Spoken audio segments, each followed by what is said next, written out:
Lam Lang quickly grabbed this rabbit, its whole body pure white like snow, with super long ears, probably weighing about 17 or 18 pounds. The key thing was its fur was seriously really long, super soft too, feeling it was super comfy. Hey Huyen, check out this rabbit's fur, it's insanely long. With rabbit fur, we can make winter clothes. Cotton's good and all, but having more materials for outfits is always better. Rabbit fur doesn't just make warm jackets, you can weave rugs from it too, so later it could even turn into stuff to trade. Lei Huyen's eyes lit up, grinning. Yeah, this stuff's legit. Hack Thatch and Batch Thatch were even more hyped, flashing big smiles. Did we really find something that awesome? For sure, it's top-notch material, mad useful. Lam Lang smiled. Once you find it, don't let it slip. Tomorrow morning, you guys lead me back to where you found it. We gotta grab some more. Rabbits with long fur are totally worth spending half a day on. Hack Thatch and Batch Thatch kept grinning, nodding eagerly. Got it, got it. Lam Lang tapped the long fur rabbit gently with her foot, then tucked it into her space storage. Even if they added 10 more rabbits, the space could handle it easily. She and Lei Huyen explained the uses of the long-furred rabbits to everyone, who all got super excited, amazed beyond belief. The tribe's clothes were mostly made from all kinds of animal skins. Sometimes they'd soften plant fibers and layer them around their waists, but mostly they used big animal hides, never wild rabbit or mouse skins, let alone just taking the fur. Still, what Lam said made sense. Cotton can be spun and woven into clothes, so obviously long rabbit fur can too. After breakfast the next morning, Hack Thatch and Batch Thatch led the group back to where they caught the long fur rabbits. Everyone scattered out to find wild rabbits who usually stayed close to their nests, but these rabbits were pros at building nests underground, making their trails and homes pretty low-key.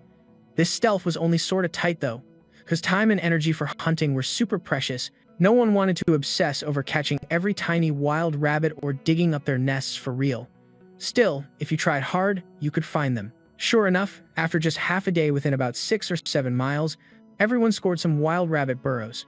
People couldn't grab the rabbits inside, but Lei Huyen and Dunam had a trick. Dunam nailed his fire skill perfectly, sending smoke into the burrows.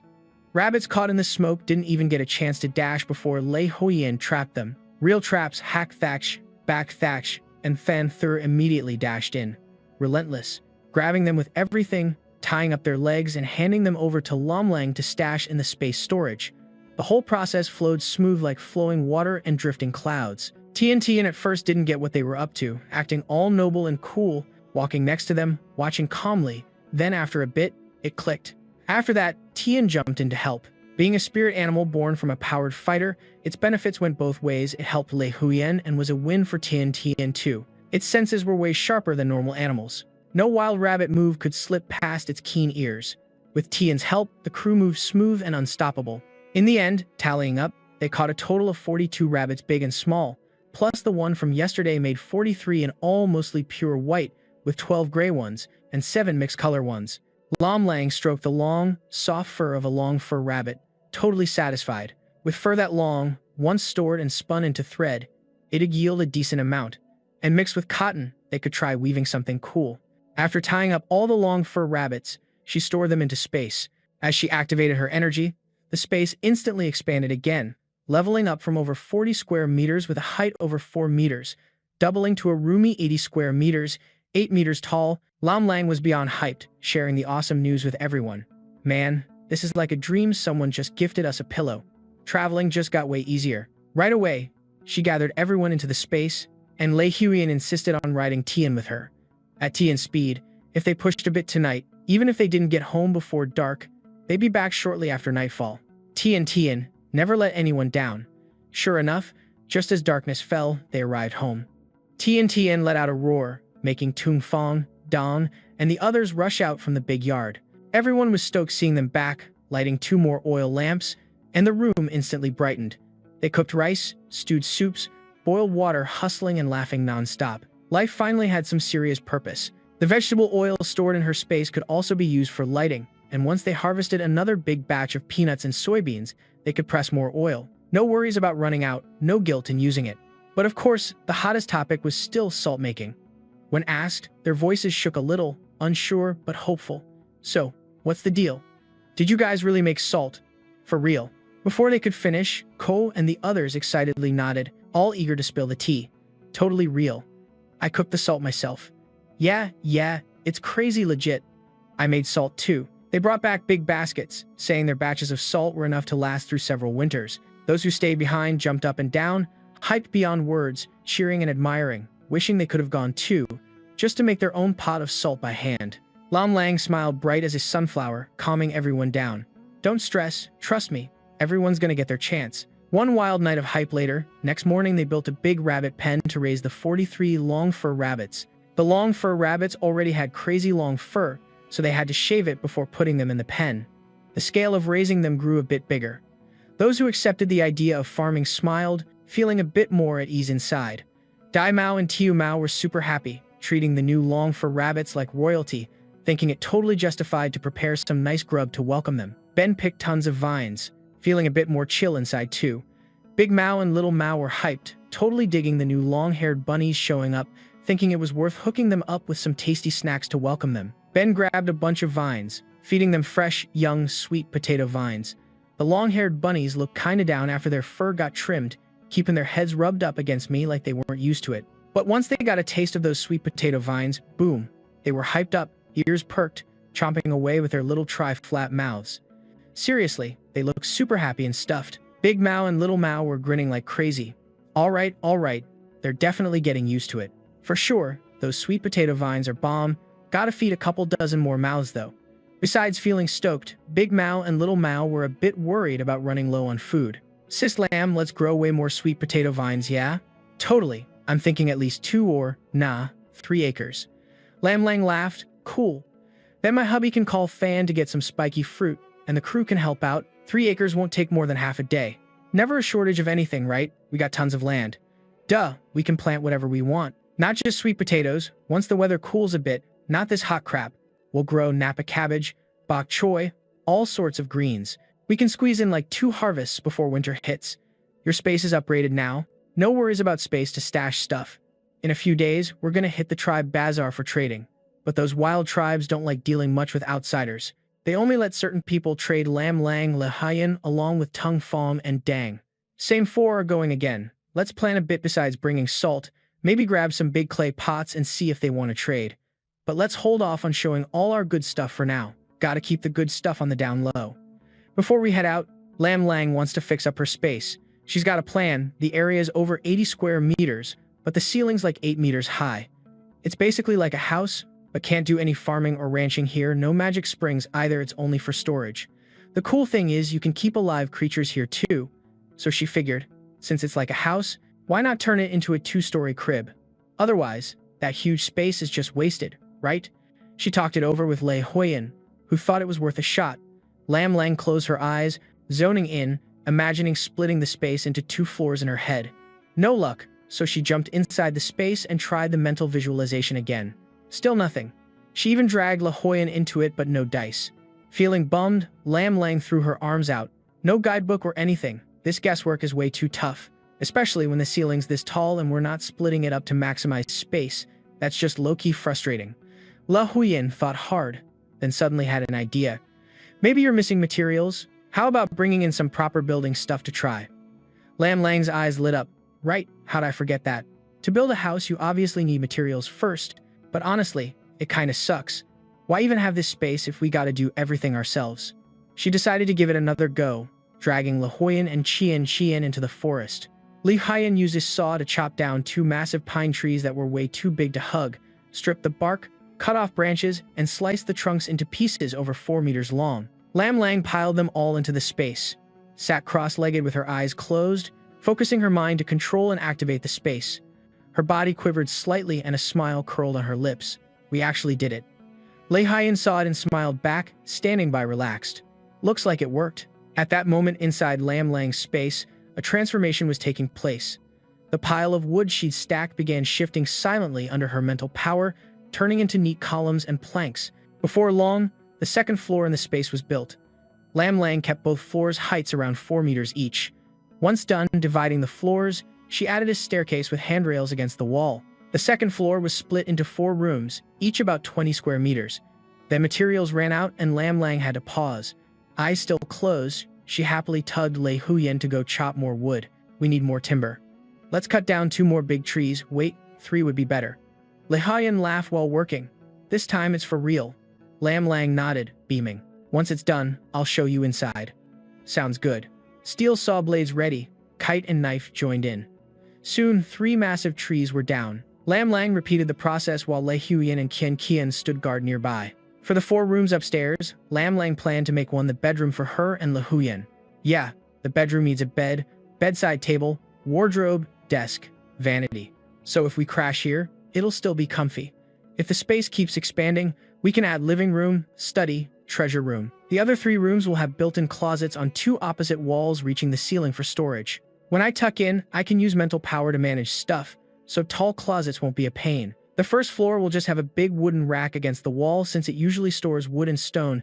Too many shelves would be a hassle. Finish that, Lam Lang immediately moved split bamboo shoots, mushrooms, and dried radishes up to the second floor closet. Since the space connects with her mind, she just thinks about something and knows exactly where it is. Too bad furniture made with mental power inside the space can only be used inside, can't take it out. If she could, that'd save so much effort. After wrapping up the big project, Lam Lang carried all the sawdust and wood scraps out and opened her eyes, immediately grabbing Le Huiyan's hand and grinning. Since this spot is always stacking wood and stone, having too many cabinets and shelves would just be a hassle. Once he was done, Lam Lang quickly moved the pile of split bamboo shoots, mushrooms, and dried radish up to the second shelf. Because the space syncs with her spirit power, anything she places in there, she just has to think about it and boom, she knows exactly where it is. Too bad, the spirit-powered furniture in the space can only be used inside, not taken outside. If it could, think about how much work that'd save. After finishing the big job, Lam Lang hauled all the sawdust and wood scraps out, opened his eyes, and immediately grinned, pulling Le Huiyan's hand with a laugh. Yo, come check this out with me. Bet you're gonna love it. Everything right in front of them just flipped. Le Huiyan was blown away, grinning. This is straight up amazing, right? Now this is what I'm talking about. Lam Lang chuckled, pulling him up the stairs. No cap, this bedroom's got Le Huiyan hyped. Hugging Lam Lang tight, they joked. From now on, let's just crash here, bring in some blankets and pillows. Good to go. It's way better than outside anyway. The best part? Nobody can bother us here, no matter what we're up to. Lam Lang thought that was pretty solid, nodded with a smile. We can't drag the furniture outside, but stuff from outside can come in. You can still decorate it to look dope. Yeah, and later we could add a bathroom. Maybe build a big tub right here. No stress about being cold, no shivers at all, totally perfect. The more they looked, the more they loved it, even vibed about upgrading the space more, hoping for another level up. Too bad they hadn't figured out how to boost it yet. Maybe it took some kind of build-up. Once you hit a certain level, the quantity changes into quality, you know? Even though it's kind of fuzzy, it definitely links to Lam Lang's spirit power, could tie in with a superpower that boosts plant growth, and this space should be used more. The more it's used, the better. After a bit, Le Huiyan laughed. This is pretty chill for now. It's not early anymore. Let's bounce. Lam Lang almost said something, but stopped. Wait, seriously, not early anymore? They had gone out in the morning after breakfast, so yeah, for real. Le Huiyan laughed. You were working. Probably didn't notice. Lam Lang quickly pulled Le Huiyan outside, and sure enough, the sun was dipping west. Turns out they'd spent pretty much the whole day messing around here, didn't even eat lunch. Let's head home. Lam Lang rubbed his stomach, laughing. Hadn't thought about it until you mentioned it, but man, I'm starving now. Le Huiyan smiled softly. Totally worth it. Yeah, definitely worth it. They rode the cash, and in less than 20 minutes were back home. Even though Du Nam and the crew didn't know what exactly the two had been up to today, just knowing they were on a big mission was enough. As soon as they saw them, they got hyped, asking how it went. Lam Lang was beaming. Of course, it was a success. Tonight we celebrate. And when you say celebrate, that means good food's coming. The whole crew cheered. So Lam Lang whipped up that golden, tender, steamy salted chicken that makes your heart melt, paired with a giant bowl of spicy boiled beef and a pot of thick stewed mixed beef. The boiled beef had chili powder and Sichuan pepper tossed in on purpose, just a little. But the spicy tingle was enough to make Du Nam and the squad scream and squawk. But that spicy vibe is what hooks you. The more heat, the harder it is to quit. Plus, knowing it's wild beef that even savage tribes wouldn't touch, and lots of other tribes don't get to eat, makes skipping it impossible. Meanwhile, the eggs incubated by the clucking hen slowly cracked open. First, the regular chicken eggs hatched one by one. By day 2, the hen's chicks and ducklings emerged together. Over 3 days, pretty much every egg had hatched. Everyone rushed over to see the cute, fluffy little babies, each with tiny sharp beaks chipping away. chirping nonstop, weak and fragile but seriously adorable. All these babies meant future meat. Everyone's eyes lit up looking at them. Big Mao and Little Mao were extra happy, already prepping some broken rice, just waiting to feed them. The rice grains were kind of big, so they worried the chicks were too tiny and might not eat it right, so they carefully asked Lam Lang. She handed them a jar and a mortar and pestle. They happily ground up a jar of broken rice, but unexpectedly, the hen still hadn't left the nest after another day, still sitting on eggs. That felt off. Usually, eggs hatch almost all at once, so the mother can lead the chicks down to find food fast, avoiding the early ones starving. Plus, the hen sat on 3 different types of eggs. She wasn't picky. No matter the size, she took them all. Even with pecking, chirping, and munching noises mixed together, all sounding different, she stayed chill, treating them all as her kids. But the chicks weren't like that. The hen's chicks were way bigger than the ducklings, about 1 full size bigger, 1 chick equaling 3 regular chicks, so the smaller chicks got bullied. The big chicks were kinda weird too. They didn't mess with the 6 ducklings but focused on bullying the chicken chicks, pecking them so hard they squealed loud. Luckily, Big Mao and Little Mao noticed the drama early, called Lam Lang over quick. If they hadn't, more chicks might have gotten pecked to death, definitely needed a fix, so Lam Lang and Big Mao lured the hen off the nest with food to eat. She and Little Mao quickly moved all the chicks and ducklings into a basket for Little Mao to carry away. Little Mao worried the hen would get mad, but Lam Lang laughed, saying she doesn't count, as long as there's still a chick in the nest, she doesn't care how many are left. Little Mao chuckled, feeling chill to carry the basket away. Lam Lang took the chance to clean the nest, tossing all the eggshells. While cleaning, she spotted 1 unhatched egg. She couldn't help but pick it up carefully. This wasn't a hen's egg or even a regular chicken egg. It seemed not to be a duck egg either, slightly bigger than duck eggs, with a white-blue shell, and up close, had these twisted, hard-to-describe lines on it. Lam Lang had no idea where this egg came from. Maybe it got mixed up when she collected wild bird eggs from her space. She must have grabbed it by accident while taking out the chicken and duck eggs to incubate. Of course, she didn't know what kind of wild bird this egg was from. Eggs that big are pretty rare. Curious, Lam Lang decided to let the hen keep sitting on it to see what would hatch. She was dying to find out what it was. Once it got this far, she couldn't stop now. Not wanting the hen's chicks to go hungry, Lam Lang also sprinkled some food around the nest, telling Big Mao to keep adding a bit every night so they'd have something to eat. The hen clucked away, quickly filling up her belly before heading back to brood her eggs.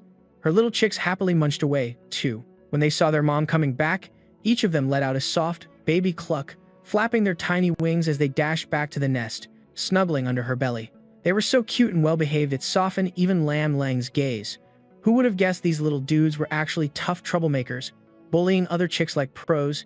Out of curiosity, Lam Lang kept a close eye on that last egg, wondering if something was up, inching closer for a peek. Da Mao and Xiao Mao were mostly wrapped up in all the newborn chicks and ducklings, so they hadn't been around much.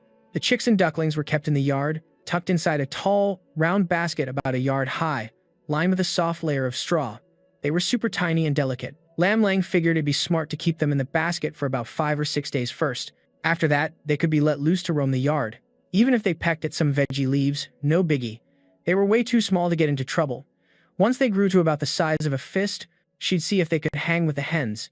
If it worked out, cool. If not, she'd build a separate coop or fence off a spot just for them. As for the 6 little ducklings, the big river was 7 or 8 miles away, so they couldn't just release them there. Luckily, there were rice fields nearby for them to chill and grow. Da Mao and Xiao Mao were totally cool with the plan, nodding and making a mental note. Then, after 3 days, that last egg finally hatched. Lam Lang showed up at the perfect moment right as the little creature inside had broken out. The hen knew that last egg had hatched too. Her chicks kept clucking nonstop, already getting antsy, so Mama Hen led them away from the nest. The tiny one probably just cracked the shell. Its feathers were still a bit damp. With its little soft legs, Lam Lang saw it wobble, trying to stand up. When it shook and tried to crawl out of the nest, it didn't have the balance yet and promptly tumbled face first back into the nest. The whole scene was just too cute. Lam Lang couldn't help but chuckle, and it seemed the little fluff ball heard her laugh, lifting its tiny head to look her way, letting out 2 soft chirps, sounding oh so mellow, its little eyes bright and round like glossy black beans, maybe tinged with a little sadness. Lam Lang noticed Mama Hen clucking loudly, leading her gang of chicks out of the coop, totally forgetting about this weakest little one left behind. She laughed softly and gently scooped up the tiny thing in her hands. This tiny babe was a bit smaller than Mama Hen's other chicks, but still bigger than the usual kind. Covered head to toe in soft pale gray down, Its little beak was a delicate pink, topped with a tiny tuft of fuzzy down on its head like a soft little sprout.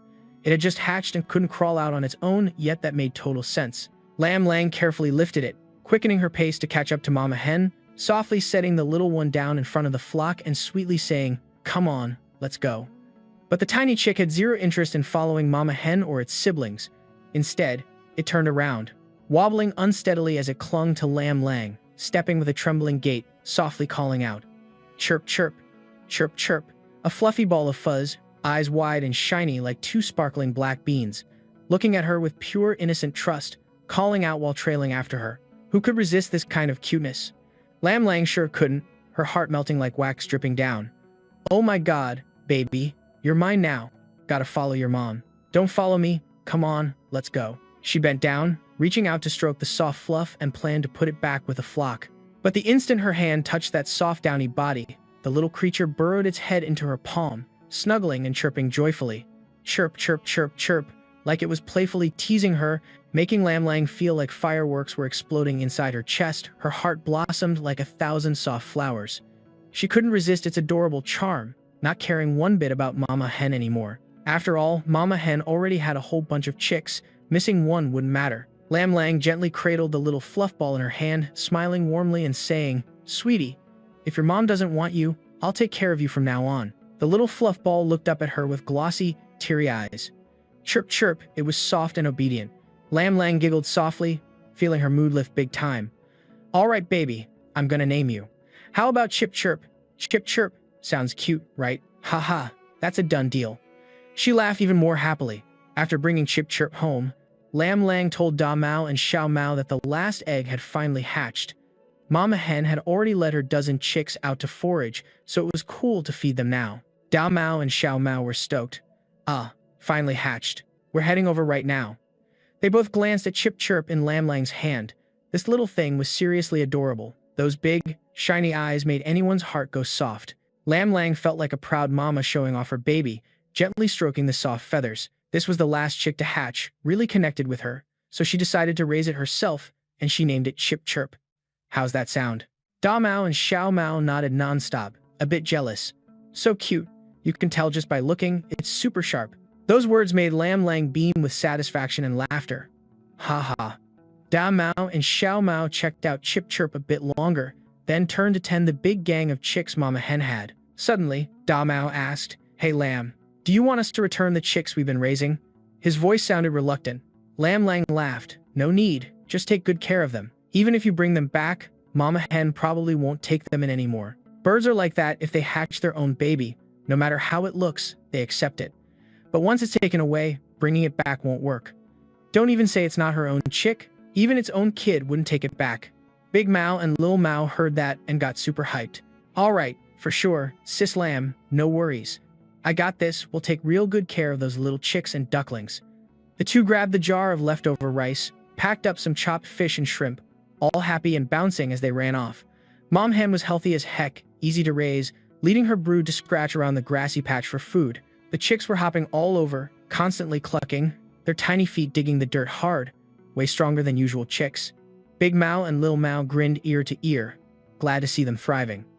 They slowly scattered the leftover rice, bringing the flock closer to the coop, spreading the rice and chopped fish on the ground.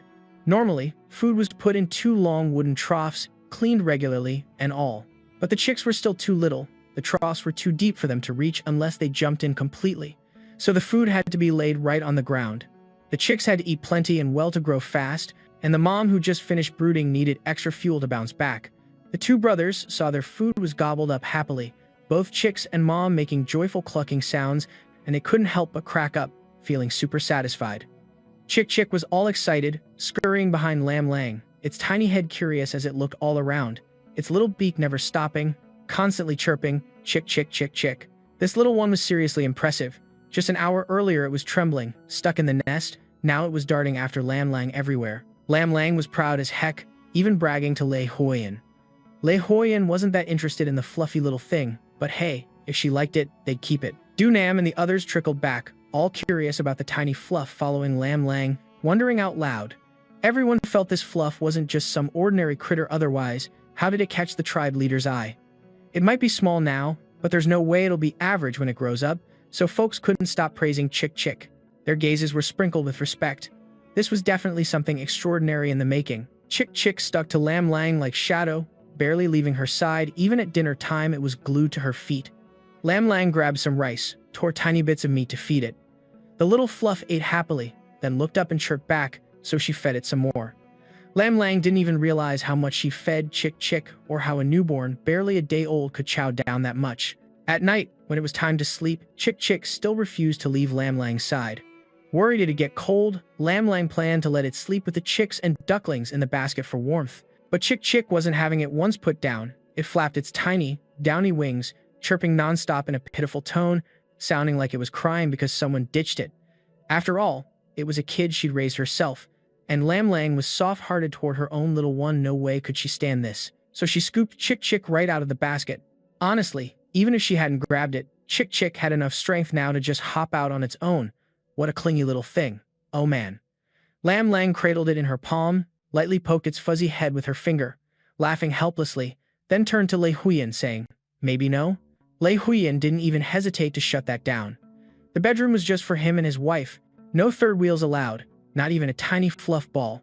Plus, that one was loud, non-stop chirping. Who could deal with that?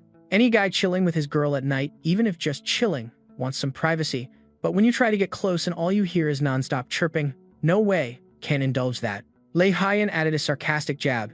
Lam Lang thought it made sense too. No spoiling it too much, the little one was way too smart, always pushing boundaries when coddled, leaving everyone stuck on what to do. If it got in the room tonight, then what about tomorrow or the day after? Once you start, kicking it out gets way harder. So Lam Lang gently petted the fluffy little head, softly soothing it, calling it a sweetheart, hoping it'd listen and learn to sleep solo. But the tiny fluff in her hand wasn't about to give in that easily. Of course not. Chick Chick rubbed its head against her hand, trembling its tiny wings, beak whining all cute. Chick Chick, Chick Chick, how can anyone kick something this adorable out? Lei Huiyan was starting to get annoyed, frowning and grumbling. If it needs you, then let it stay with Tian. Huh. Lam Lang blinked, unsure. But what if Tian bit it? Lei Huiyan raised an eyebrow. Isn't Tian a good boy? Lam Lang froze, felt a little guilty. Yeah? Tian was super sweet, the tribe's bonded beast of Lei Huiyan. There's no way it'd bite on purpose. She shouldn't think bad of it, really shouldn't. Even if she doubted Lei Huiyan's suggestion was solid, Lam Lang nodded anyway. Yeah, let's try it out. Only then did Lei Huiyan look satisfied. Alright, that works. Tian hates sleeping in the yard. He usually wanders outside at night, so you two can go find him, Lam Lang said, making a little mimic motion. Lei Huiyan placed his hand on Tian's forehead, sending a mental signal, then smiled. Let's see what happens. Lam Lang gently patted Chick Chick, setting it between Tian's front legs, who was lying down, and smiled sweetly. Good boy, Tian. Take care of Chick Chick, alright? You both gotta get along. After all, I'm the one raising Chick Chick, and Tian's Lei Huiyan's bonded beast. Those two are definitely gonna be in each other's faces a lot. Cheep Cheep, I'm swinging by to visit you again tomorrow, alright? Be good and get some rest. Cheep Cheep tried to flap those tiny little meat wings to fly over to her, but Tian gently pressed down with a massive front leg, so Cheep Cheep could only look up. Cheep Cheep, Cheep Cheep, those sounds weren't sharp or sad like before, they sounded a little annoyed, which finally made Lam Lang chill out. She reached out, stroked its head lightly, and smiled soft. Be good. I'll stop by again tomorrow, and Tian will watch over you, alright? Lei Huiyan was kind of annoyed, not sure why he had this weird feeling like his girl was about to get snatched away by someone else. As he dragged Lam Lang along, muttering, she giggled, teasing him. Huiyan man, you're way too petty. Cheep Cheeps, just a baby bird, only a day old. Lei Huiyan fell quiet, feeling a little embarrassed, then scratched his nose. Yeah, it's nothing big, just maybe don't baby it too much. Lam Lang cracked up, finally managing to banish that little Cheep Cheep onto a tiny light bulb. They headed back to the room, shared a steamy night full of mystery, then crashed. That's when Lei Huiyan finally felt at ease. Next morning, when everyone woke up, Tian had already brought Cheep Cheep to see Lam Lang. That fluffy little puffball was perched proudly on Tian's head, gripping tight to its fur, following it out into the yard. The second it spotted Lam Lang, Cheep Cheep lit up with joy, totally forgot it couldn't fly yet. Cheep Cheep, Cheep Cheep, it shouted, then dropped from Tian's head, tumbled across the ground, and without a hint of fear, flapped its tiny wings and sprinted toward her. She was all smiles and tears, equal parts amused, touched, excited, and worried, scooping it up fast. You little troublemaker, why you in such a hurry? Falling didn't hurt, huh? Cheep cheep, that dumb little cutie, was over the moon.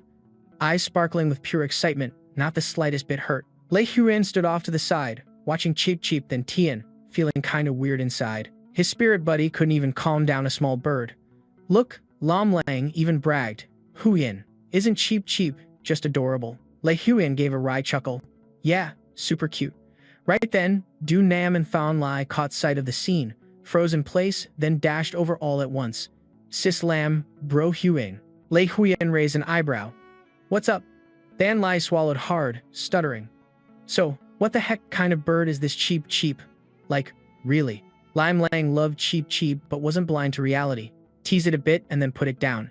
Hearing Fan Lai stumble over words, she laughed. Hey Fan Lai, what's wrong with you? Fan Lai blushed hard, stammering. Du Nam immediately got why Fan Lai was speechless. He'd been shaken too, though he regained composure quicker. Still, he looked at the two of them with a weird gaze, then sighed. No wonder Fan Lai froze, even I got freaked out. Sis Lam, bro Huan, maybe y'all don't know this, but spirit buddies are insanely proud. Usually, spirit buddies don't get along at all. It's rare for one to submit to another.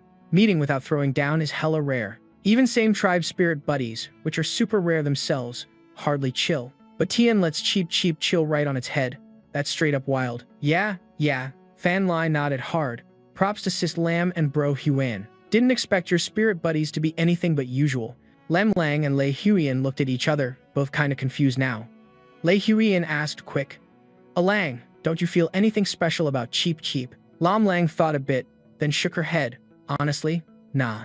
But she genuinely liked Cheep Cheep. She could totally tell from those eyes that the little fluff ball was stoked about her too. Between Lei Huan and Tian, there's this weird vibe and gut feeling they can't really explain. Du Nam and the rest said this is just normal. But Lei Huan and Lam Lang are kinda special for their time and place, so some odd stuff makes sense. Maybe Tian's just treating Cheep Cheep nice cause you like it, Lam Lang guessed. Before Lei Huan could answer, Du Nam and Fan Lai jumped in. No way, that's not how spirit buddies roll, they're way too stubborn. Right then, Dom, Mao, Tu Fong, and some others showed up. After hearing everything, they were all shook too. Everybody agreed with Du Nam and Fan Lai, admiration and respect swelling inside. No wonder Cheep Cheep looks different right off the bat, it's Sis Lam's spirit buddy. That's epic, Sis Lam's got a spirit buddy now. The Triu Dune tribe's gonna be next level strong. Lam Lang was speechless. Could Cheep Cheep really be her spirit buddy? Du Nam laughed. Cheep Cheep's still super young. Let it grow a bit, and maybe we'll figure it out. Oh yeah, Sis Lam, but seriously, what kind of bird is Chip Chip anyway? Not just him curious, even Lei Huan was dying to know. Lam Lang gave a tired smile. I don't even know. I've picked up a bunch of bird eggs, and Lam Lang and the crew were already special in this era and on this land, so being a little different was totally reasonable, Lam Lang said. Maybe because he's into Cheep Cheep, Tian likes her better. Li Haiyan didn't even get a chance to answer before Du Nam and Fan Lai chimed in together. No way, man. Spirit beasts aren't so easygoing. True that. Just then, Dang, Mao, Tung Fong, and the others showed up too. After hearing the story, everyone was straight up stunned. They all agreed with Du Nam and Fan Lai, feeling major respect and admiration swell inside. No wonder Cheep Cheep looked different from the start, turns out she's Lam's spirit beast. That's sick. Lam's already got her own spirit beast. The Triu Duong tribe is seriously leveling up fast. Lam Lang didn't know what to say. Could Cheep Cheep really be his spirit beast? Du Nam laughed. Cheep's still a baby. Wait till she's older, then we'll know for sure. Hey, by the way, Lam, what kind of bird is Cheep Cheep anyway? Not just him, even Lei Huan was super curious. Lam Lang forced a smile. Honestly, I don't know. I found a bunch of bird eggs. They all got tossed together in one basket. Maybe when cleaning up with the duck eggs, I thought those were duck eggs too, so I let the chickens sit on them, but surprise, out hatched a Cheep Cheep. So what exactly is a Cheep Cheep anyway? Honestly, she had no clue. Everyone was itching with curiosity, but there was nothing to do now except wait until the Cheep Cheep grew bigger and showed its true colors. The thing is, right now, everyone's eyes on that little fluff were totally different. Even Lam Lang, caught up in the vibe, started paying more attention to the Cheep Cheep, and the more she looked, the more it was clear this little fluff was something else. It seemed super smart and sharp, and like it was eating way more than normal. Lam Lang wasn't sure if it was her imagination, but it looked like Cheep Cheep had definitely grown a good bit since yesterday. No matter what, Cheep Cheep had totally latched onto her, and she was more than fine with that. They decided to head out the next morning to the Hmong tribe. Everyone planned to bring 6 baskets of salt to trade with the tribe, plus 6 sets of pottery. If the deal went well, they'd keep it going. This trip was still Lam Lang, Le Huyen, Tung Fong, and Dang, plus some money and the Chip Chip. At home, Yu Nam and the others would hold down the fort, and since it wasn't their first rodeo, everything would be handled smoothly. The baby chicks and ducklings had gotten way healthier lately, hopping around lively and eating well, not weak like when they first hatched.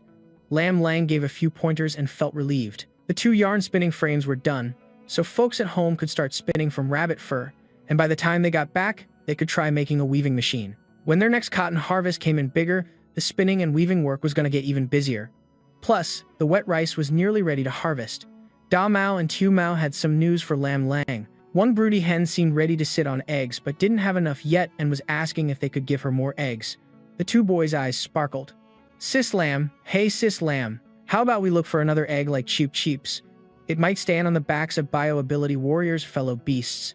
Who wouldn't want to snag something like that, right? Lam Lang cracked a smile. If Cheep Cheep really was special, there was no way finding another egg like it would be that easy. Getting that one was already a stroke of luck. But those hopeful little eyes, Lam Lang couldn't bear to disappoint them, so she grabbed a whole basket and a half of bird eggs. You guys go search over those. Both were thrilled, diving headfirst into the hunt through black, white, and green stones, along with the egg fans and others who came to join the fun. While searching, they chatted about which eggs seemed special. Since they had a precedent with the Cheep Cheep, everyone was pumped to find a rare egg that might hatch. A little fluff that could stand atop bio-ability warriors' beasts. That'd be so epic. In the end, they pulled out a big pile of blue, red, purple, and yellow eggs, big and small alike. Everyone saying those eggs look super unique and should be tried. Who knows? Maybe a legendary bird could hatch from them. Lam Lang and Lei Haiyan just gave weary smiles, knowing they couldn't let things get out of control. Some of those were even wild chicken and quail eggs. None of those worked, nothing felt special about them, so they'd hold off on those. Though a bit disappointed, they trusted Vu's word, he was never wrong. Besides, there couldn't be many cheap eggs like that. So Lam Lang pulled out 14 hen eggs from the space, plus the eggs that hen had laid, over 30 in total. She let the hens sit on the whole batch, and once those chicks grew up, learned to lay, and started brooding, the numbers would naturally climb. The 4 of them left bright and early, wanting to move fast.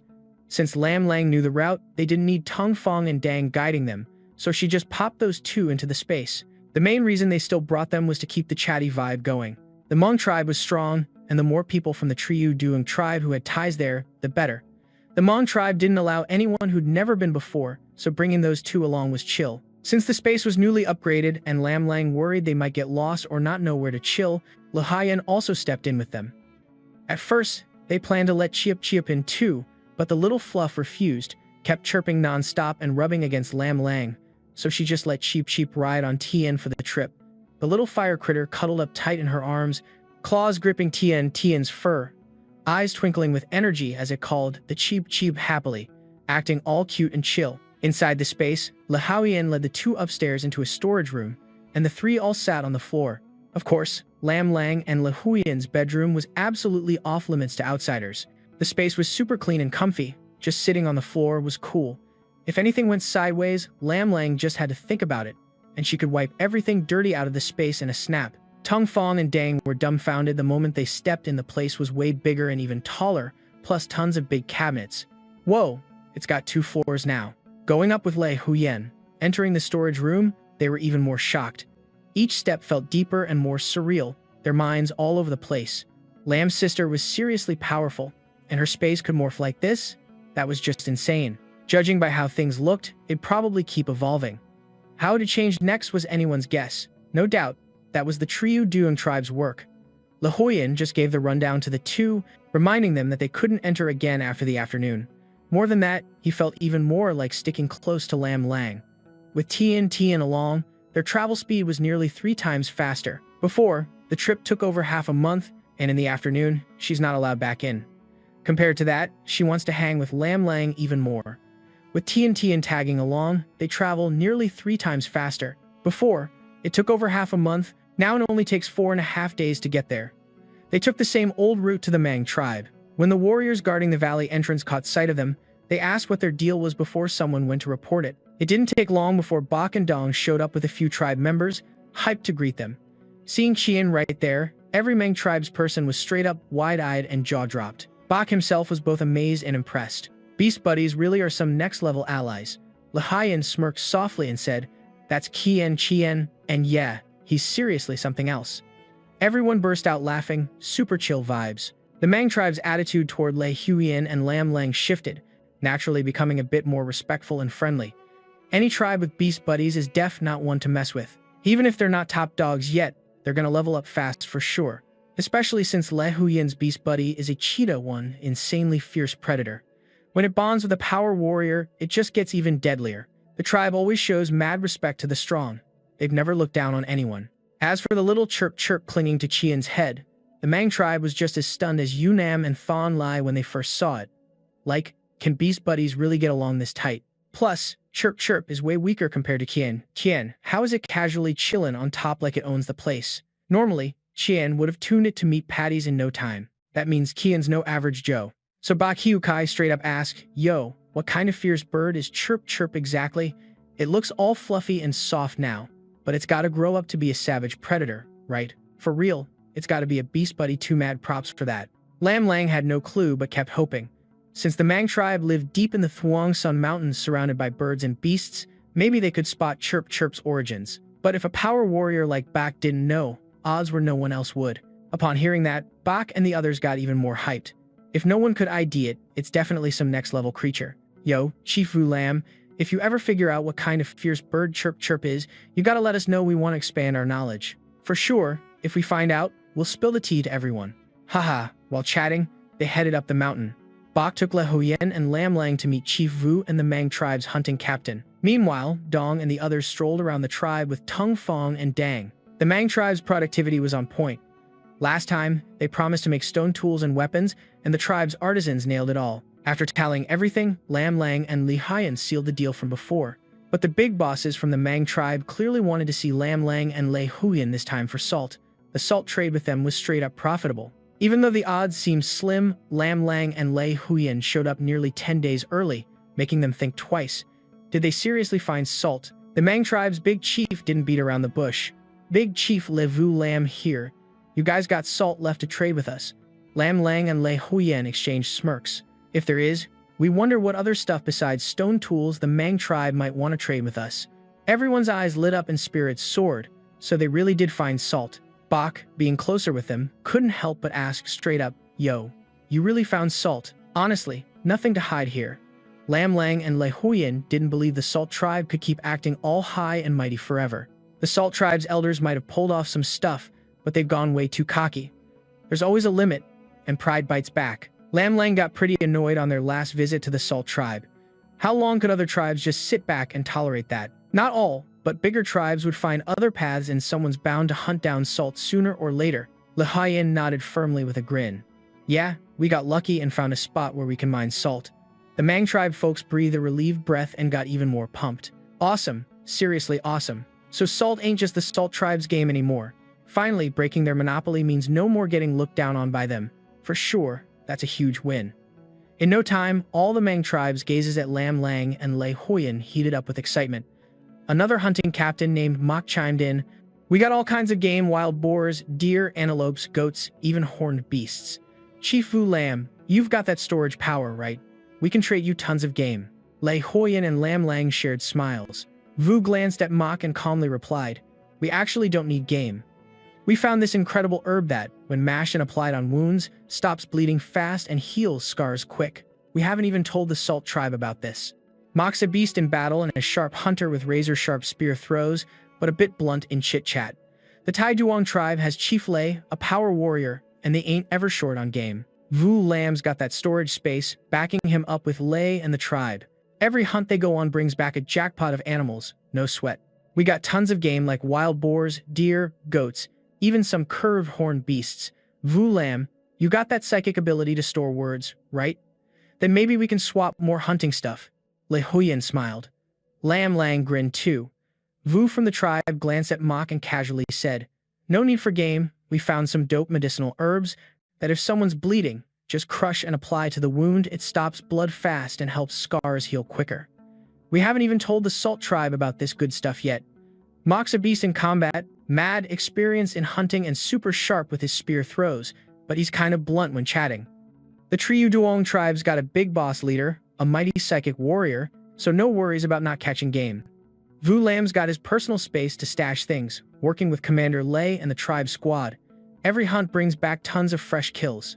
No worries about shipping or storage, they basically never run out of food. Hunting isn't really their vibe. When Vu from the Mang tribe dropped this trade deal, the whole tribe was seriously shook. You gotta know, while every tribe knows a few medicinal herbs, it's usually just a handful. Even though the Mang tribe lives deep in the Shang Mountains and deals with way more plants than others, the number of herbs they actually have on hand isn't that crazy. The stuff that's super effective, like so valuable they treat it like treasure, is even scarcer. The herb Vu was talking about is one of those rare gems. They call it bloodvine, a purple-red creeper growing on cliff faces, with oval leaves the size of your thumb. Crazy rare. If you mash it up and put it on a cut, bam, it works in just a few breaths. It's one of their tribe's prized possessions. Out in the wild, hunting or working, people often get injured and bleed. That bloodvine is like their secret weapon. When Lam Lang and Lei Huayan heard Vu from the Mang tribe, their eyes lit up. They couldn't believe they'd forgotten something this important. These two have been so caught up in hunting, farming, and animal care, they totally spaced on prepping meds. Thinking back, it gave them chills. These days, forget about fancy hospitals or even family doctors. Ancient healers weren't even an option. Without herbs, when tribe members got sick, all they could do was tough it out. But they clearly know plenty of herbs and could have gotten ready for this. Lam Lang thought hard. This couldn't wait. They had to make the most of it and, on the way back, find herbs. Better yet, start a herb garden growing all kinds of medicinal plants, including finished products. Maybe carve out a special room in their space just for storing herbs. Anything's better than nothing.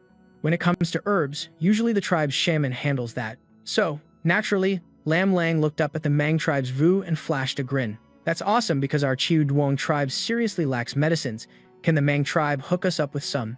The Mang tribe's chief asked, "How much salt can you provide and for how long?" Le Huayan smiled and answered, "We've got as much salt as the Salt tribe does, no cap." The Mang folks took a deep, cold breath, half impressed, half jealous. The chief of the Mang tribe was both happy and nervous. "So, what's our trade deal?" Le Huayan asked, sticking to the original deal. "Our Chiu Duong tribe hopes to build a long-lasting friendship with the Mang tribe." "Ha, same here, we're totally down to be friends." The Mang chief laughed loudly, with everyone else joining in on the laughs. Lam Lang and Lei Huayan both knew, though, that trading and hanging out between tribes ultimately comes down to power. All the polite talk is just for show, not the real deal.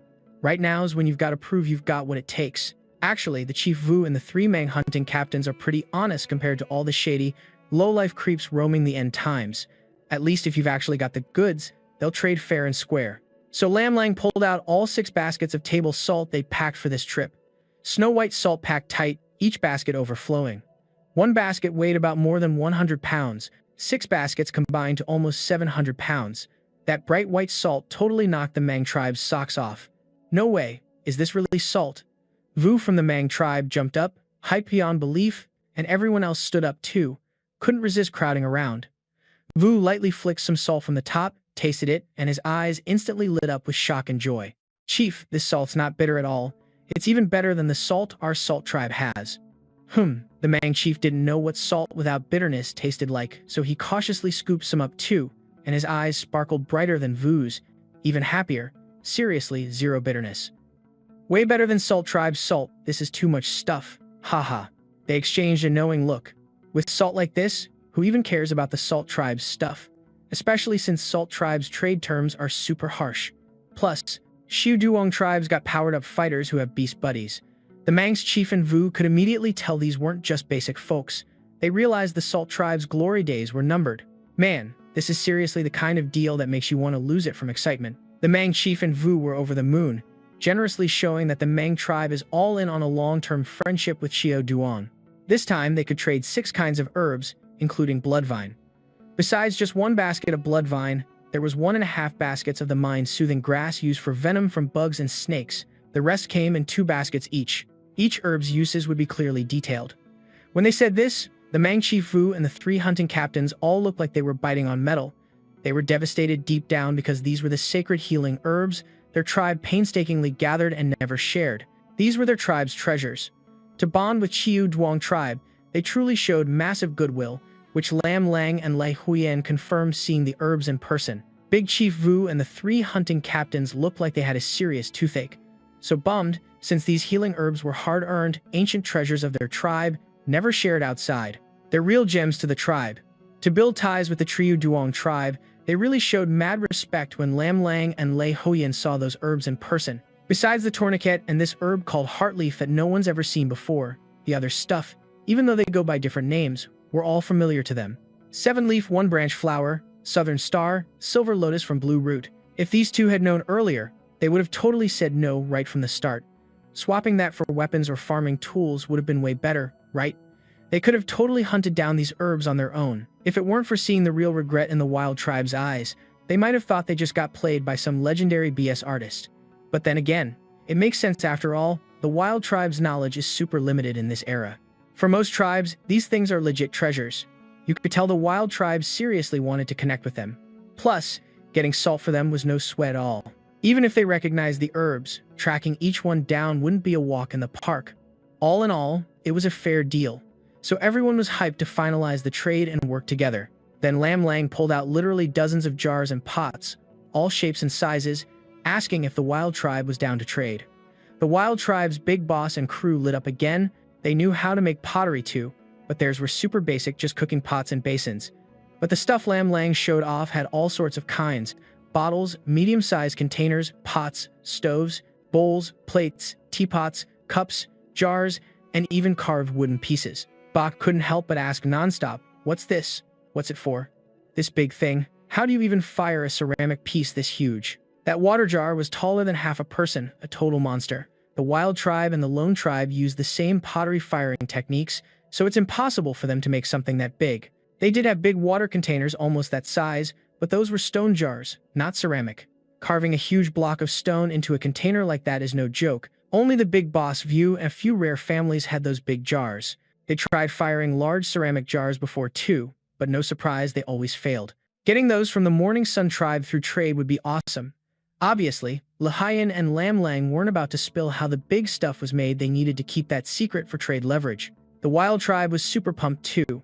After grilling on how everything worked, crazy curious, they decided to grab all those dozens of items, trading some animal hides and stone weapons for them. They even put in an order for 100 giant ceramic jars, each over half a person tall, and 8 baskets of salt like the ones they'd seen, hoping to get them before winter hit. Lam Lang and Lahuyan were happy to agree, but wanted to snag more herbs, some animal hides, guts, and various horns. The wild tribe didn't hesitate and agreed right away. Everyone was stoked. Vu couldn't stop staring at the clothes Lam Lang and Lahayan wore. They looked like they were made from some kind of plant, which was pretty cool. The Morning Sun tribe folks really are clever. Could those clothes be traded? Lam Lang lightly tugged the hem of his cotton shirt, smiling bright, and said, "You're saying this is the fabric for clothes? We don't have a lot left in our tribe right now, so we can't trade it yet. But if we get extras later, for sure we'll share." Then, Lam Lang pulled out 2 stacks of cotton fabric from his space, one jade, green, the other red plum floral. The wild tribe chief was seriously hyped and gave it to their people. So jealous, so jealous. "You bet." Lam Lang laughed easy. "We're all friends here. If we get extras later, we'll definitely trade some." Vu quickly grinned and said, "Just don't forget to hook up the wild tribe first." Haha, no way, for sure, for sure. Everyone admired them but didn't crowd Lam Lang and Lahayan with demands. Their respect grew even more. Vu felt a bit shy. After getting the 2 stacks, he said, "When you head back, we'll send 20 drum-haunted chickens and 100 of their eggs along." Lam Lang laughed and thanked him, then took the chance to ask if they could crash with the wild tribe for 2 days before setting off. The wild tribe wasn't big on outsiders. Usually, Lam Lang and Lahayan would get the stone weapons and tools they promised, rest for a night, then someone would escort them out early next day. But now Lam Lang was generous, gifting 2 stacks of fabric the tribe had never seen before, chatting genuine stuff. And after such a long trip, yeah, they were tired. So keeping them around for a day or 2 to rest actually made sense. Plus, they were genuinely good folks. Vu looked at the big boss. The wild tribe chief waved his hand confidently and laughed. "You all came far and have traveled long. Stay an extra 2 nights before heading out. Thanks, big chief." "Thanks, Vu." Lam Lang happily expressed his gratitude but felt a touch of disappointment. Even with their friendliness, the wild tribes still kept a good distance, only letting them stay an extra night at best. No worries, you gotta take things slow. Lam Lang and Lei Huan actually wanted to explore the whole Shang mountain range, check out all the forests and valleys inside the wild tribe's territory. But they didn't dare say that.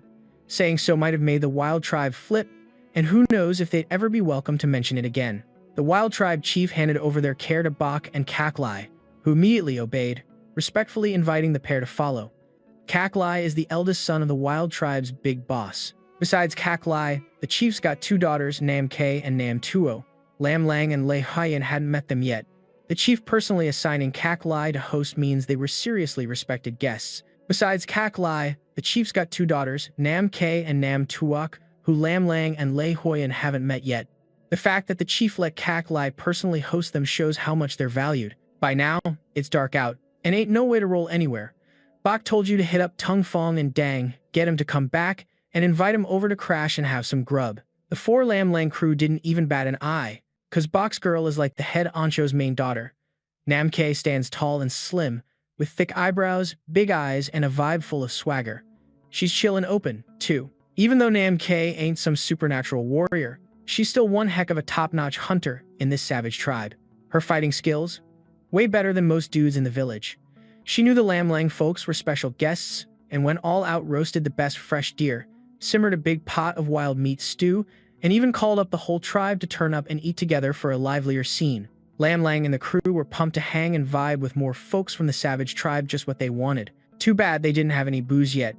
If they did, a few rounds of drinks would have sealed them as brothers for life. Lam Lang and Nam K's sibs totally clicked. Nam K's little sis, Nam Tuo, just hit 9 years old. The kid was super into this tiny bird, Chiu Chiu, and straight up took on feeding duties. Chiu Chiu didn't say no, gobbling up non-stop, making the little girl totally happy and in awe. Nam K glanced at Chiu Chiu and couldn't stop herself from calling out a chat. The bird's got a crazy appetite. Never seen a bird eat like that before. No wonder it's the beast buddy of a supernatural warrior. Lam Lang chuckled. Our Chiu Chiu eats like a champ. Want to explain how? I guess not really. Might not even be my beast buddy for real. Since everyone assumes so, let's just roll with it. Honestly, Chiu Chiu eats tons and grows fast just a few days, and it's got to weigh close to 1 pound now. When it first hatched, lame little chicks could squash it with one step. Now, those chicks wouldn't stand a chance, thinking that made even Lam Lang a bit nervous. Could it seriously be my beast buddy? If so, how beastly big will it get? Hope it's more than just eating all day. After a wild night, everyone slowly chilled out around midnight.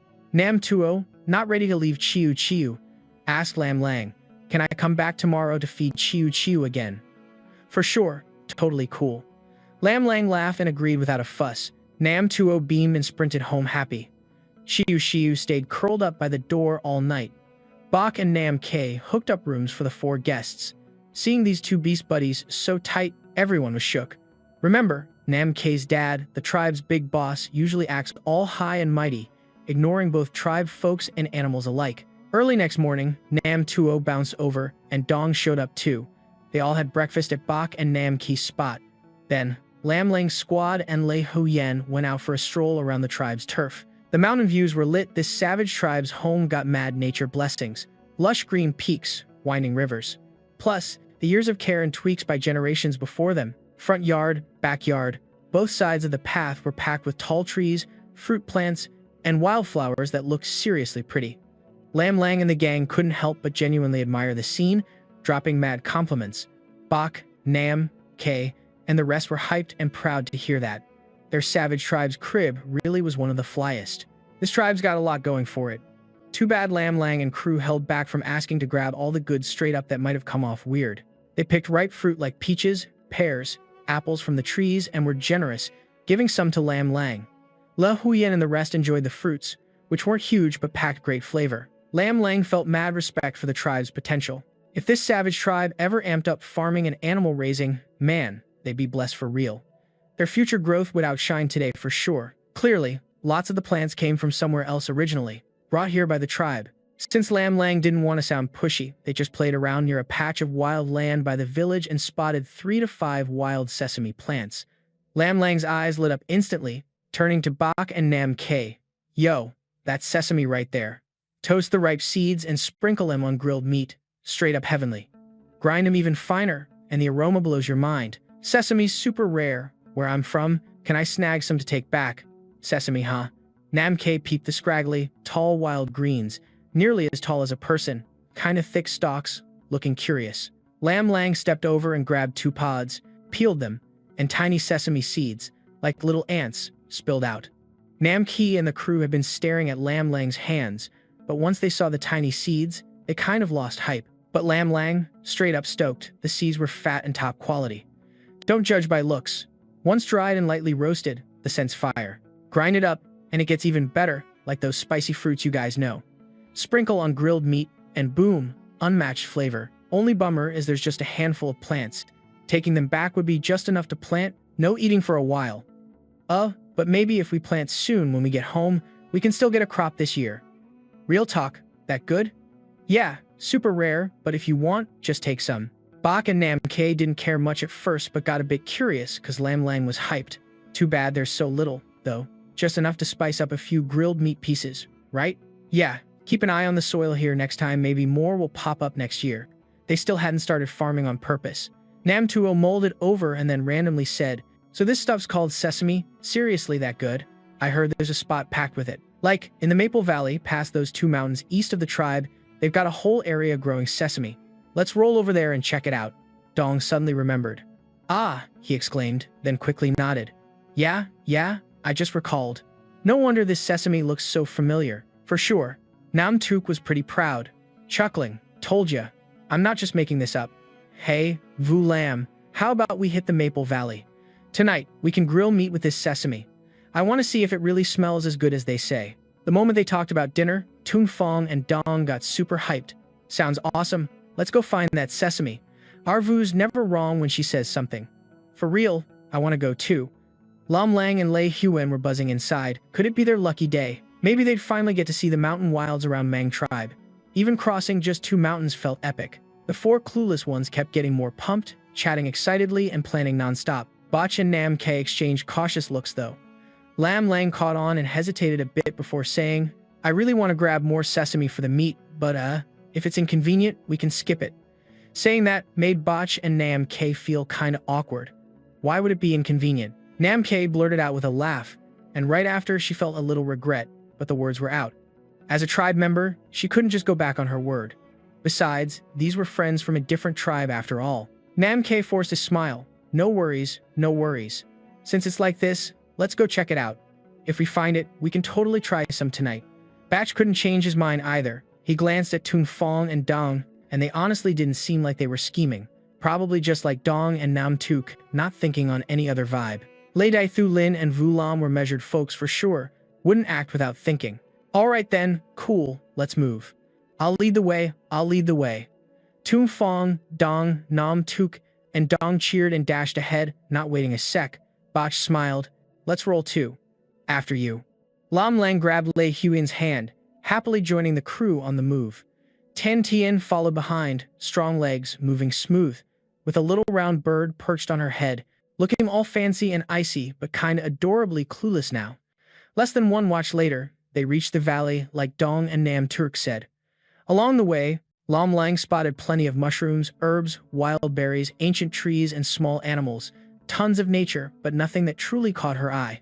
These were other folks' resources anyway. No peeking, since even around the tribe area, resources were crazy rich.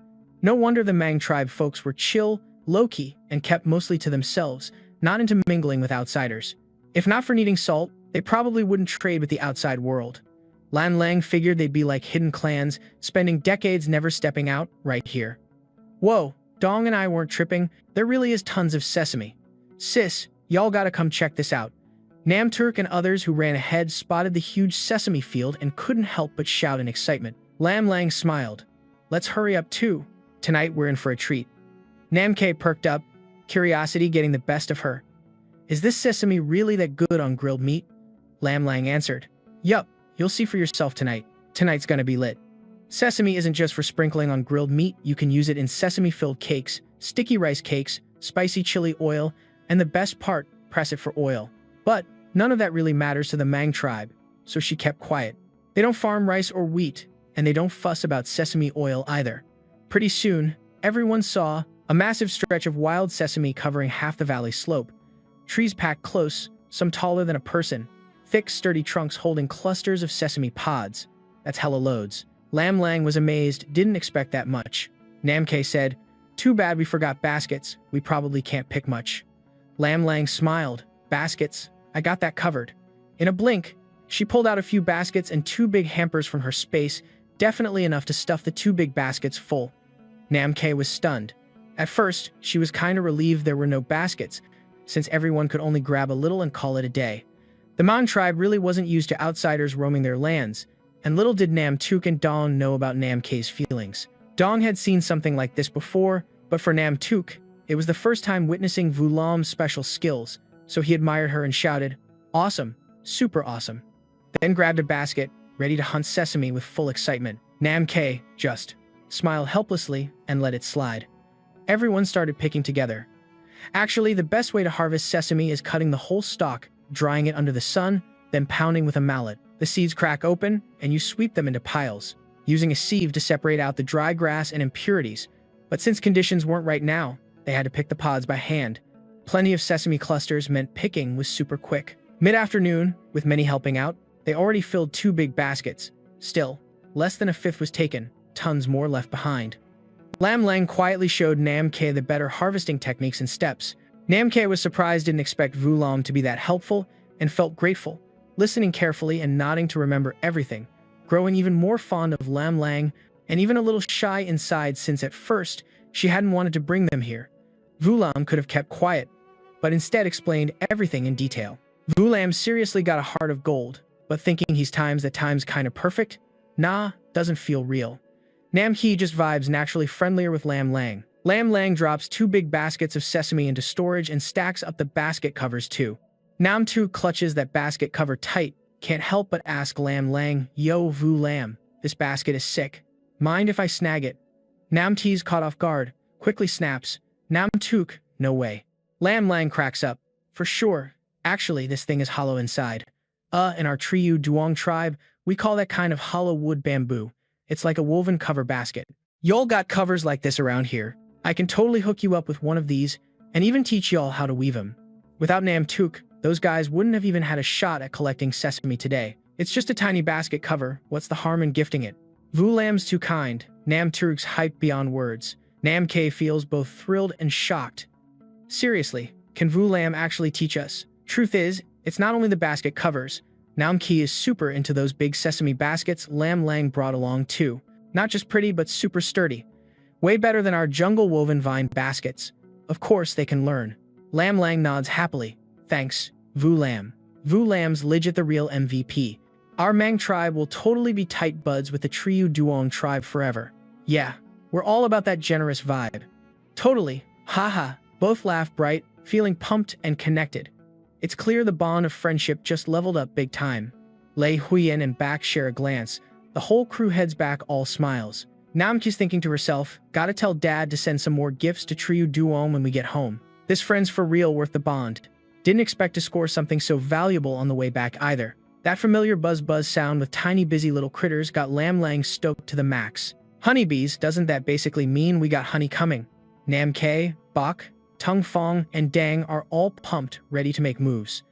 Yeah, those buzzing bugs are dripping with sweet nectar. Can't wait, gotta bust that hive open. Who would have guessed? Such savage words coming out of little Nam Turk's mouth.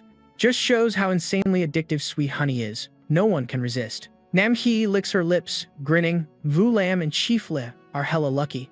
If we snag honey today, we'll split it right down the middle. Tung Fong and Dang grin wide. They've hunted before and sometimes got lucky raiding beehives. That sweetness, unforgettable. Even if those bees are aggressive, when deliciousness calls, nobody backing down. They immediately split the duties. Lam Lang and Le Hyen, being top tier, don't get stuck with the dangerous stuff. Nam Turk's too young and chill too. Bak quickly organizes Dong and Dang to gather dry wood and grass, while he, Nam Ke, and Tung Fong carefully they clear out weeds and bushes all around. Lam Lang and Le Huyen watch, totally puzzled. "Hey, what y'all doing?" Lam Lang asks, curious. Nam Turk gets it, flashing a big smile, explaining while working. "You've never seen buzzing bugs before, Vu Lam. Don't let their tiny size fool you, they're fierce. their sting hurts bad, and it swells up. Takes days to heal.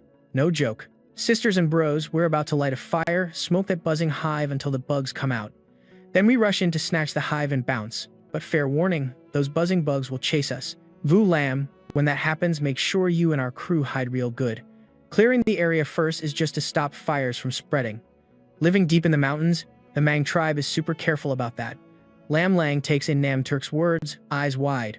Wait, so y'all gotta destroy the whole beehive just to get honey? Nam Turk blinked. Yep, Lam Lang says. In our Triu Duong tribe, we call those buzzing bugs honeybees. Nam Turk snaps to attention, nodding with a big smile. Right, you gotta do it that way to get honey. Those bees are seriously ferocious. Lam Lang and Lei Haiyan exchange grins. Lei Haiyan says, maybe we should handle it ourselves. Lam Lang agrees. Yeah. She steps up, calling to Nam Ki, who's still clearing grass. We've got a cooler way to get honey. Let us handle it later. Nam Ke looks surprised. Huh. Lam Lang smirks. You don't need to clear anything. No fires either. These honeybees, yeah, those buzzing bugs you mentioned, we got a way better, safer method to grab honey. Nam Ki, Bak, and the others all freeze. Wait, seriously, y'all actually have a way. Tong Fong's jaw drops, then he's all epiphany. For sure, Vu and the chief are so legit, and with the strong Triu Duong tribe, it's no surprise they got tricks up their sleeves. Honestly, it'd be weird if they didn't. Tong Fong see, when Vu says they got a method, they definitely do. Nam Ki and Bak still kinda half believe it. Nam Turk suddenly shouts, Vu Lam, how's that even possible? These buzzing bugs are fierce, they fly fast and move slick. You can't just wipe them out or chase all of them away. You really think you can handle them? Nam K and Bak nod in agreement. Lam Lang laughs. Why fight them? We can just be buddies with them. Wait, seriously. Lam Lang smiles, calm and easy. If we're friends, we can keep getting honey all the time. Isn't that way better? Of course, every time we take honey, we leave some for them.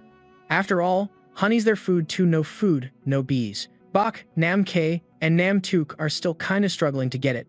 Lam Lang figures seeing is believing, so she casually snaps her fingers. Yo, just wait and watch. Lei Huiyan's smiling too. Ah, Arvu said he had a way, so he definitely has a way. Nam Ki and Bak were still kinda skeptical. Nam Tuok shouted, Vu Lam, how can you pull that off? Bugs that buzz and bite fierce, flying around all twitchy, tiny and quick. You can't kill them all or chase them off for good. Do you really think you can deal with that? Nam K and Bak nodded in agreement. Lam Lang chuckled. Why fight them? We can be buds with them. Wait, what? Lam Lang smiled coolly. If we're friends with them, we can keep collecting honey non-stop. Isn't that awesome? Of course, every time we take honey, we leave them some too. After all, honey's their food. If they run out, they won't survive either. Bak, Nam Ki, Nam Tuok still didn't fully get it. Lam Lang figured it's better seen than told, so he snapped his fingers smoothly. Yo, just watch and see. Lohayan grinned too. Chill, if we can talk it out, we can totally get it done. Bak, Nam K, Nam Tuok. Just then, Dang and Dong came back all smiles. Dang was lugging a massive bundle of firewood. Dong was carrying a huge pile of fresh green grass that totally hit him. Wild grass stacked on dry wood burns up with thick smoke. This is a super popular way to hunt bees. After hearing Tung Fong and Nam Tuok give a quick rundown, Dang and Dong just froze. But Dang clearly got it, just like Tung Fong, soaking it all up fast. Or you could say he's totally the crazy fan of the Vu tribe, grinning ear to ear. Yo, our Vu's got an even cooler idea. That's awesome, so what do we gotta do to help out? Nam Ki saw this and got even more convinced. Whatever, might as well give it a shot. He jumped in and said, yeah, we can help too. Bak and Dong were down as well. Even Nam Tuok was ready to back them up. Super curious. They really wanted to know how to be friends with those buzzing little bugs. Hang tight for a sec. I gotta prep a few things. Lam Lang said as she pulled out 2 wide-brimmed bamboo hats and a big cotton cloth from her pocket. When you're getting honey, you gotta wear a wide-brimmed straw hat, plus a long mesh veil that covers your head, face, and neck. Gloves protect your hands too. But right now, the situation won't let us suit up so fancy. Lam Lang picked her gear and grabbed a basket with a lid from her stash. The basket was about 2 feet long and more than a foot wide and tall. She planned to catch the hive. Wild hives don't compare to man-made beehives. Getting honey without wrecking the hive is seriously tough and way riskier. So better to get it done in one go, catch them, and swap their home for a new hive. Then back at home, make a proper beehive box. Yeah, This beekeeping thing isn't impossible to teach your wild tribe, but scaling up bee farming isn't easy either. Lei Haiyan spread out the cotton cloth. Lam Lang measured the hat and cut a big piece to cover it. 4 sides hung down, and Lei Haiyan cut a long strip of fabric too. They covered their faces, leaving only their eyes visible. Hands were simply wrapped with cotton fabric. After gearing up, they nodded at each other. Lam Lang smiled, feeling pumped, and faced Nam K. Bak and the others were wide-eyed, staring in amazement, saying, "All right, y'all just stay back and watch. We're going for the honey right now." Nam Ki hesitated, ready to speak up, but couldn't resist giving a kind warning. "Chief Vu Lam Lei, those bees y'all are talking about are seriously tough. No joke, don't underestimate their tiny size, because they're venomous. A sting can poison you, causing sharp pain and swollen red wounds that are super annoying. If it's bad, your face could get all goofy, even fainting. Y'all look tough, but I doubt you can handle those bees." Bak and the crew nodded non-stop, worried for Lam Lang and Le Huyen, thinking they probably never met buzzing bugs like that, so they don't get how scary they are. Tung Fong and Dang were kind of thrown off by the Chief and Vu's moves, but they trusted them. Chief and Vu never let them down. The more confusing the Chief and Vu's actions seemed, the more proof they were onto something. If everyone understood everything, how could they show off their skills? So both said straight up, "Nam K, sis, chill. The Chief and our Vu got this locked down for sure. Yup, they definitely handle those bees." With new slang from the Triu Duong tribe, the young folks there caught on quick, calling the buzzing insects honeybees. Nam K Bak, "Man, looks like you can't stop Chief Lei and Vu Lam anymore." Nam K really didn't want to see them all stung up and swollen-headed, so she pulled Bak way back and whispered, "If the bees go wild, you take Chief Lei and run. I'll pull Vu Lam. We split up. You go one way, I'll go the other." "Got it," Bak nodded. Right then, Lam Lang and Lei Huyen, decked out in their rough gear, stepped forward. Lam Lang gently swiped aside the bee swarm with her soft grass bundle. The bees got a bit riled up.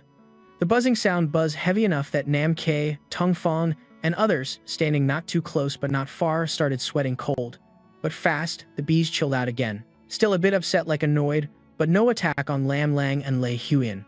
Nam K and the crew were stunned. Wait, what? How's that even possible? Remember, if it was them, they'd already be under a crazy bee attack right now. Super quick, they witnessed something else crazier that made their jaws drop. No clue what Lam Lang and Le Haoyan did, but all the honeybees seemed to obey some command, flying straight into the basket that Lam Lang pulled from thin air. "Oh dang, what did I just see? You didn't imagine it. I saw it too. No way, crazy stuff." "Haha, I told you our Chief and Vu are legit." The Chief and Vu's moves were always a hit. Nam K and Bak exchanged looks, their eyes wide with shock. Too magical. Dong and Nam Tuok also stared dumbfounded. But as soon as they thought about the honey they'd soon eat, their faces lit up again. Once the bees were trapped in the basket, Lam Lang quickly closed the lid, then tucked the basket away in her space. She waved lightly, pulling out a wide-mouthed ceramic jar. Obviously, that jar was for storing honey. Wild honey isn't something you gotta shy away from. Big clumps of honey were cut down with a stone blade and tossed into the jar. This hive was no joke. They got tons of honey, almost filling that whole jar. Bringing it back, it must weigh at least more than 10 pounds. Even if half goes to the wild tribe, they still get 5 or 6 pounds. After scooping the honey, the entire hive was taken too, since the bees were captured already. Bringing back at least 10 pounds, probably more. Even if half goes to the Mang tribe, that's still 5 or 6 pounds left. After scooping the honey, they also took the whole hive. After all, the swarm was already under her control. Those baby bee larvae inside the hive ain't gonna survive anyway. Might as well bring 'em back. Dry 'em up, crispy, gonna taste hella good. Lam Lang and Lei Haiyan hauled their loot back, pockets full. Nam K and the crew were wide-eyed from the jump, like kids seeing magic tricks for the first time. "Try it out. This honey's straight up sweet and fragrant." Lam Lang grinned, snapping off a chunk of honeycomb to hand to Nam Tuok. Nam K just smiled, hollering to the others, "Come on over, grab some yourself. No need to be shy." "Dude, so sweet, this stuff is fire." Big Boss Lei and Vu Lam were killing it. Southeast Tuok called out loud, couldn't wait, and popped a piece of the honeycomb straight into his mouth, even licking his fingers clean, not letting a drop go to waste. Everyone was stoked, and the honey smelled insanely good, especially out here on the mainland. In an era where food flavors are way too basic, no one could resist this kind of vibe.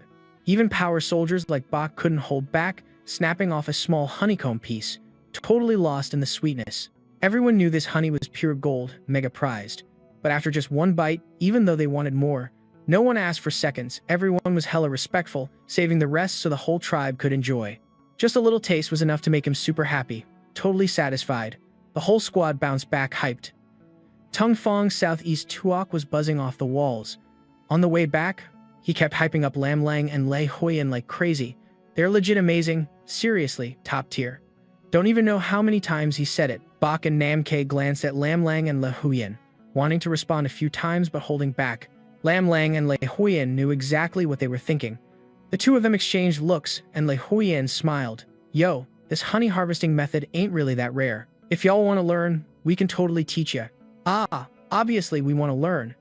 Bak and Nam K were hyped to the max, and Tung and Southeast Tuok couldn't help but cheer too. Big Boss Lei, Vu Lam, y'all are seriously the real MVPs. If our tribe learns this way, getting honey will be way easier and way safer. Bak said for real. Don't worry, our Mang tribe ain't gonna just take your method for free, we're down to trade some stuff. Lam Lang and Lei Huiyan didn't hesitate. Cool, let's make a trade. Bak and Nam K heard this and felt a bit more chill inside. Trading is how tribes normally connect. One side, just giving without getting something back feels sketchy. You can bet this sparked serious buzz over at the Mang tribe. Lam Lang and Lei Huiyan didn't just promise to teach safer honey extraction, but also said the tribe could raise bees. This almost left the horse tribe people totally baffled. Raising, buzzing bugs. Bugs with wings can just fly off whenever they want. Who could keep track of them? Plus, they're venomous and savage. Every battle, they swarm like a dark storm cloud. So how the heck do you even raise them? How can they ever be tame enough to keep? Lam Lang pulled out a basket holding the queen bee and her hive from his space storage and started explaining to them. This time, the horse tribe folks finally got it. They follow their leader. Catch the leader, and the rest listen up. Yeah, gotta say, their leader looks nothing like the others. Big, fierce, totally boss vibes. Lam Lang probably meant that. Words are nothing without action, so the horse tribe chief warmly invited them to stick around a few more days. Tomorrow, the tribe would send people into the mountains to hunt honeycombs, and then have Lam Lang and Lei Huiyan show the way live. The chief generously gifted them 2 honeycombs, not counting the ones they just caught. They also shared some honey and threw in 10 stone weapons plus 5 kinds of herbs. Lam Lang and Lei Huiyan were down with it. The 5 herbs they looked over were Lian Qiu, Thao Kat Tao, Hoak Huang, Fuck Lin, and Sai Ho. The horse tribe was real honest. They didn't just give dry herbs, but also living plants to grow. The tribe's generations of shamans were skilled with medicinal planting, so they dedicated a valley as their herb garden, growing tons of kinds. Not huge scale yet, but they had pretty much everything. Everything they handed over to Lam Lang and Lei Huiyan was top-notch. Of course, the tribe still kept many rare, super effective herbs in tiny amounts, and naturally, they wouldn't easily hand those out to outsiders. Even inside the tribe, not all knew about those. So for outsiders, it was even less likely. Lam Lang and Lei Huiyan were hella satisfied if they had to hunt those herbs themselves, who even knows how long it'd take. This haul of over 10 medicinal herbs basically covered everyday healing needs. Lam Lang then taught the horse tribe how to safely harvest honey from the combs they brought in, making Namki and others keep gasping. So you can actually harvest honey this way. Before, they never thought the honey they got for a fortune came from chewing the whole honeycomb. Sure, some pure honey dripped out, but it was a tiny bit, and they had to be super careful catching every drop with jars. According to Lam Lang's way, you get all pure honey, no waste. They'd once taken bee larvae but tossed them. Who wants to eat those little things?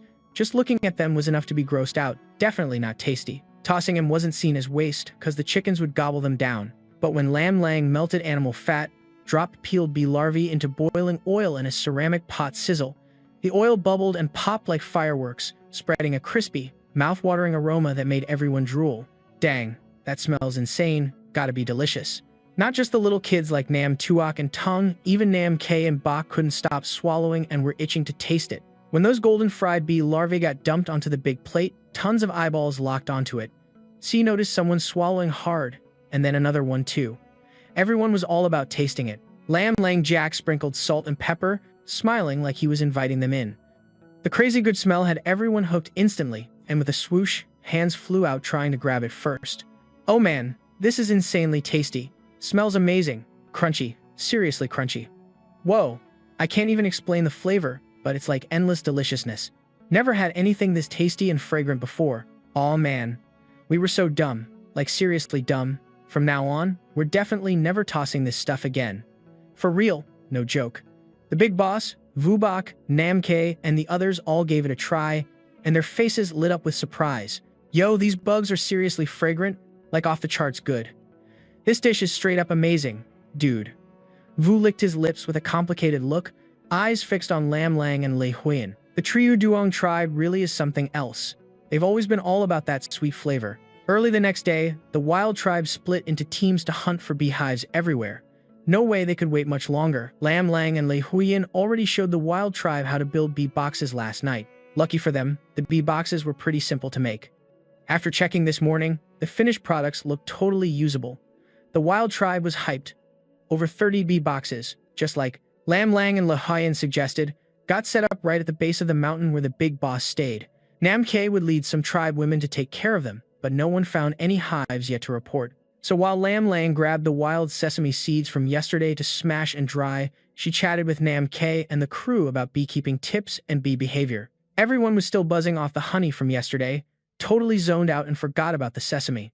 If Lam Lang hadn't started smashing and drying it now, Namke and the gang might have straight up erased it from memory. As Namke and the others helped smash the sesame, they paid close attention to Lam Lang's explanations, quietly soaking it all in, sometimes hitting her with questions. The more they listened, the more confused they got. Wow, these tiny buzzing bugs have way more cool stuff going on than they ever thought. Mind-blowing for real. The wild tribe lives deep in the Thuong Sun Mountains, living often side by side with nature, so they've always had mad respect for the natural world and have slowly opened their minds to nature's wonders. Still, this blew their minds hard. Just one tiny bee, packed with stuff they never knew or imagined. So what about all the other creatures? Within the wild tribe, some of the deeper thinkers like Big Boss Vu have been mulling over tons of stuff since then. Maybe from now on, they'll switch up how they handle nature a bit. But seriously, their top priority right now is keeping tight with the Triu Duong tribe. Nothing beats locking in a friendship like that. By noon, someone came back with awesome news, found a hive. After a quick, simple lunch, Lam Lang and the others took off immediately. Almost everyone who wasn't doing anything wanted to tag along and see the hype, but the big boss stopped them. Of course, Vu had to go, along with the 3 hunting captains. Since they'd be out hunting and might stumble on hives anytime, they had to learn how to handle it. Once they got the hang of it, they could teach others. The captains each brought their assistants. Namke led some tribe women too, since they'd be managing the hives later on. They had to know their stuff about the bees. Nam Tuo and Dong, who tagged along before, wanted in again to check out the excitement. So they joined the crew, and everyone else had to stay back, bummed out. Beekeeping. For buzzing bugs, total new territory. Everyone was stoked to see what's up. After walking just over an hour, they hit a mountain valley. This wild hive was built into a rock crevice on the cliffside. It looked like it'd be kinda tough to harvest, but for Lam Lang and Lei Huiyan, no sweat. Lei Huiyan used her powers to precisely widen the crack, then did her usual move, gently grabbing the queen bee and placing her inside the bee box. After a quick, chaotic buzz session, the swarm flew calmly and orderly into the box. Namke, Bok, and the others who had seen this before were still shook, and the wild tribe folks seeing it for the first time, totally mind blown. Watching Lam Lang and Lei Huiyan swoop in and catch the queen. Hearts pounding, knees shaking, heads buzzing. You're such a scaredy cat, hiding behind a blindfold scared to look. That's terrifying. Everyone in the wild tribe knows how fierce these bees can be, but man, it's seriously magical. Nam, Tuo, and Dong weren't lying. These buzzing bugs don't actually attack people, they're called honeybees now. Sounds way nicer than buzzing bugs. Going forward, we can legit keep them and never run out of honey, right? Big Boss Lei and Vu Lam said it's cool. Haha, awesome, awesome, let's roll. After packing up the bee box, Lam Lang stashed it into space for now. From here on, Nam K and her crew can just hold the box tight if the bees don't get riled up, no big deal. Next up was honey collecting. Lam Lang let Nam K try it out. Man, that was super hype. Nam K, Bok, and the others led the group forward. Though it got a bit wild at first, the wild tribe's ability to adapt was no joke. Quickly, everyone found their spot. The extras stepped back or slid to the sides on their own. So wild. Everyone in the Mang tribe knows how fierce honeybees are. But then it's actually kinda magical. Nam Tuok Dong's not lying to us. Those buzzing bugs really don't attack people. Call them honeybees, they sound way nicer than just buzzing bugs. We can actually raise them later. What? Unlimited honey to eat. Commander Lei and Vu Lam said it's cool. Haha, that's awesome. That's awesome. Move out. After packing up the hive box, Lam Lang stashed it in his space for now. Later, if Namke's crew catches bees, just hold the hive tight. As long as the bees aren't freaked out, it's all good. Next up was the honey harvest phase. Lam Lang let Namke's group try it themselves. Man, it was way too thrilling. Namke, Bok, and the others eagerly took the lead. Though it got messy at first, the tribe's adaptability is no joke. Pretty quick, everyone found their groove. The extras stepped back or moved aside on their own. Namke and Batch were the ones handling the knives, moving quick and slick, and before long they had sliced up all the honey and packed it into ceramic jars, while also snagging some of the larvae nests. When you've had a treat that good before, who'd want to waste it, right? Not only did they nail the technique for frying crispy bee larvae, but they also picked up from Lam Lang how to make pepper spice, the stuff that makes your nose tingle, aka the pepper flower, which they actually got as a gift for the Triu Duong tribe too. The chief and shaman of the Triu Duong tribe were legit sharp minds. No wonder Tung Fawn and Don were so hyped and constantly hyping up their chief and shaman nonstop. This was the first time folks from the Mang tribe managed to get honey so smoothly. Everyone was hyped enough to jump around with excitement. They all shared a taste. That sweet kick had everyone hooked, feeling lit and buzzing honestly. Nothing beats that kind of happiness. Big thanks to Chief Lei, thanks Vu Lam, and shout out to the Triu Duong tribe too. Later that afternoon, Lam Lang and Lei Huan helped out one more time with gathering honey. Namke and Bach had almost got it down and could totally handle it solo now. To show their gratitude to Lam Lang and Lei Huan, that night, the Mang tribe's chief and shaman ordered a huge bonfire feast, bringing out the freshest grub to treat Lam Lang and Lei Huan right. Lam Lang also schooled Namke's crew on how to make pepper salt with roasted sesame seeds. At dinner, when they grilled the meat, they didn't just sprinkle on the pepper salt with roasted sesame, they slathered a layer of honey on top too. At first, seeing them use that precious honey so casually made the Mang tribe members grind their teeth in pain. But after tasting that wild, flavorful grilled meat, it was insanely good, seriously hard to put into words. Who knew grilled meat could be done like that? So aromatic, so tasty, I could solo finish a whole big deer leg. Honestly, one leg might not even cut it. Same here. The Mang tribe's king was deeply moved, caught up in all sorts of feels and couldn't help but brood. Maybe next time, grilling meat could get more creative, trying out different fruits to make sauces, to baste the marinated meat. Yeah, like that pepper flower could work as spice, maybe trying out some other stuff, and who knows, they might discover something fresh.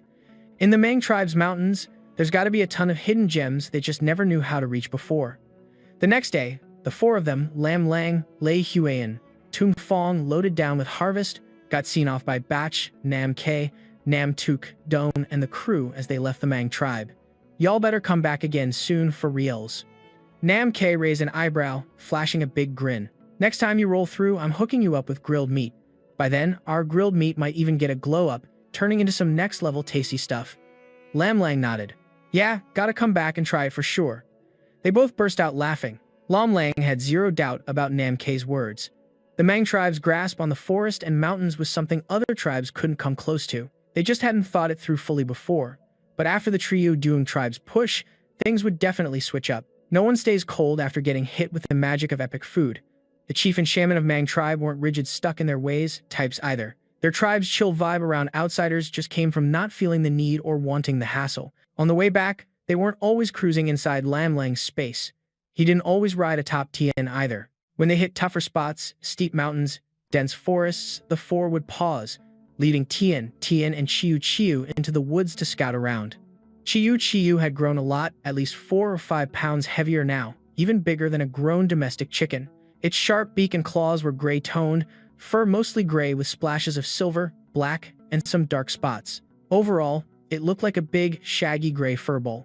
Lam Lang had secretly hoped it might pull a surprise transformation later, like a fugly duckling turning into a swan. Maybe it was going to be the phoenix in disguise, but after checking out its feathers and its goofy, always hungry personality, Lam Lang had to let go of that dream. Definitely not a phoenix. If it still flies when it's older, that'd be a miracle. This little troublemaker seemed addicted to teasing Tien. No matter how big it was, it liked to randomly hop on Tien's head, driving Lam Lang nuts sometimes. She had to pick it up and set it down, making it walk by itself. Even then, Chiu was happy, calling out its own name happily and scampering alongside Lam Lang, nuzzling for food. But barely a few steps, and as she got distracted, it was back on Tien's head, all smug. Lam Lang found it both annoying and hilarious, lazy like that. How's it gonna survive? That marked the 4th day since they left the Mang tribe. Before passing through a thick valley forest, like usual, they stopped to scout the mountains. Just 2 days before, they'd scored a good haul of herbs like forsythia, coptis, plantain, nux vomica, small buplurum, and even rare things like gastrodia and reishi mushrooms. This pumped the whole group up. Though their main goal was herbs this time, they'd also try to hunt wild boar, deer, mountain goats, and other animals if they got the chance. The forest was thick and lush. They planned to dive deep for half a day, camp overnight inside, then come out the next morning to press on. With TNT around, going deep into the jungle felt way safer and less sketchy. This forest is dense and super lush. They planned to trek deep for half a day, camp overnight, then head out the next morning and keep moving. With Chien around, the danger of going deep into the woods felt way less intense, plus, there's space too. Nothing to freak out about.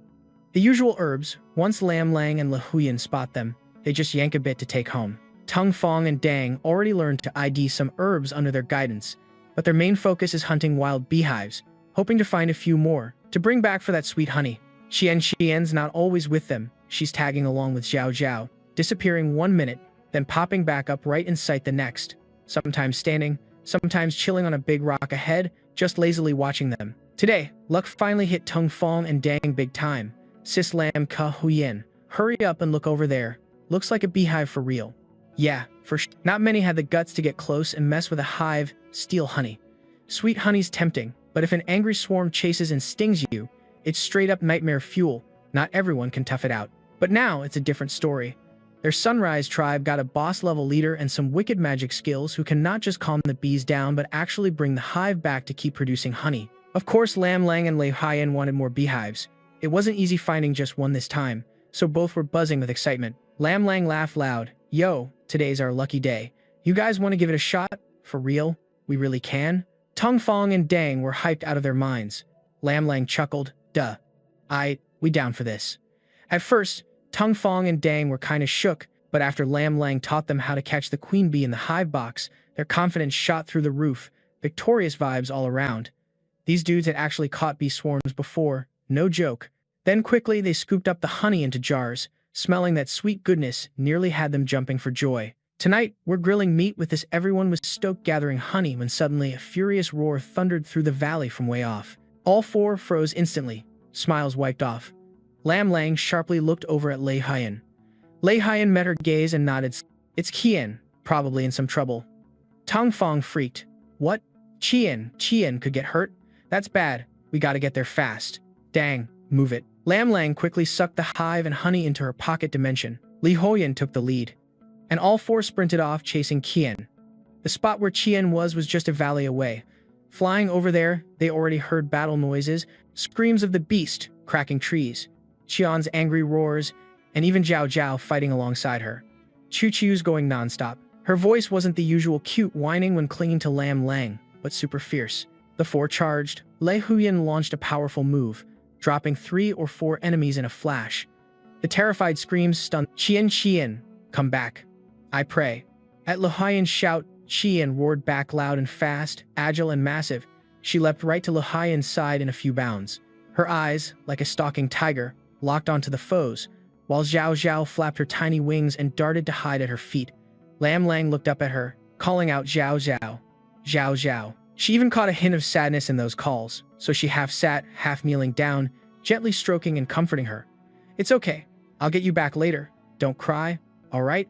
Zhao Zhao immediately calmed down, nuzzling against her leg. Across from them, a huge dude towering like a metal tower shouted, pissed, "You're Tung Fong and Dang, right?" His crew recognized them too. Faces went dark, anger flaring. Good, didn't expect it was y'all. This is the hunting grounds of the lone tribe. Why are you here? And how dare you attack our warriors? Tung Fong, Dang, you got no shame?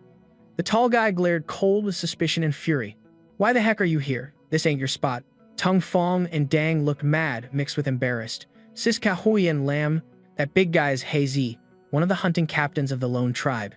He's a magic warrior too, controlling wind. His wind blades are vicious. Maybe this area really belongs to Lone's hunting zone. We just didn't realize. Sorry about that. Hunting grounds are sacred, no tribe trespassing, unspoken rule. Tung Fong and Dang felt heavy guilt for dragging Lam Lang and Lei Huyan into this because they didn't pay attention. Lam Lang shook her head. Don't beat yourselves up. Lone tribe's way too hardcore. Yeah, no blaming you guys. Lahian reassured them, then turned to Hazy, speaking up loud. Hazy, no need to stress. We've got zero interest in your hunting zone, just passing through. Lam Lang petted Qian, huffed softly. Y'all gang up and attack my hubby's buddy. What's the deal with that? Wait, he's your buddy? Buddy? No wonder why he was so fierce and tough to handle. If it was just some regular leopard, no matter how strong, he couldn't have dodged Hazy's wind blades and the whole tribe's ambush like that. Lam Lang's words dropped like a bomb, grabbing everyone's full attention. Buddy, helping out with magic warriors? Hold up. I'm gonna get back at him for you soon. So stop whining. All right. Chow Chow instantly chilled, rubbing against her leg and standing still. Across from them, a tall dude built like a steel tower barked angrily. You guys, Tung Feng, Deng, it's you all. His crew instantly recognized Tung Feng and Deng too, their faces twisting with anger, rage burning deeper. Well, so it's really you guys. This here is the Buluo Lone's hunting ground. What are you doing here? And you even dare attack our tribe's warriors? Tung Feng, Deng, you got any shame at all? The tall guy's face darkened, eyes sharp with suspicion and fury. Tung Feng, Deng, why the hell are you here? This ain't a place you're supposed to be. Tung Feng and Deng looked mad, mixed with guilt. Ka Hoyan Tai Lam, that tall guy, is He, one of the hunting captains for Baloo alone. He's got powers too, he controls wind. The wind blades he shoots are seriously lethal. This area really might belong to Baloo alone's hunting territory. We just missed that. Sorry, the hunting grounds of each tribe are like a silent rule. No other tribe dares to cross it casually. Tung Feng and Deng felt all kinds of bad vibes, thinking their slip-up dragged Lam Ling and Lei Hoyan into trouble. Lam Ling shook his head. You guys can't be blamed. Baloo alone's just way too hardcore. Yeah, no need to blame yourselves. Lei Hoyan reassured them, then turned to the others and spoke loud. He, chill out. We ain't interested in your tribe's hunting grounds, just passing through. Lam Ling patted Qian's head, snorted softly. You guys ganged up on my husband's hunting buddy. What's going down with that? What? That's a hunting buddy. No wonder it's so savage and tough to deal with. If it was just some regular leopard, no matter how skilled, it wouldn't break through. He's his wind blades and tribe's fighters surrounding it. Just one word from Lam Ling dropped like a bomb, instantly grabbing their full attention. Hunting buddy, especially one teamed up with powered fighters. One word from Lam Lang hit like a bomb exploding, instantly grabbing everyone's attention. Fellow students, when teaming up with superpowered fighters, straight up, the power combo ain't just 1+1. That beast they're bonded with is seriously tough, so you can bet its owner ain't no weakling either. Even with one special ops fighter and over 20 tribal warriors, keeping those four in check ain't no easy task. Plus, when a special ops fighter gets mad, their damage to regular warriors is massive, and only they could handle that heat.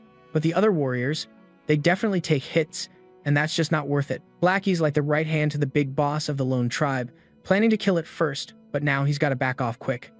Still, he coldly asks, just passing through? What's the deal with coming through here? Which clan did you pledge to? Tung Feng steadies himself, then coolly replies, passing through means just that. We're just passing through. You see us hunting here? If we bag a couple beasts along the way to fill up, that's fine. And as for which tribe we're loyal to, sorry, not your business. Tung Feng, how dare you talk to Captain Blackie like that? She shoots daggers at him with her eyes. Tung Feng scoffs, I'm not even the hunting captain of our tribe, so what's the problem with speaking my mind? She and the lone tribe warriors are fuming, and she shouts, Tung Feng, I challenge you. You got the guts or what? Blackie's heart twitches, a cold smirk flashes on her lips, but she stays silent. Macnet lets the lone tribe warriors shout in unison, fight, fight, fight.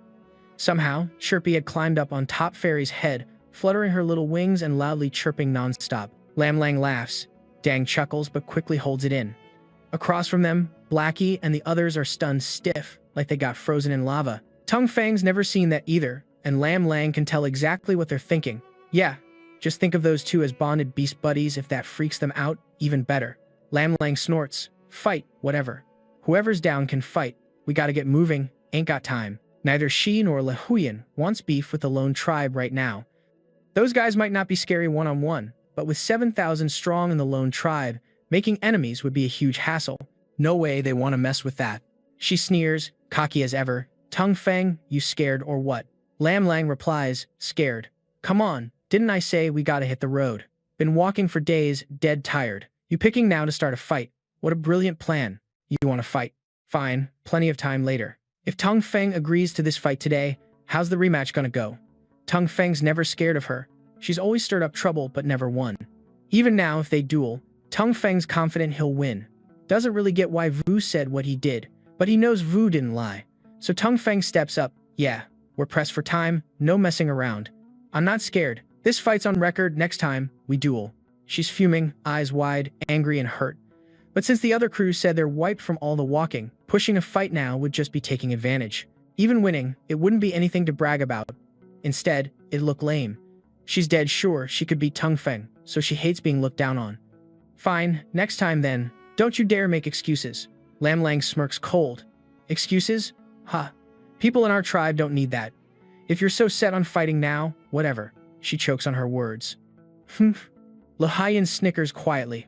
When it comes to trash talk, no one beats A Lang on their side. Let's roll. Yup. Lei Huiyan and Lam Lang exchange looks, leading Tung Feng and Dang away.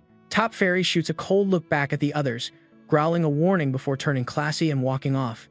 Chirpy, sitting on her head, isn't about to be outdone, flapping her tiny wings nonstop. Chirp, chirp, chirping her heart out. Suddenly, Blackie pipes up again. Tung Feng. So which tribe did you guys pledge?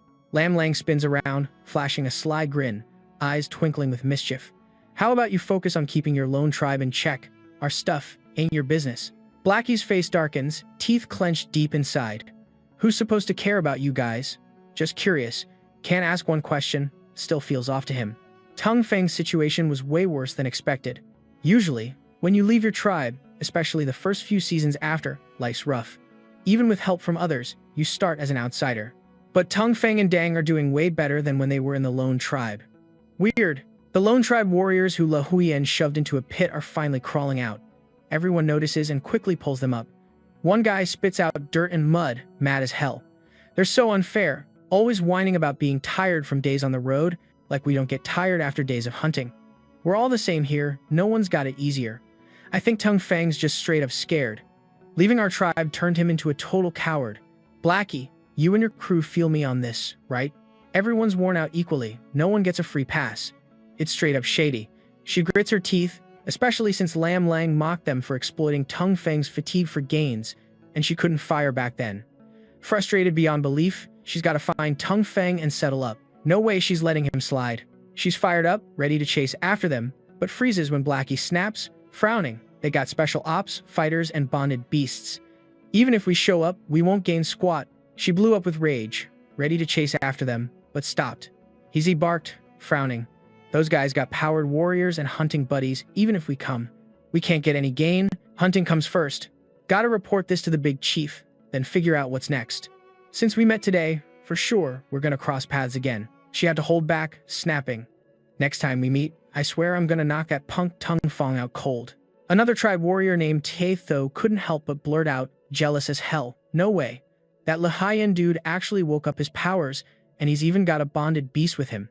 That got all the tribe warriors buzzing, full of respect. For real, he's awakened.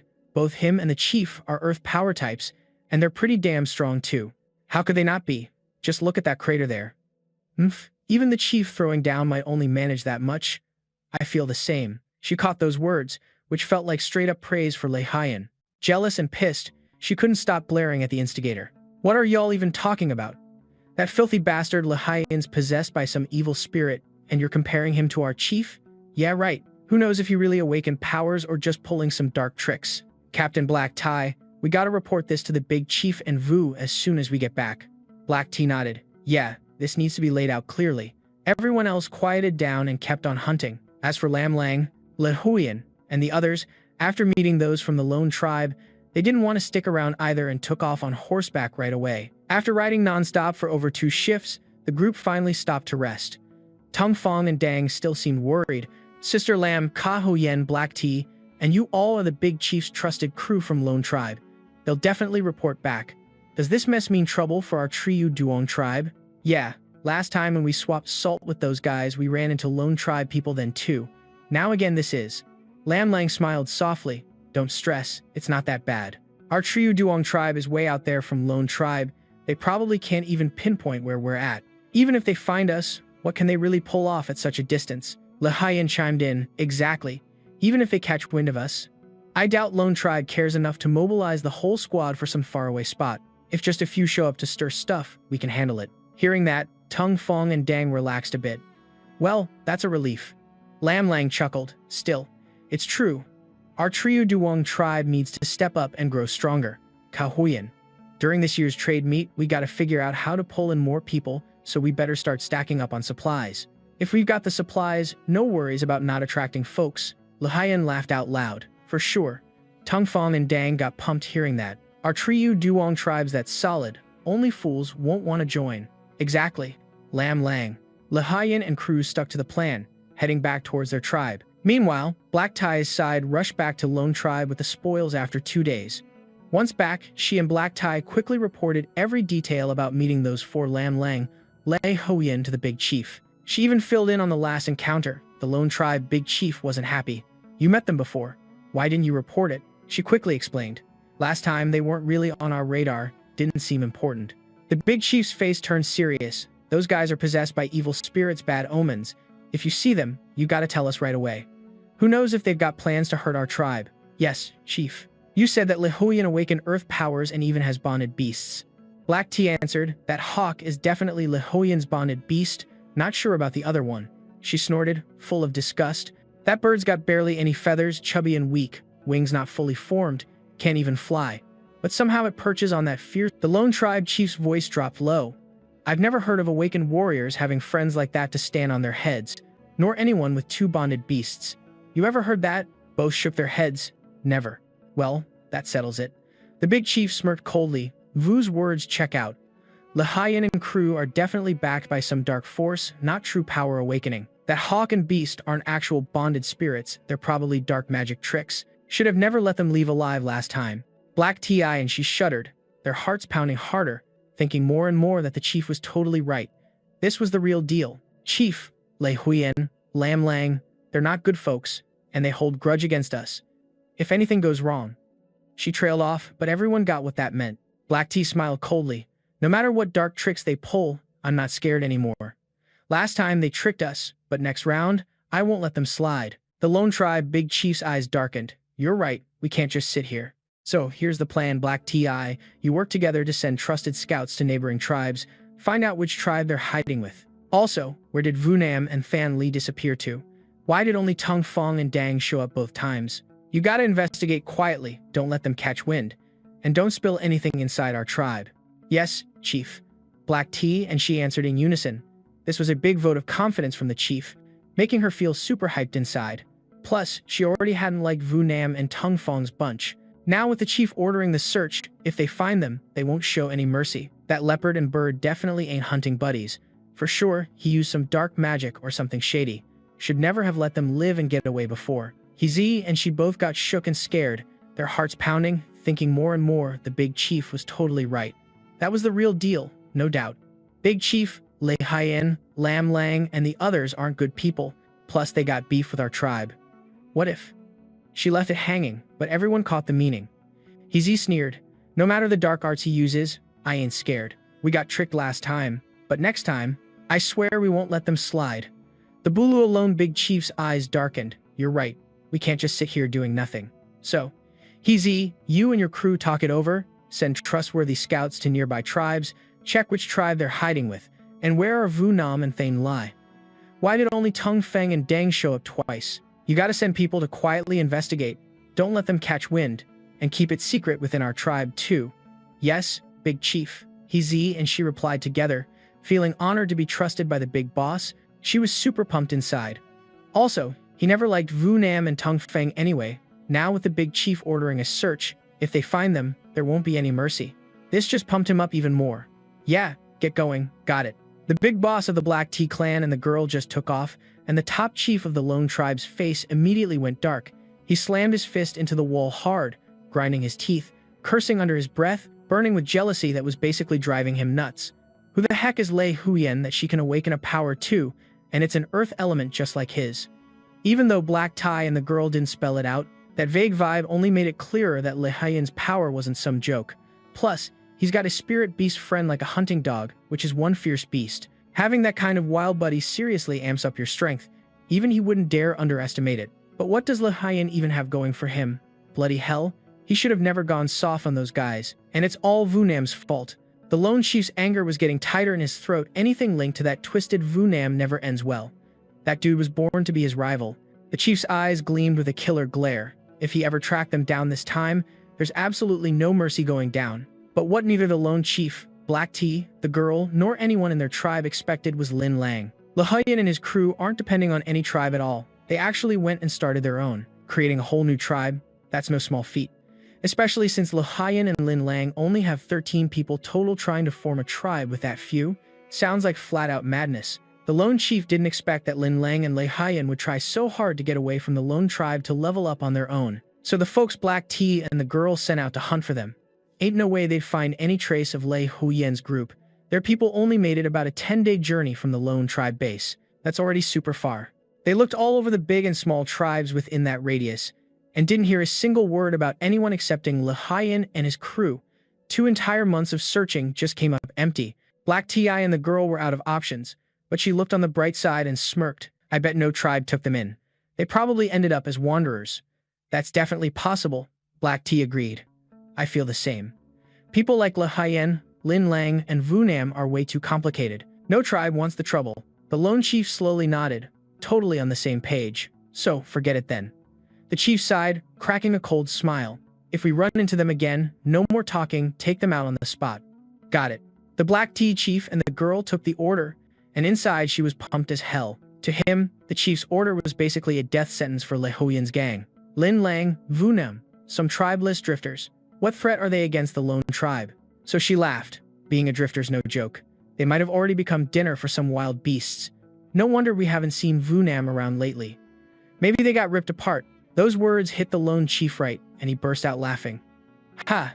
Yeah, that's definitely possible. The Triu Dung tribe, Lin Lang, and Lei Huyen finally rolled back in, bringing tons of good stuff. The whole tribe was hyped and busier than ever. The big-hearted nature of the Mang tribe really helped spice up the resources of the Trio Duong tribe.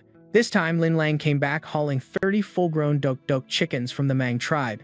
Now they had a total of 42. As soon as they arrived, Big Mao and Little Mao raced out, all excited to report. Right now, 2 of the Dok hens were sitting on eggs. 3 were squatting over eggs. Those chicks from before were growing super fast, a whole noisy bunch running around. Couldn't be cuter. The regular chickens were bigger too. Plus, the Dok chickens penned on the wide-open grasslands.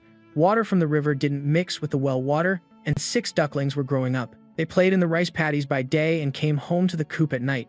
It wasn't just the Dok chickens and ducks. Vunam and the gang also caught 17 wild rabbits to raise. Those long-haired bunnies were healthy and hopping around. Everyone laughed. Everything's cool, but these guys eat a ton. Lucky we can grow lots of sweet potatoes and they fish and grab river veggies all the time, or else food wouldn't cut it. Lin Lang grinned. That's how raising animals goes. But think about it, once we have enough livestock, no more risking the wild hunts. Sounds way better, right? We might have to hustle a bit now, but the future's bright. Everyone pictured that scene and laughed. Lin Lang took a stroll around the vegetable and water fields. Everything looked solid. Not bad at all. The harvest was coming soon. That night, they cooked a big pot of meat soup. Everyone grilled together in the yard. Lin Lang pulled out some honey, just casually sharing the news. Vunam and the crew couldn't hold back their excitement. That was legit honey. T. Lam said, "From now on, we can raise bees, not just any bee, but honey bees. They'll keep pumping out honey non-stop." Wait, really? Ha. Our Trio Duong tribe's gonna have endless honey from now on. Ha ha, that's amazing. That sweet satisfaction and vibe from honey, no one can resist that. Everyone's hooked. Lin Lang smiled as he showed everyone how to spread honey on grilled meat. After grilling, sprinkle some salt, pepper, sesame powder, chili powder. The meat sizzled and dripped with juice. Before long, all those spices soaked deep into the meat. Taking a bite, the aroma was so insane it made you want to swallow your tongue. Dang, this is insanely good. I thought grilled meat with chili powder was enough, but salt and pepper, next level. Everyone pictured the scene and burst out laughing. Lam Lang went around the veggie fields and paddy, checking everything was good, no complaints. Looks like a great season coming soon. That night, they cooked a big pot of meat soup, all of them grilling meat in the yard. Lam Lang pulled out some honey, telling the simple story, and Vunam and the gang got all hyped. That was legit honey, no joke. Tai Lam said, "From now on, we can keep bees, not just any bees, but honey bees. Honey bees can give us honey again and again. For real, ha, our Chao Yang tribe's gonna be swimming in honey forever. Ha ha, That's so dope. Everyone loved the sweet satisfaction and joy that honey brought. No one could resist. Lam Lang smiled and showed everyone how to slather honey over the grilled meat. Once cooked, sprinkle some salt and pepper, sesame powder, chili powder. The grilled meat sizzled with dripping fat. Soon the flavors soaked deep in the meat, one bite. The aroma made you want to swallow your tongue. Ah, this is insane good. I thought grilled meat with chili powder was enough. Didn't expect the salt and pepper blast. I thought just chili powder and salt and pepper would do the trick, but dang, they even slathered on honey and sprinkled sesame seeds. Man, how can it taste this insanely good? Seriously, for real. If you made me chow down on grilled meat like before, honestly, those words made everyone's hearts skip a beat, and they all nodded like crazy. Nobody stopped hyping it up. Totally true, right? I'm scared I couldn't even swallow one more bite now. Same here, after tasting this kind of bomb meat, what else could we even eat? Just on that note alone, our sunny tribe doesn't gotta worry about not pulling people in. Haha. Yeah, right, nobody can resist that kind of fire flavor. For real, if you don't come, you're just straight up dumb. If you're stupid, we don't need you in the tribe anyway. True that. Haha. Everyone was laughing and chatting while scrambling to grill more meat, and in the end, everyone was stuffed to the max. Man, so full, so good, stuffed and satisfied. And when they crashed to sleep, it was some next-level deep sleep. Next day, the sun was up for like 3 hours before everyone started yawning and dragging themselves up. The main mission today? Of course, settling in the beehives. The wooden planks were all set. Lam Lang and Lei Hoyan showed how to build the bee nests. They brought 3 hives back from the Mang tribe, and along the way picked up 4 more. Now, they had a total of 7 honeybee hives. Everyone was super pumped on this, eagerly picking planks, sawing, sharpening pegs, making cozy spots for the bees.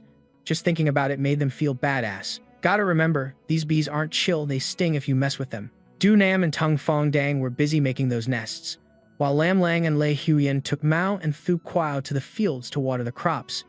Every time Lam Lang came back, she made sure to water herself, like a human fertilizer machine, eggplants, lettuce, corn, all growing super strong. In a few days, everything's gonna be ready to eat. Most other veggies were ready to harvest too. No joke, crops she personally planted and cared for just grew way faster and healthier. After watering, Lam Lang started picking. She grabbed like 20-something wax apples and southern apples, a basket of loofah, 2 baskets of cucumbers, 3 baskets of green beans and red-green peppers, 1 basket of chives, a basket of garlic stalks, 3 baskets of lettuce and spinach. She didn't pull up the whole lettuce, just snipped the outer leaves. All these went straight into the space storage, tucked safely into the big character cabinet on the 2nd floor in the storage area. Lam Lang had already asked Du Nam and Tung Fong about the winter weather here. It gets super cold, and the ponds and streams freeze over, some thick with ice, some thin, and just a few continuous sunny days can melt it. But the thick layers are strong enough to hold people walking over. Lam Lang and Lei Huyen figured out that, during the coldest times, the temperature probably drops to like -10 to -15 degrees, maybe not always hitting -15, but definitely hitting -10. That means after a certain point, the fields won't grow veggies outside anymore. So now's the perfect time to stack up on as much as possible. Gotta remember, it's not just the 13 of us anymore, there'll be more recruits showing up soon. That's quite a few mouths to feed, plus the noisy chickens, long-eared rabbits, and wild rabbits gotta eat too. So, the more we stash now, the better. The bee nests were done and placed in the open near the house, and the queen bees were released one by one into each hive.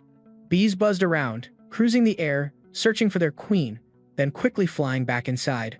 Than Lai, Thu Kwa, and the ones who'd never seen this before were freaked out at first, dodging on instinct like kids who want to watch firecrackers but are scared of the noise.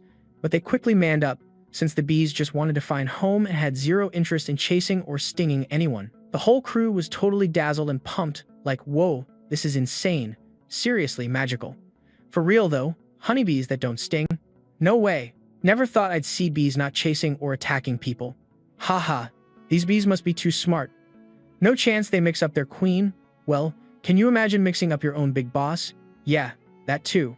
Bottom line, everyone's whole vibe about bees totally flipped. How could they be evil? They're obviously just tiny cute creatures that make sweet honey. After 2 or 3 busy days, house chores and outside work were mostly done. Lam Lang and Lei Huyen gathered everyone up for another meeting. Lei Huyen briefly shared how on the way here, they accidentally trespassed into the hunting zone of the wild tribe, leading to a small scuffle with Black Spot and her crew. Everyone was shocked. Black Spot and her gang hated us hard. They definitely report back to their wild tribe's big boss. It's very likely the wild tribe will come looking for us. Even if they don't find us right away, sooner or later, we'll run into them. So before this winter, we gotta grow our numbers fast and pull in more people. Everyone threw out their ideas.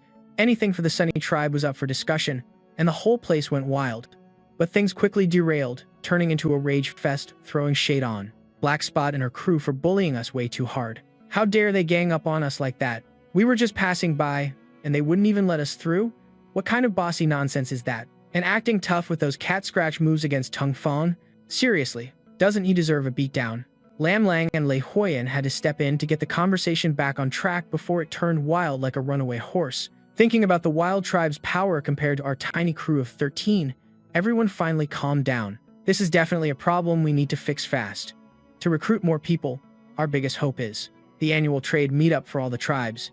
Back then, it wasn't just a bunch of big and small clans showing up.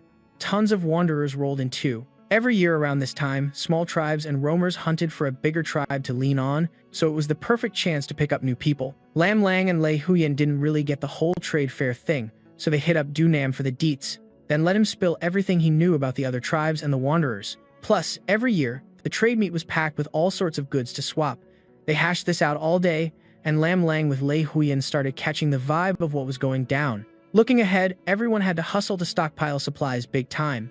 Lam Lang grabbed Lei Huiyan, stepped out the door, and the two jumped on Qian, riding north with Zhao Zhao for over 10 miles. This spot roughly marked Qian's territory. Lam Lang grinned and said, "Hey Huiyan, if we want to build a city, the north side around here looks perfect. What do you think?" They call it tribe building, but obviously, a tribe can't top a proper city for safety. From the start, the plan was to build a city. And if you're building a city, it's gotta be big. No need to buy land or mess with land use certificates or any ownership papers, so obviously it should cover a wide space to be worth it. Once we realized your earthbending skill, Lei Huiyan, the two of us just trusted the city plan more during our private powwows. You've been training hard controlling Earth too, pretty slick now, able to smash some serious moves or do fine-tuned adjustments. Building a city wall isn't tough for you, it's just a matter of time. Gotta make those walls tall, wide, and solid. That takes time and mad focus to get right. Luckily, nothing else is popping right now, and we gotta recruit more folks before winter hits, so starting city building now is perfect timing. Lei Huiyan agreed and cracked a smile. Cool, let's start on this side. With our current strength, even if it takes a while, having a rock-solid city is what matters most. I'll keep that top of mind.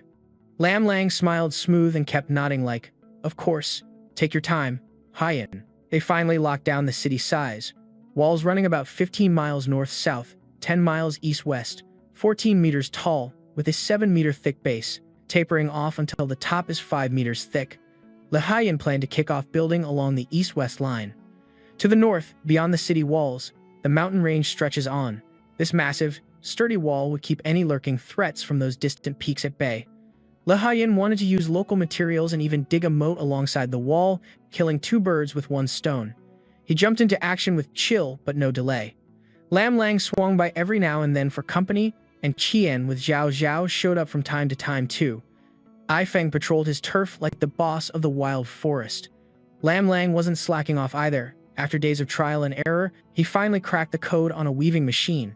That was huge. Not only did Dunam and crew gape like it was magic, they were straight up impressed, and Lam Lang himself let out a relieved sigh. Lucky he still remembered how to put it all together.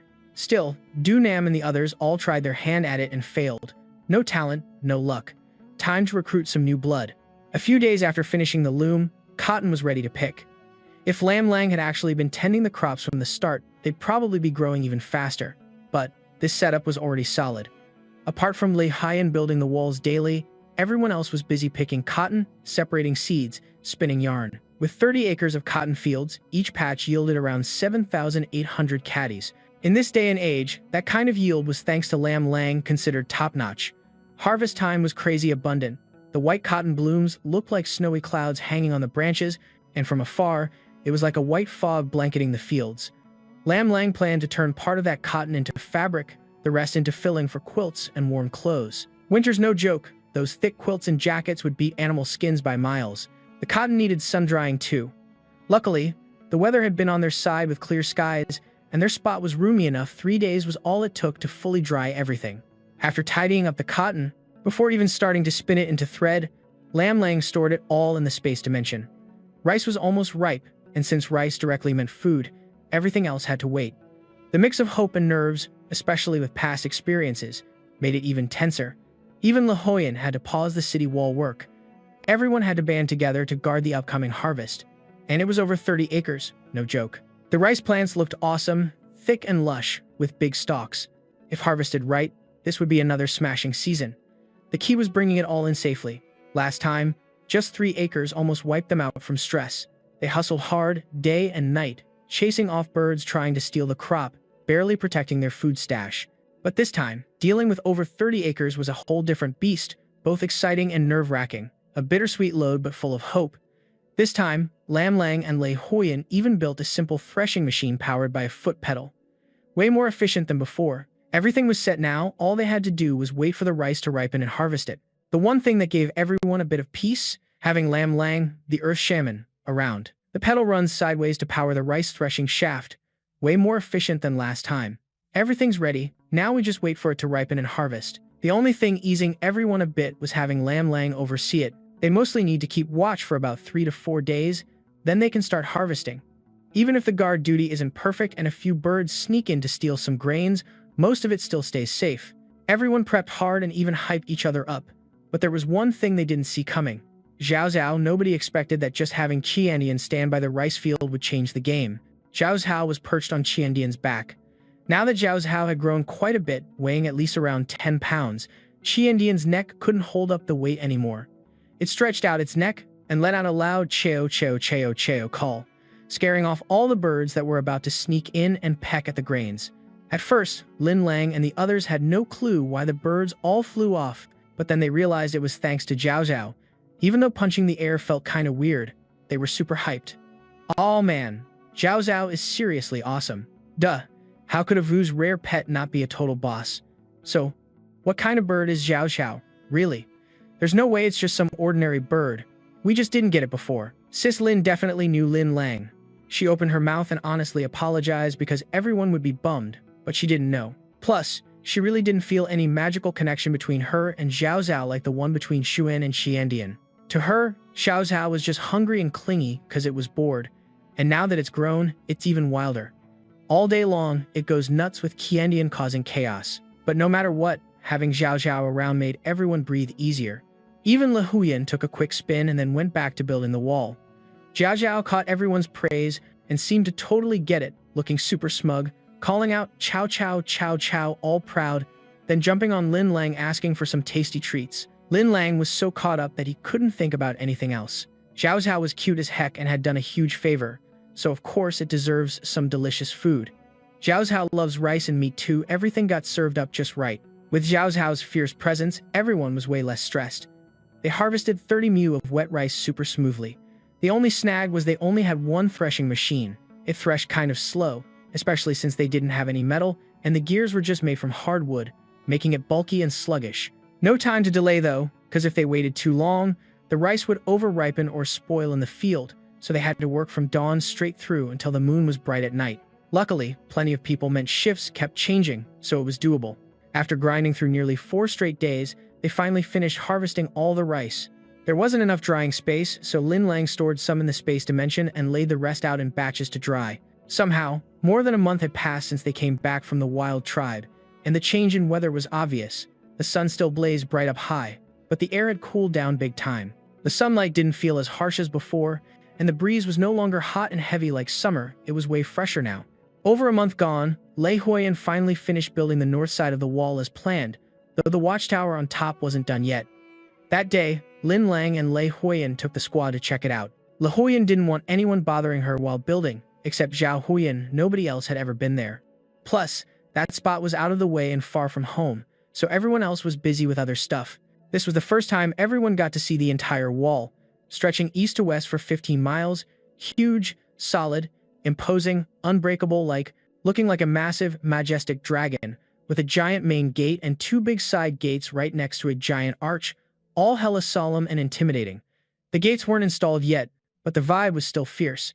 To get in and out easy, Le Haoyan even used her powers to build a dirt bridge across the moat, which hadn't filled with water yet, straight to the other side. When the giant beast-like wall appeared before them, everyone froze. Before they even got close, the group went wild. No way the wall Lin Lang and Haiyan talked about. So freaking tall and massive, mad impressive. Haiyan is legit amazing. That wall looks insanely sturdy. If our place is surrounded by walls like this, what do we gotta even fear? No joke. Haha. Even if some savage tribe tries to siege us, we're not scared. Our Chaoyang tribe is gonna be the strongest, no doubt. But as they got closer, everyone went silent again, not because they chilled out, but because the shock hit that hard. Everyone's eyes popped wide, jaws dropped, way more stunned than city folk seeing a fortress for the first time. This wall was insanely huge and intimidating. Standing by the base, staring up, they couldn't help but feel tiny and shaky, edging back with this mix of fear and respect. There was no thought of fighting back, just total submission. This is the wall, this is the wall. Lin Lang, who watched the whole build from start to finish and talked things through with Lei Huiyan a ton, was super happy and proud of it. She knew for sure if Yu Nam and Tong Feng saw it, they'd freak out and jump for joy. Plus, she was already feeling cocky and wanted to freak them out a bit to say, this was all built by her own Huiyan, and that's something epic. They'd definitely freak out and jump up in surprise. She was already feeling proud inside, planning to mess with them a little. This was all thanks to her man Haiyan, who made it happen, definitely deserved it. Had everyone shook and speechless. But she didn't expect she might have totally freaked out those other folks. Lam Lang and Lei Huiyan shared a grin. Lam Lang grabbed Lei Huiyan's hand and loudly joked with Dunam and the crew, yo, don't just stand there like zombies. See this? This right here is the badass wall of our Triu Duong tribe. No other tribes got walls this huge and solid. This wall's straight up one of a kind for us. With this bad boy guarding us, we're way safer and ready to thrive even more. Lam Lang's clear voice finally snapped Dunam back to reality. Tung Feng and the gang came out of their major shock, yelling stuff like, whoa, oh my god, what the heck? All chaotic, talking a mess, flailing arms and legs, even running circles around the wall. No other way to blow off that wild flood of emotions. The shock was so intense, even words ran dry. It took a minute, but everyone finally chilled out, calming down from the hype that was running wild. Their eyes lit up following Lam Lang and Lei Huiyan as they climbed to the top, standing on the wall's edge, sparking another round of pure hype and adrenaline. Way up high, right? Looking down was dizzying. Same here. No way could I stare straight down if a fight popped off. No way I'd be climbing up there. Totally wiped out. Haha, no doubt. Why so sure about that? Plus, there's that huge pit too. Our big chief is straight up epic, the strongest dude in all of East Continent for sure. Yeah, and views ours too. And he's savage strong. Lam Lang pointed at a pit about 10 meters deep and 30 meters wide at the base of the wall, smiling. This pit isn't just a pit. Once all sides of the wall are built, this spot will channel water from the big river. Basically, our wall is going to be surrounded by a massive river called a moat for extra protection. Everyone's amazed and suddenly enlightened. Sis Lam and Bro Huiyan are genius. Living inside the wall means we're even safer. A river that big, gotta have fish, right? So fishing's gonna be way easier. Oh, totally. That's awesome. Everyone's chatting excitedly, hyped about the future, buzzing with thrill and joy.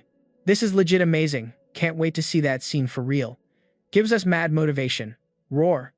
Out of nowhere, Tien suddenly shows up again, standing tall and fierce under the wall, covered in golden fur that glistens. He lifts his head to look up at them, eyes full of that classic disdain. Xiu, perched on Tien's back, didn't back down either, instantly making her presence known. Xiu flaps her wings, swooping up from Tien, letting out a sharp, clear cry as she spreads her wings and flies high, then lands right in front of everyone. As soon as she hits the ground, she bolts straight for Lam Lang. Everyone just froze like, whoa. Lately, everyone's been hella busy, and Xiu's been sticking close to Tien like a dragon's shadow, either sitting on Tien's back or fluttering Xiu right behind Lam Lang. So nobody's even gotten a good look at her flying. Even Lam Lang and Le Huiyan have never actually seen Xiu in flight before. This time, Lam Lang happily stepped forward, bent down, and scooped up Xiu. Her wrist heavy from the weight, she burst out laughing. Oh man, you're heavy, huh? You flying now? Haha. Everyone was squealing with excitement. Haha, Xiu's flying now. Did y'all see that? She's hella fast. For real, those wings are strong. Spreading wide and long as heck. Our little Xiu is already killing it at this size. Imagine when she's fully grown. I don't even want to guess how powerful she'll be. No wonder she's Vu's spirit beast. So, anyone want to guess what kind of bird she is? Everyone looked at each other, totally clueless. No bird's ever been like her. For real, no bird would dare jump around on a super-powered spirit beast's head like that. Plus, none grow this fast. Shiu's already shot up like a rocket in no time, now bigger than a grown hen's full circle. Hens don't fly, but she sure can. Whatever bird she is, as long as she's Vu's spirit beast, that's what counts. Than Lai waved her hand and said, totally. Everyone nodded nonstop. So true. Lam Lang was struggling to hold Shiu now. After hugging her a bit, she rubbed her gently, then set her down, feeling full of pride, a kind of mom vibe watching her kid grow up. Our Shiu's so awesome, flying now for real. Haha. Growing up crazy fast in such a short time, looks like she's gonna keep getting bigger and bigger. Suddenly, she wondered how huge Chio might get eventually. Too bad. Lam Lang turned to Lei Haiyan grinning. Right now, we don't even know what kind she is. You think she's some kind of eagle or badass hawk, yeah? Shiu's feathers are still dull shades gray, brown, nothing flashy but pretty chill to look at. To Lam Lang's eyes, she's gorgeous no matter what. Lo Haiyan studied Chiu a few times, nodding. He's pretty sure she's some eagle or hawk type, all fierce birds that'll be serious threats when grown. He figured maybe she really is your spirit beast, just little now, clueless on how to connect and communicate with you yet, living on pure instinct. Once she grows older, gets a bit wiser, maybe you can start building a bond with her. Lam Lang thought that over, agreed it made sense, and couldn't resist daydreaming, blinking with a smile. If she grows super big, maybe I can ride her as a mount one day. It's just that for now, it's still a youngster, clueless, doesn't get how to connect and communicate with it, just rolling on instinct. When it grows and gets some brains, maybe we can try leading it and build a connection. Lam Lang thought it made sense, and couldn't help but daydream, blinking and grinning. If it really grows huge one day, maybe I can ride it as a mount? Yo! Imagine this. Riding that thing straight into the sky, pure bliss, no cap. Haha. Just picturing it gets me hyped, and for real, it's totally doable. Le Haiyan was buzzing too, and the two of them busted out laughing at each other. Then without even planning it, both turned their heads to check out Chiu. Chiu was clueless, craning its neck with big, innocent eyes locked onto Lam Lang. Lam Lang cracked up, leaning down to rub that tiny head all gentle. Chiu, you better grow strong, all right? Whether mama gets to soar up in the sky later depends totally on you, got it? Chiu. After Lei Haiyan finished building that epic fortress, it was obviously a huge win. Chiu mastering Flight 2, double blessings for real. That night, everyone threw down in a feast fit for kings. In the oven, 2 wild chickens glazed with honey, plus a big slab of lamb ribs. On the clay stove, 1 pot was steaming rice, another was locking in the flavor of taro ribs. Other pots were all cleaned up, and every cooking ingredient was ready to roll. Lam Lang planned a killer menu. Salt and pepper fried shrimp, spicy boiled beef, fish cooked with pickled greens, cow tripe stir-fried with sour yard-long beans, steamed eggs with minced meat, plus a huge pot of spicy stir-fried rabbit and red bamboo stewed venison.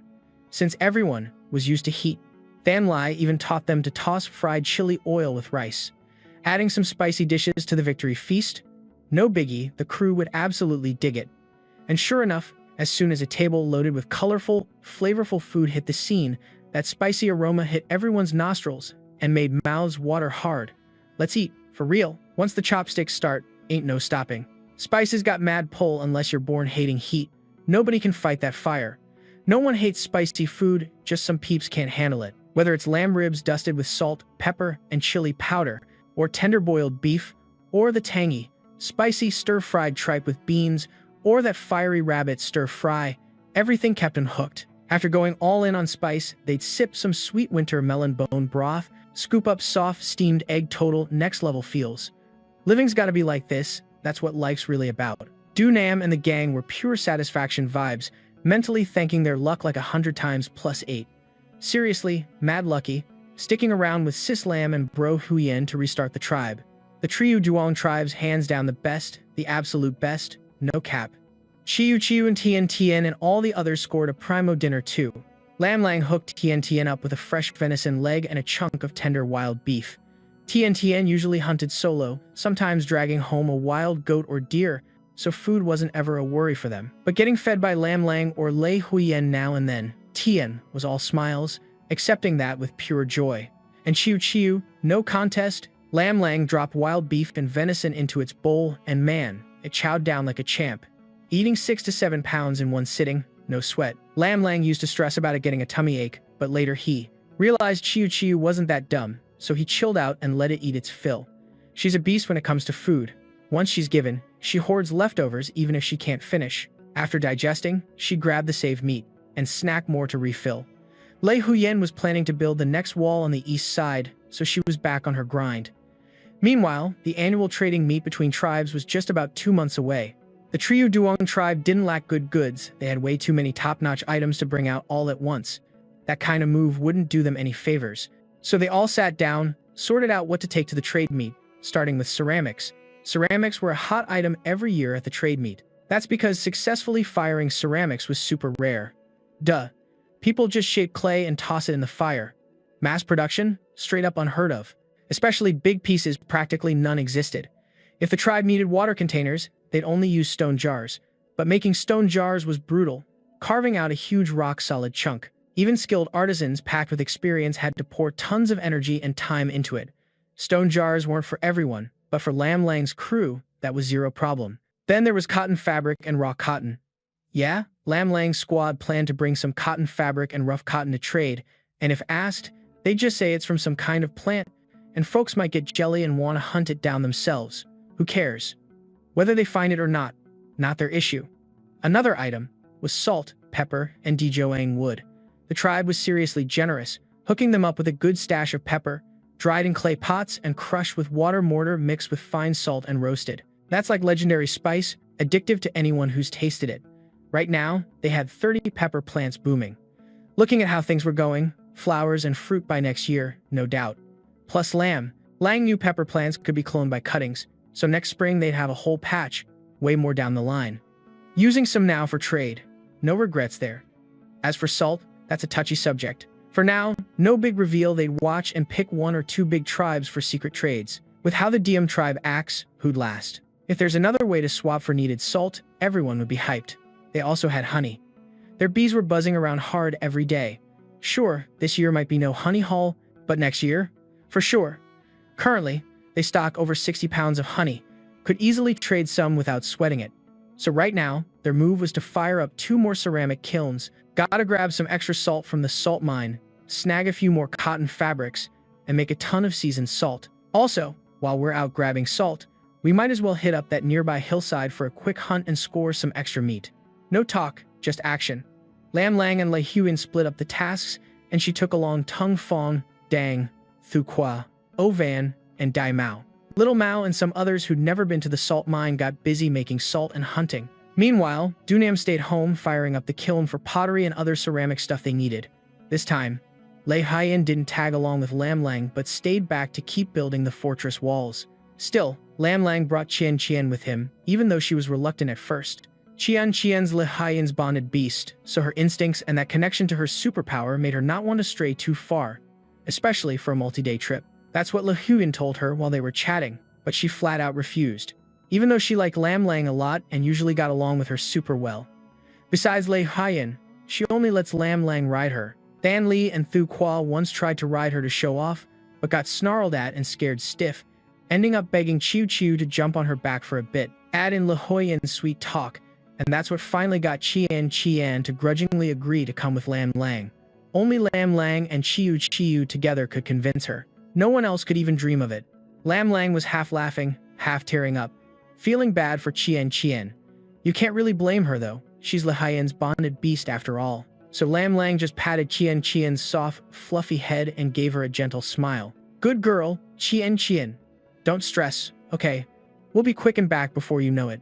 Alright. Qian lifted her head and gave Lam Lang a side glance, softening her expression a bit. Lam Lang gathered up Tung Fong and the others into the spatial pocket. She carried Chiu and hopped on Qian's back.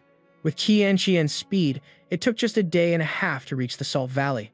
Last time they left, the ceramic kettle and saltwater bucket were safely stashed inside the cave. They'd sealed the entrance with a huge rock slab. Pushing the rock aside, grabbing their gear, and they could start boiling salty water to make salt. The cave had decent airflow, so it was livable. They sealed it up to keep wild animals out, not people, so no need for camo or anything. For a good stretch, this spot would definitely stay exclusive to the trio Yang tribe members, Tung Fong, Thu Qua, Dang, and O Van. just like Nam and Fan Lai before, got super hyped to start boiling salty water as soon as they arrived. Even though the tribe wasn't short on salt now, making it yourself still got everyone pumped up. Lam Lang felt a mix of frustration and amusement, but since she planned to teach them anyway, better to get it started. So she showed them how to set up the pots, fetch salt water, and stoke the fire. 3 clay pots soon bubbled fiercely. Thu Qua rubbed her hands excitedly, stirring with a thick stick, voice full of hype and anticipation. Sis Lam, is it really just like this? Stirring like this makes that pure, awesome white salt. No special tricks or anything. Everyone else looked eager to soak up the knowledge too. Yep, is there anything else we gotta watch out for? There has to be, right? If it was that easy, it'd be kinda insulting to this precious salt. Lam Lang laughed, kind of tearing up. You just gotta watch the pot.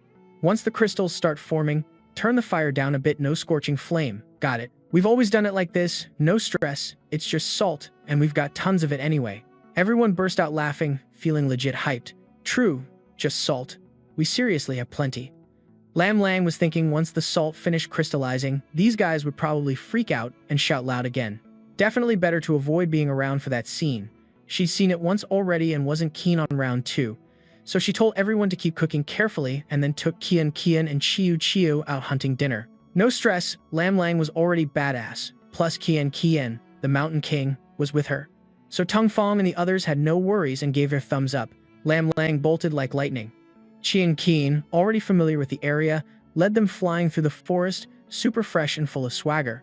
Even without Li Haiyan, hunting felt a little tricky, but with Lam Lang and Qian teaming up, they brought back plenty. Both Qian's and Chiu's eyes were razor sharp, spotting every hidden prey deep in the woods. Lam Lang handled the bow and arrow like a pro, never missing a shot. In less than 2 watch cycles, she bagged 3 deer, 2 antelopes, 7 or 8 wild chickens and rabbits, plus plenty of fresh mushrooms. As they wandered the forest, she even found a beautiful little pond tucked in a valley, not big but perfectly framed by trees. The water mirrored a deep blue-green, looking exactly like a flawless jade gem resting in the wild. She scooped up some water to wash her face crystal clear and clean. It was the peak season for wild chrysanthemums blooming everywhere, little golden yellow flowers about the size of quarters scattered on the grass by the pond, super eye-catching and mood-lifting. That sparked Lam Lang's memory that wild chrysanthemum flowers could be brewed into tea or used for scent pillows, so she pulled out a basket from the space bag to start picking. She filled almost a big basket, also dug up a few plants to bring back for replanting. Chrysanthemum tea tasted pretty solid. Plus, the wild goji berry bushes she trimmed earlier had started flowering and fruiting, so she picked some berries. Goji berry tea mixed with chrysanthemum was seriously the perfect combo. Lam Lang suddenly remembered that wild daisies could be brewed into tea, and even used to make daisy pillows, so she grabbed a basket and started picking flowers. After filling nearly a whole big basket, she also dug up some clumps to take back and plant. Daisy tea tastes pretty good. Just then, the wild goji berries she had pruned before had bloomed and borne fruit, so she picked some goji berries. Mixing goji berry tea with daisy flowers was actually a perfect combo. Money and Trick totally dig this spot too. The two of them were rolling around, having a blast by the lake, like no joke. Lam Lang looked up at the sky, guessing what Tung Fong and Thich Qua, Vane, and the crew were up to now. They probably calmed down from all the hype by now, so she squinted and grinned, called Money back, and brought Trick along as they headed home. From way back, Lam Lang already caught the hype laughter from Tung Fong's group, still totally hyped. Seeing her come back, Thich Qua waved like crazy, flashing a huge smile, shouting, Sis Lam, we seriously made salt, we actually cooked salt, haha. Tung Fong and the gang couldn't hold back either and jumped in, tossing out compliments and amazement. Seeing them this hyped, Lam Lang caught some of that energy herself. She laughed and said, now you see I wasn't messing with you, right? This whole thing, it's all easy if you know it, but hard if you don't. We got the secret sauce. You guys are stuck searching with no clue, but we cracked the code already. Totally simple and chill. Alright, that's a wrap for today. Let's cook dinner and eat, then we'll keep at it tomorrow. 2 days of salt making should do it, then 1 day for hunting, and then we bounce. Sound good? Cool, no issues there. Tomorrow we get up early and grind to make even more salt. Yeah, the more salt the better. With Lam Lang running the show, nobody had any complaints. Since money is the chief's battle beast, we can't have it away from the chief for too long, or it might get all stressed and cranky. And when a powered soldier's beast gets mad, man, that's some scary business right there.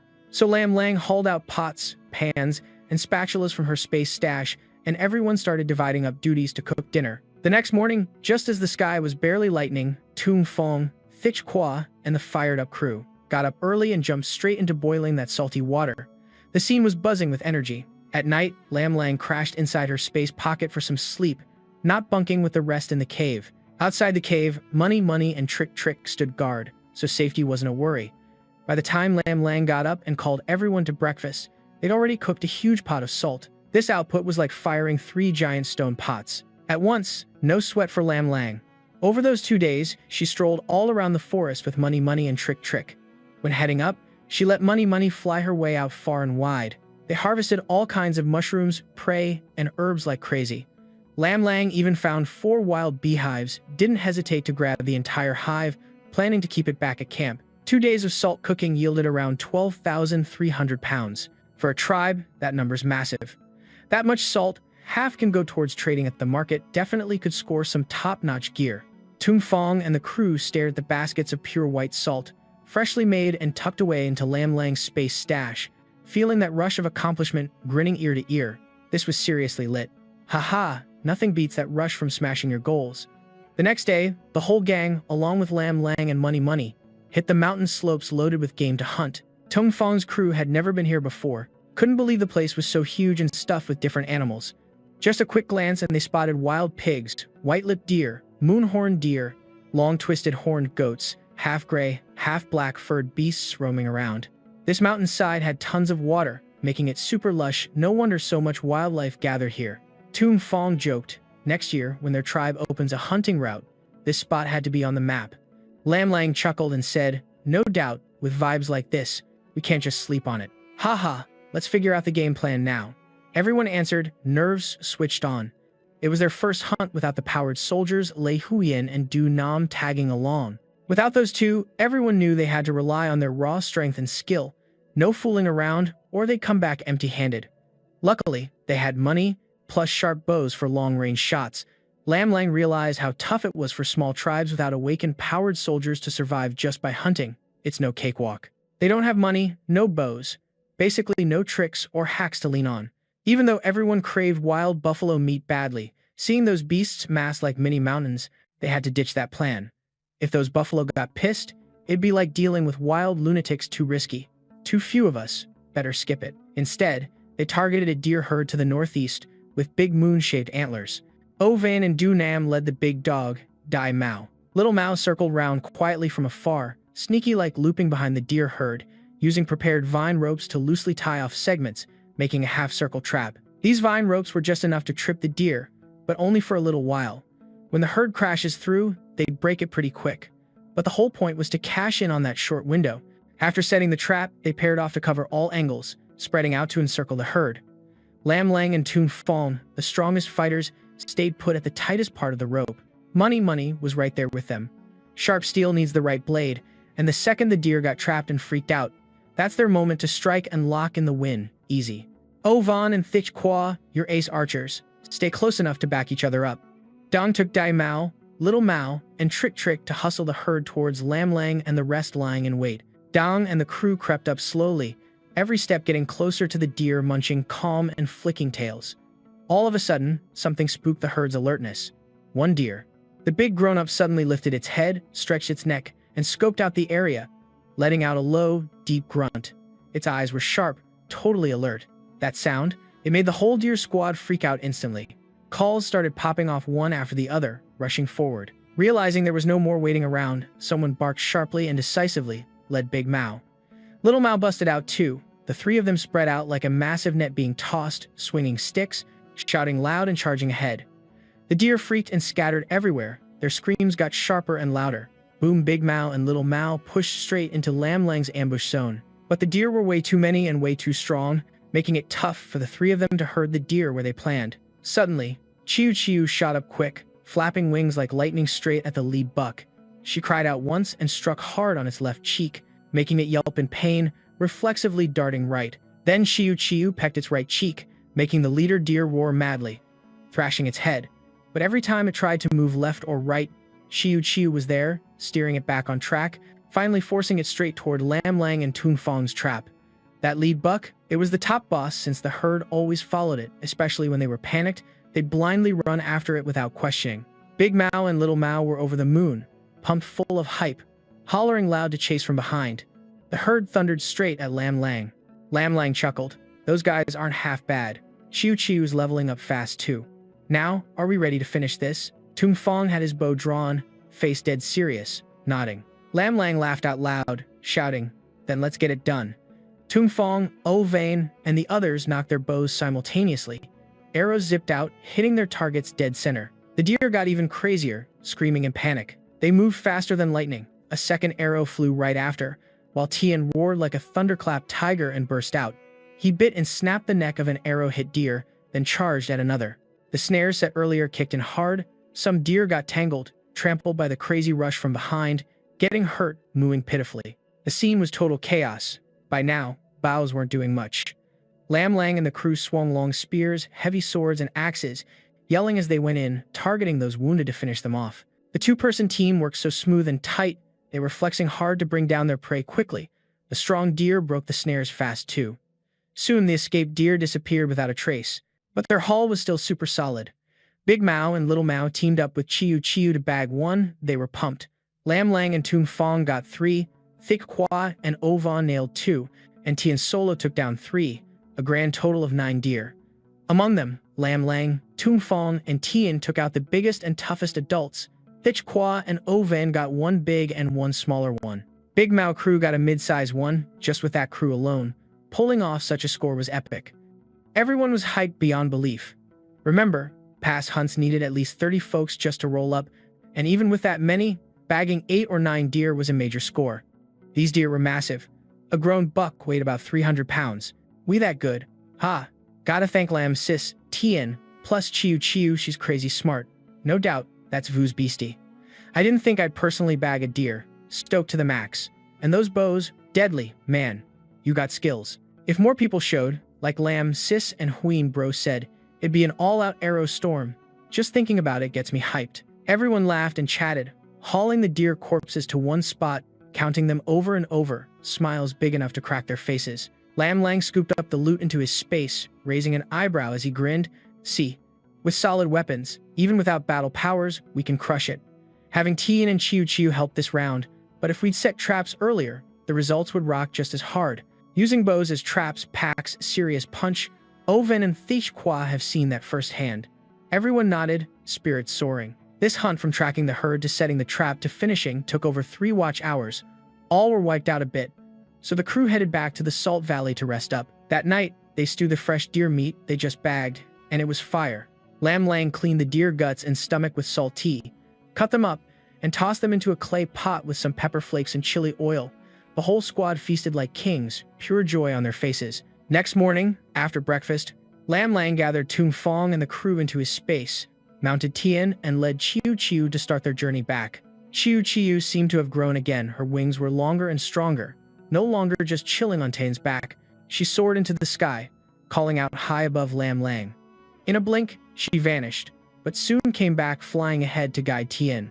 Occasionally, she'd turn and call back to Tian and Lam Lang, and Tian would glance up and roar back, scaring off little critters around them.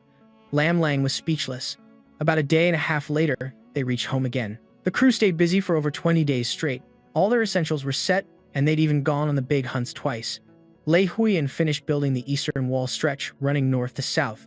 2 sides of their fortress walls were done total. In fact, 2 more walls remained. Those 2 connected sides, wrapped around their home like a half circle. You could already imagine how sturdy and massive this fortress would be once fully built.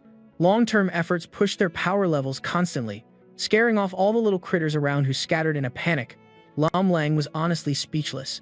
About a day and a half later, Lam Lang and the crew headed back home. Everyone got busy for over 20 days. All the essentials for prepping were taken care of, including 2 rounds of the big hunts. Lei Huane also finished building the east wall section running north to south. 2 sides of the fortress walls were done, just 2 sides left. Those 2 walls connected each other, wrapping around their living area in a half circle. From that, you could imagine how solid and massive this whole fortress would be once fully built. The long stretch of time pumped up their mutant powers, making them stronger.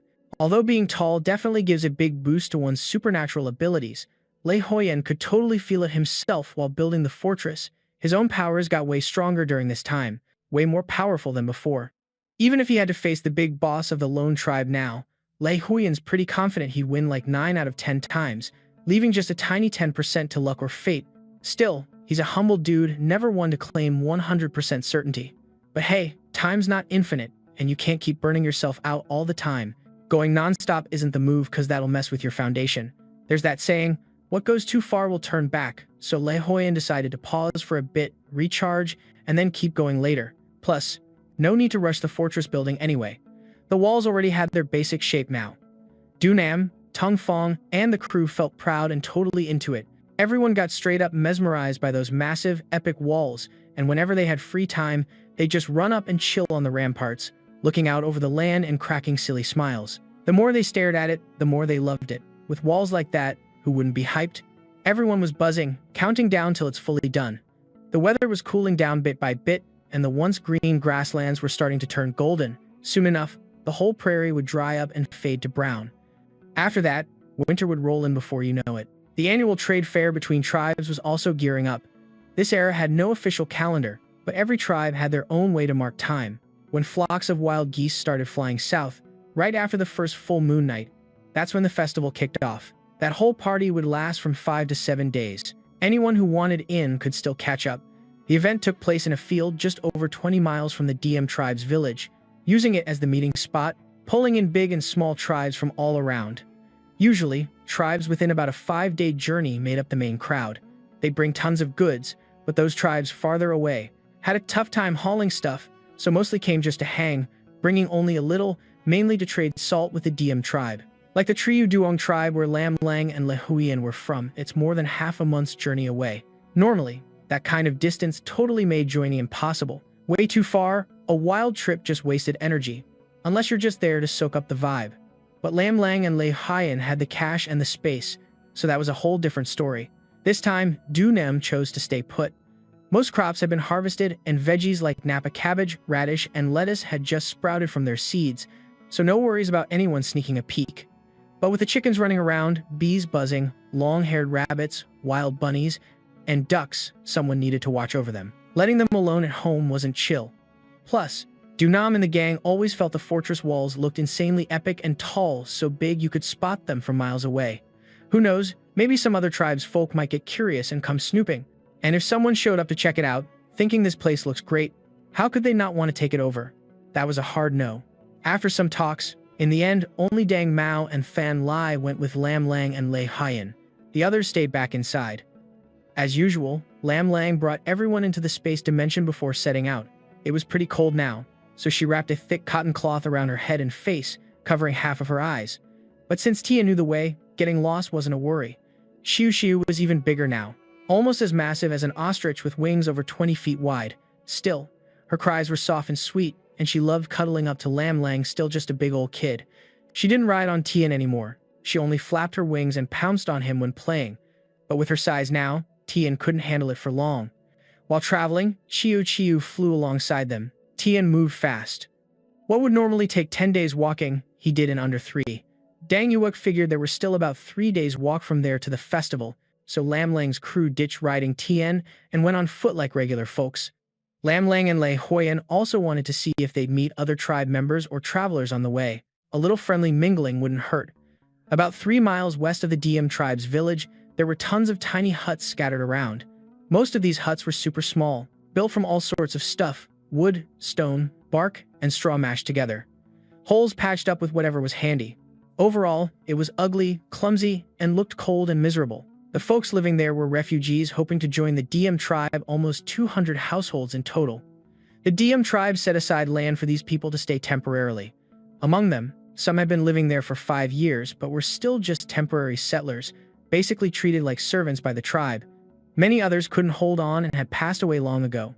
This place was filled with hope, but also drowning in desperate struggles. Nobody knew what tasks the DM tribe would force on them next or if they'd survive that mission, and they even weren't sure if they'd make it through the winter alive. Tucked away in this land was a hut considered a bit nicer. It was said to be better only because it was sturdier and more sealed off than the rest, built from stone with cracks, stuffed full of a mix of lemongrass and bark mixed with mud. At least in the winter, the cold wind wouldn't blow right through, making it somewhat easier to live in. In that rundown shack lived a couple and their kid. The guy's name was Lin Vu, his wife was Bak Xiong, and their son was called Tae Mao. The kid was already 9 years old, but skinny as a rake, looking nothing but skin and bones, standing shorter than a 6-year-old from the DM tribe. Lin Vu and his wife's tribe had faded away ages ago. They'd been surviving here for over 4 years now, and this upcoming year would mark a full 5. Everyone who'd been here with them tried to tough it out through the rough days to officially become part of the DM tribe, but most either gave up and bounced or had died off long ago. Only a handful remained. Lin Vu was built tough with killer fighting skills and fierce hunting prowess. Bak Song was a pro at handling wild animals. The two were hardworking, sharp, and down to earth. At first, folks figured with skills like theirs, it'd take no more than 3 years to officially get accepted into the DM tribe. Keep in mind, this was the DM tribe we're talking about. A huge, powerful, and wealthy tribe. Just getting accepted as a member meant your whole life was secured, and even your kids and grandkids could lean on that legacy. Lin Vu and Bak Xiong were super confident, and everyone else believed in them too. Everyone thought they were a sure bet to join the DM tribe officially. No one wasn't impressed. Some even started buttering them up early on, hoping they'd drop good words about them with the DM tribe bosses later. Straight up ridiculous. Looking back, Lin Vu couldn't help but mock himself. Years flew by, and still no official nod from the DM tribe. What's worse, he didn't see even a shred of hope. The DM people didn't even want to toss them a crumb of hope. The usual impatient reply was just, wait it out. Or straight up sarcasm like, ain't you satisfied yet? Humph. You're living right on our turf. No one here dares mess with you. What else do you want? Don't be greedy. Greedy folks don't last long. Being a dependent wanderer in our tribe is your lucky break already. Don't be acting too big for your britches, asking all kinds of questions. And do you even check yourself? You really think every single person in our DM tribe wants to take you in? You gotta have real skill before you open your mouth. The annual trade fair was coming up soon, and Lin Vu felt this restless mix of hope and frustration. He wanted to find another route, but couldn't shake the stubborn pride. They'd been here so long, maybe if they tried a couple more years, they might make it. But what if they didn't? What was the move then? Torn between searching for a new path or staying put, the closer the trade fair got, the more tangled his emotions became. Just after finishing some work within the DM tribe and heading home, he saw the neighborhood girl, Qian, sprinting towards him with a panicked face. Lin Vu's chest tightened as he stepped forward to catch her. Qian was about 10 years old, living with her little sister Kay and their mom, Mrs. Own. The three of them were all women who didn't know how to hunt and had been bullied a lot since they showed up. Life was hell for them. Lin Vu and Bak Xiong couldn't bear it and often helped them out, sharing any little bit they could, so the mother and daughters were really thankful and returned the favor routinely, especially watching over Tae Mao. Big bro Lin Vu, you gotta come quick, Qian gasped. Tae Mao got beaten up. Lin Vu's eyes narrowed as he bolted home. On the way, he called out, got it. Before making it back, he could already hear his wife's choked-back sobs coming from the shabby shack, mixed with the quiet cries of Mrs. Un. His heart clenched, fists tightening, as he stormed inside. Bak Xiong, how's Tae Mao? Bak Xiong collapsed against her husband, tears streaming with both pain and rage. Tae Mao, hey, the skinny kid, all skin and bones, lay on a pile of dry grass wrapped in torn, patchy beast hides. His face and head were riddled with wounds. Injuries were nothing new, they'd gotten used to this kind of treatment. After all, they were just wanderers trying to settle into the DM tribe. The kids of the DM were just as tough and ruthless as the grown-ups. The wanderer kids got beaten regularly, but luckily, just with bruises and cuts. Those parents hurt inside, they had to swallow their pain silently, no chance to argue or stand up against the DM tribe folks. But this time, Tae Mao's injuries went deeper. His face looked pale like death, eyes squeezed shut, breathing shallow, as if about to quit the world at any second. Internal organs were badly damaged, plus years of malnourishment. If he closed his eyes now, he might not open them again. Bak Xiong, as a mother, was beyond heartbreak and fury. Lin Vu held her close, patted her back gently a few times, then let go limp with helplessness. A fire of rage smoldered deep inside him like a volcano ready to explode, barely held back. Qian had told them what happened. Some DM kids got into a fight, and Tae Mao just happened to be caught up in the crossfire. Both sides forced him to curse and hit the other, but Tae Mao couldn't bring himself to do it. Because he refused, he pissed off both groups and ended up getting beat up by both. It was so tragically ridiculous and cruel. Lin Vu clenched his teeth, his body stiff, trying hard to choke back the shaking. The little flicker of hope he had was now completely snuffed out. That day, he and some other wanderers were hauling heavy rocks for the DM tribe. The route was long, the stones super heavy, and he lost count of how many trips they made. Maybe because they worked extra hard today, the DM tribe folks were finally a bit more chill with them. That brief kindness reignited Lin Vu's hope. The mess of doubts and conflicts inside him suddenly seemed to vanish, and he thought to himself, the relationship with the DM tribe was kinda chill for them, which sparked a fresh hope in Lin Vu. All the inner conflict and doubts seemed to just vanish, and he thought, yeah, might as well stick around. Didn't the DM tribe just start showing some chill vibes? Who knows, maybe next year they'll officially let me join, make me part of their crew. But right now, seeing his wife breaking down, almost passing out, and his son all busted up, barely hanging on, dude just lost all hope and gave up. Right then, Bak Shuang looked up, tears streaming, and said, Ka Lin, once Damao's feeling a bit better, let's bounce from this place, for real. We'll find another tribe, even if it's smaller, it's cool. I'm done with sticking around here. No matter how dope or loaded the DM tribe is, it don't matter to them. After almost 5 years chasing this dream, it's time to snap out of it. They'll never actually get in with the DM tribe. Maybe the DM tribe never planned on taking outsiders, it's just their arrogant way of toying with folks. Lin Vu gave a heavy nod. All right, Ma muttered softly, sucking in a quiet breath, heart feeling tight. Lin Vu could dip, but the three of them, that's another story. Even if they get pushed around and barely eat, that's still the DM tribe's turf. They're safe there, got a shelter to crash at. If they split, where would they even go? Could die on the path or worse. Quian and Kay might get snatched. Meanwhile, Lam Lang and his squad of 5 set off, Cash and Chiu Chiu in tow, chill as ever, carrying 0 heavy burdens but still living large like they're at home. Before they rolled out, Lam Lang cooked up a ton of meat using the oven, wild boar, goat, deer, buffalo, chicken, rabbit, you name it. Huge slabs, steaming and smelling amazing. They packed all that into food baskets. When it's mealtime, they just pull it out hot and ready to chow. Still, they usually cook up some rice on site, stir-fry a couple spicy veggie dishes to go with it. Lam Lang sometimes threw in a green veggie, and for dessert, fresh cucumber or wild berries to cool things down. To keep things low-key and not draw headlines, Lam Lang tucked the Cash and Chiu Chiu into their hidden space. Otherwise, those 2 wild beasts would stick out like sore thumbs. By midday of the second day on the road, the 5 ran into a small tribe. This tribe was tiny. Lam Lang counted maybe 37 heads. Everyone looked beat down, gaunt, worn out. Life wasn't treating them well. When they crossed paths, Than Lai stepped up and said, "What's up?" Turns out their name was Lam's son. Than Lai never heard of them. Guess they're some small-time tribe from way out. They had no goods on them. Looked like they were heading to the fair to find a bigger tribe to crash with. Lam Lang and Lei Huan got hyped, exchanged some quiet words, then told Than Lai, Dang and Mao better not spill that the Triu Duong tribe's trying to recruit. Even though they're short on folks, they'd rather keep it tight than just accept anyone. Not everyone's welcome, especially a crew like Lam's son, who all stick together and might be low-key hostile to outsiders. With a tribe this small, being picky when recruiting is a must.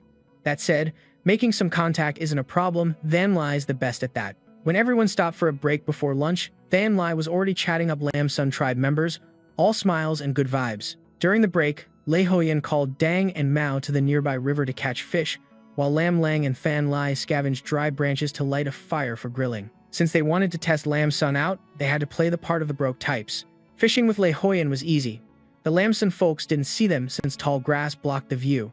Lei Huan silently used her powers to snag over 10 fish smoothly. The river wasn't big, and water was shallow, so the fish weren't huge. Each was about the width of 4 fingers and nearly 3 feet long. 13 or 14 fish hit the mark. When Lamson saw them returning with clean fish so soon, they were a bit surprised. But thinking it through, they figured the Triu Duong folks must have some secret fishing skills. They carried no food, so probably survive off fish all the way. Kind of sad, actually. Just like Lamson's own tribe. The Lamson tribe was bigger before, but because they were poor and lacked good weapons, nobody was great at hunting or trapping. Hunting trips usually ended empty-handed or with little meat. Over time, many couldn't handle it anymore and left to wander or join other tribes, leaving only this tough group hanging on. But in the end, even they couldn't hold on. Led by their big boss, Lam Mok, they finally bailed on their mountain home, deciding to seek out a bigger tribe to settle with. On the way to the fair, they crossed paths with Lam Lang and Lei Huan's crew. Lam Lang and Lei Huan said they were from the Triu Duong tribe, just there to check out the fair and soak in the vibe. They didn't mention anything else. But most of Lam's son thought they were also hunting for a new tribe to join. Seeing they were just a handful with no food, clearly life in the Triu Duong tribe wasn't much better. Probably sent out to spy, but too proud to admit it publicly. Honestly, pride doesn't mean much anyway, just staying alive matters most. The Lam Sun tribe dropped care about pride a long time ago. Only Lam Mok and a few others felt a bit suspicious, thinking the Triu Duong crew was kinda special, something was off, that they were probably just out looking for a tribe worth joining. They only had a few folks and no food, which clearly showed the Triu Duong tribe's life wasn't much better. Probably their tribe sent them out to scout, but they were too proud to admit it in front of others. Honestly, pride doesn't mean jack. Staying alive is what really matters. The Lam Sun tribe stopped caring about stuff like that a long time ago. Only Lam Mok and a few others were kinda suspicious, always feeling that the Triu Duong tribe group had something special going on. Even though they rocked some weird outfits, their faces looked pretty fresh. Nothing like folks worn down by life's hardships. Watching them chow down on just fish, Lam Mok felt a mix of feelings. Was it empathy or just understanding? That feeling stirred deep inside. The way they ate was always the same, and no one in Lam Sun tribe could help but agree. Lam Thao, a girl protected tight by her brother, was kinda innocent, and she found Fan Lai super interesting. She'd just been gathering dry wood with Fan Lai, and now seeing Lei Huing carry back fish, she couldn't help but say, "Those river fish taste kinda lame. You guys seriously eat nothing else? Just that the whole way here? Yeah, me and my crew." Fan Lai couldn't bring himself to lie to a pure soul like Lam Thao, but also couldn't spill that their Triu Duong tribe had everything they could want, and the delicacies they enjoyed were stuff other tribes could only dream of. Fan Lai's awkward hesitation caught Lam Thao's eye, and she felt sorry, softly comforting him. "Don't be down, we're all from small tribes struggling too. The Lam Sun tribe is no different. If life was easy, why stick with other tribes, right? How many people are in your tribe? Maybe you should roll with us, then we can look for a bigger tribe to lean on and take care of each other. Everyone in my tribe is super nice, especially my big bro." Fan Lai blinked back at Lam Thao, mouth agape. "Me and my crew. Besides folks like Du Nam, his childhood buddy, and later Lam T and Huin Ca, Lam Thao was the first to treat him with that kind of gentleness, which moved him and gave him a new kind of feeling. Lam Thao giggled, "I'm gonna tell my brother, let's all go together." After she ran off, Fan Li stayed dazed, only snapping back when Dong called out loud, clutching the wood and rushing back. Everyone was gathered, the fire lit, and all eyes were on him, making Fan Lai suddenly feel super awkward. He clumsily set the wood down and rubbed his nose. Why is everyone staring at me like that? Oh. Don and Mao dropped their gaze, staring at fish skewers roasting over the fire, while Lam Lang burst out laughing, leaning his head on Lei Huiyan's shoulder, winking to tease Fan Lai. "Look at Fan Lai, all grown up now, no wonder folks are noticing. That girl Lam Thao is pretty cool too. What do you think?" Fan Lai almost blurted out, "She's definitely nice." But when he caught Lam Ti's half-smile and Huing Ta's chill, amused look, he instantly got that it was smarter to zip it. Fan Lai just forced a weak smile. Lam Lang rolled his eyes. That goofy grin didn't even come close to the honest, silly smile Dong had. Quit faking it. But not long after, Lam Thao came back with a clay jar. Inside was some cooked, dried meat. A little shy but smiling, she said, "I'm giving this to whoever I know best, Fan Lai. We made dried meat soup. You guys gotta try some, and you can keep the jar too." Fan Lai reflexively grabbed the jar, stunned, Chatterbox's mouth suddenly mute like a broken speaker, just staring at her totally dumbstruck. Finally, Lam Lang cleared his throat and smiled back, thanking Lam Thao. She returned the smile gently and then turned to leave. Fan Lai couldn't stop watching her walk away, and Lam Lang cracked up laughing. "See, even you, non-stop chatterbox, Fan Lai, can get tongue-tied sometimes, and it's actually pretty hilarious." Lei Huiyan laughed, pinching her cheek lightly. "Quit messing around. Can't you see Fan Lai is about ready to die of embarrassment?" Dom looked around, eyes honest and straight up. "Lam T. Huan Ca, I think the Lam Sun tribe's really cool, especially Lam Thao. She's definitely into Fan Lai. And I think Fan Lai is into her too, since they're both hunting for a tribe to rely on. Why not bring them into ours Triu Duong?" Just as Lam Lang was about to laugh, Fan Lai's face went bright red, nearly jumping up, wide-eyed at Dong, stammering. "Dong, what are you talking about?" Dong shrugged, clueless. "What? Didn't say anything wrong." For real, even Mao agrees you don't think so?" Lam T, Huing.ca. "I also think we should recruit Lam Sun tribe. Look how tight they are, even gave us a clay jar and dried meat soup. The jar might be small, but it's still a clay jar. And the soup isn't much, but it's what they saved for us by going hungry themselves. Mao didn't say much, wondering if he could share food if he were in their shoes. Fan Lai blushed harder, unable to face everyone. Honestly, the tribe doesn't have strict rules. Love is normal if both sides agree, they can be together happily. And if they want to split later, no one holds grudges. But once you're married, loyalty is a must. Fan Lai was shy because this was his first brush with that kind of thing. But after Lam Lang and Dong teased him, he couldn't help but feel a spark. Maybe he really liked Lam Thao, so he whispered, I think the Lam Sun tribe's pretty great too. Lam Ti, Huang Ka. How about we think it over? Lei Huan glanced at the three of them, smiling, nodding. Don't worry, if it fits, then it's a go. On Fan Lai, Dong, and Mao's faces, you could see the joy blooming. Their Triu Duong tribe was finally gearing up to grow strong. Maybe I really like Lam Thao, so I whispered, I think the Lam Sun tribe is pretty cool too. Lam sister, Huane bro, maybe think it over. Lei Huan glanced at the three of them and smiled, nodding. Don't worry, if it fits, it's a go. On Fan Lai, Dong, and Mao's faces, pure joy showed up. Spirits lifted high finally. Their Triu Duong tribe was starting to thrive and grow strong. Forcing yourself to eat just grilled fish halfway through is already a serious sacrifice, but if the grilled fish still smells fishy and bland, that's basically torture. So, Lam Lang grabbed some ginger from the space, sliced it up, stuffed it inside the fish's belly, sprinkled some salt and pepper, added a few drops of soy sauce, and poured in a little bit of liquor. This liquor was left by the space owner, a rare stock. Next year, once they have enough food supplies, they definitely gotta brew a few jars themselves. Pretty soon, the seasoned grilled fish started giving off a mouth-watering aroma, drifting far on the breeze, totally irresistible. What's that smell? Oh snap, that's insanely good. Is that the Chiu Duong tribe grilling fish? How are they pulling off a smell like this? And if it's not them, who else could be creating such a heavenly scent? The Lam Sun tribe glanced at each other, their dry meat broth and wild veggies, already bland just to keep them going, now felt even more tasteless. A bunch of them kept inhaling the fragrance desperately. So greedy, drooling nonstop, craving it like crazy, some couldn't hold back and turned to Lam Thao, saying, Lam Thao, don't you get along with those guys? Why don't you ask what they're grilling? It smells unreal. Before Lam Thao could answer, Lam Mok frowned and snapped. Don't get any weird ideas. What they eat is their business, none of ours to fuss about. Don't go asking questions. Lam Thao stuck her tongue out at her bro and muttered softly, I wasn't gonna go anyway, though I'm super curious because it does smell amazing. That tempting aroma was hard to resist, but Lam Lang, Lei Huan, and Fan Ly stayed totally chill, not treating it like a big deal. To them, this kind of grilled fish was just straight-up everyday food.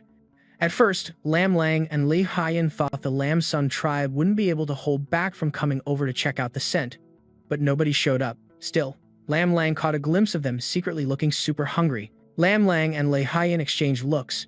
She leaned close to Lei Huan with a sly smile. This Lam Sun tribe, I'm getting more interested by the minute. Feels like our lucky break is here. Lei Huan nodded deep in agreement, grinning. Yeah, not bad. We don't need to rush. With so many of them, finding a tribe to take them in won't be easy. There's still a clear difference between tribes and wanderers. Wanderers are at the lowest rung, no say at all.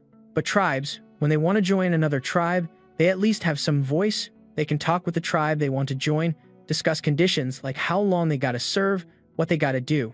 As long as they meet those conditions, the other tribe has to take them in. But they've got over 30 folks, only a handful strong workers, and their health's not great, plus winter's coming. No big tribe would take in a whole group like that easily, because once accepted, they can't let them starve. And just feeding that many people through winter, lots of supplies needed. Looking at Lam Mok, it's obvious he would never toss out his own tribe. So that makes things way more complicated. But the Chiu Duong tribe is different, they aren't short on food. Lam Lang nodded and called over Fan Li. Hey, since we got that ceramic jar and that meat broth from them, we should return the favor. Why don't you take some grilled fish over to them? They grilled a total of 13 fish, with 5 of them eating around 7 or 8, so there's plenty left. Fan Lai and the others are simple folk, not thinking too deeply, but it was always on Lam Lang and Lei Huan's minds to throw in some grilled fish as a gift to the Lam Sun tribe. Fan Lai also wanted to but was shy to speak up, so when Lam Lang said it, he lit up, jumped up, smiling wide. For sure, Lam Sis is right, I'm on it. Then send over 4 grilled fish, okay? Lam Lang smiled and nodded, that's perfect, go for it. Got it. Fan Lai happily took the grilled fish away. Tons of eyes instantly locked onto him and the fish looks full of longing. Even Lam Mok and Lam Thao looked stunned. The grilled fish smelled so good, the skin golden brown and glossy. Just looking at them made anyone want to grab a bite right now. Heard someone gulp hard. Then, another gulp came right after. Van Lai caught their expressions, feeling both proud and happy. Back when they were still with a lone tribe, not many liked fish, but that's changed now. Lam Sis's skill is crazy, turning something basic into a gourmet treat. Fish? That's nothing. There are so many other delicious dishes no one could even imagine. Van Lai handed 4 mouth-watering grilled fish to Lam Thao. Here, you all gotta try this. Our grilled fish is really good, haha. Lam Thao giggled, not rushing to take them but looked at her bro instead. She knew how precious food was, especially since the Qiu Duong tribe looked even tougher off than them, so it wouldn't be right to just take it. Lam Mok couldn't help but glance at Lam Lang and Lai Huan. Lai Huan smiled softly and nodded at him. Lam Mok smiled back and said to Lam Thao, "Take them, thanks so much." Van Lai, "No need, really." Van Lai scratched his head, embarrassed. "It's not like it's anything special, no need to be shy."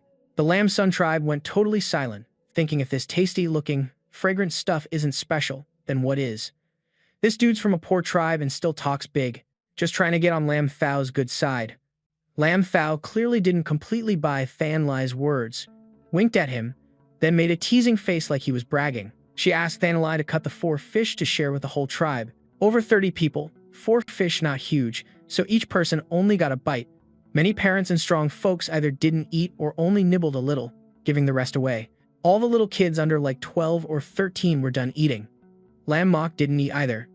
Van Lai purposely saved a piece of fish that was low on bones but packed with soft, fatty meat for Lam Thao. "Try it out." Lam Thao didn't hesitate and gladly took it with a big smile. "Big bro, you always spoil and protect me. When there's good food, you rather skip eating yourself than let me miss out. As long as there's anything edible in the tribe, I gotta get a share." He never let Lam Thao go short on anything. The Lam Son tribe folks were used to that. Even Lam Thao took it all in stride without feeling awkward. The fish was grilled to golden perfection, crispy on the outside, tender and sweet within. The ginger slices and a splash of wine killed the fishy odor, while the salt and pepper mix hit just right, blending into a flavor explosion that made your mouth water instantly. The kids kept raving after eating. "So good, seriously awesome." Some even tried to chew on the bones. Lam Thao was no different after one bite. Her eyes lit up bright, and she exclaimed in surprise, "Whoa, is this really fish meat? How's it that good?" Van Lai was over the moon hearing that, couldn't hide the pride. "Actually, our Qiu Duong tribe has a ton of tasty dishes." Right after that, he suddenly recalled Lam Lang and Lai Huan telling him not to spill tribal secrets, so he quickly backtracked. Mostly it's just cause our Lam Sis is a pro cook. Seriously, she makes everything taste bomb." The way he said it hinted they just didn't have many ingredients to work with. Lam Thao caught the vibe, sighed softly, tore off a piece of fish, and pushed it toward Lam Mok, insisting he try it. "Big bro, seriously, you gotta taste this. It's crazy good." Lam Mok couldn't say no, so he smiled and took it. Lam Thao told Van Lai, "Things will definitely get better down the line. Little by little, we'll all be doing way better." Van Lai really wanted to say, "Then y'all should just roll with us back to the Qiu Duong tribe," but it wasn't the right time, so he swallowed the words and just nodded. Lam Mok tried the fish Lam Thao gave him. His eyes popped wide open. Couldn't help but ask Van Lai, "Yo, what else besides salt did you guys throw in here? We never tasted fish like this before." While saying that, he glanced at the kids gnawing on fish so hard they wanted to chew the bones too, and sighed softly. "No joke, this is straight up delicious. Gotta give props." Van Lai grinned, "Seriously, no magic or anything. We just mash up some wild berries with salt.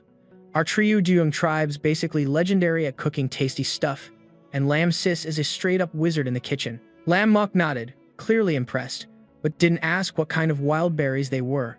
Every tribe had their secret hacks they didn't share, but he couldn't help but advise, "Y'all use way too much salt when grilling fish. Salt's super precious and hard to come by, so maybe save some for later." "Nah, don't waste a good bite just to save salt," Van Lai said, then chuckled awkwardly. He knew Lam Mok meant well, and even Lam Thao nodded seriously, but honestly, it wasn't necessary, no. Really, not needed at all. Van Lai suddenly remembered how Du Bro and Tung Fong once told Lam Sis and Huyen Bro the same thing about saving salt back in the day. Van Lai gave a forced nod. Yeah, it's cool. We really aren't wasting anything." Lam Thao's eyes went wide. "That doesn't count as wasting? Seriously, y'all need to think more about the future." All right. Thanalai nodded automatically. We'll be careful. He couldn't refuse Lam Thau's good intentions. Lam Muk smiled and said, just roll with us, and one day we'll all be doing way better. Fan Lai got all touched and nodded enthusiastically with a big grin. Yeah, just like that, the two groups stuck together and kept it moving. At the next meal, Lam Lang either caught a big fish or just took a quick stroll and came back with 4 or 5 wild rabbits. The fat jungle chickens, those were straight from her space stash. Even though the amount wasn't huge, for the starving Lam Sun tribe who hadn't hunted anything all day, it felt like a blessing from the heavens. Their respect for the Triu Duong tribe was through the roof, including Lam Mok and his sister Lam Thao. Weirdly, they kept thinking the Triu Duong tribe hunted like it was just a fun game. They were genuinely trying to learn, but the others just said it's no big deal when there's prey, they just move fast, it's crazy impressive. Lam Lang, Lei Huan, and the rest blended in happily with the Lam Son tribe, and their bonds grew super tight in no time. The next evening, after they found a chill spot to crash for the night, guess what? Not long after, a huge crowd showed up aiming to crash there too. And that crew? Straight up the lone tribe. Lam Lang and Lei Huyan were left speechless. How is it every time they step out, they bump into them? Talk about fate. Seriously, fate's playing games here. Dang, Mao, and Than Lai's faces twisted bad real quick. This time, the lone tribe rolled in heavy. Lam Lang eyeballed at least 200 folks, guys and gals alike, including the big shots like Fire Lady, Black Tea, Dong, and Tay, though were all there. The lone tribe instantly spotted them too, mostly froze, shocked. La froze too, then yelled, you guys again. What are y'all doing here?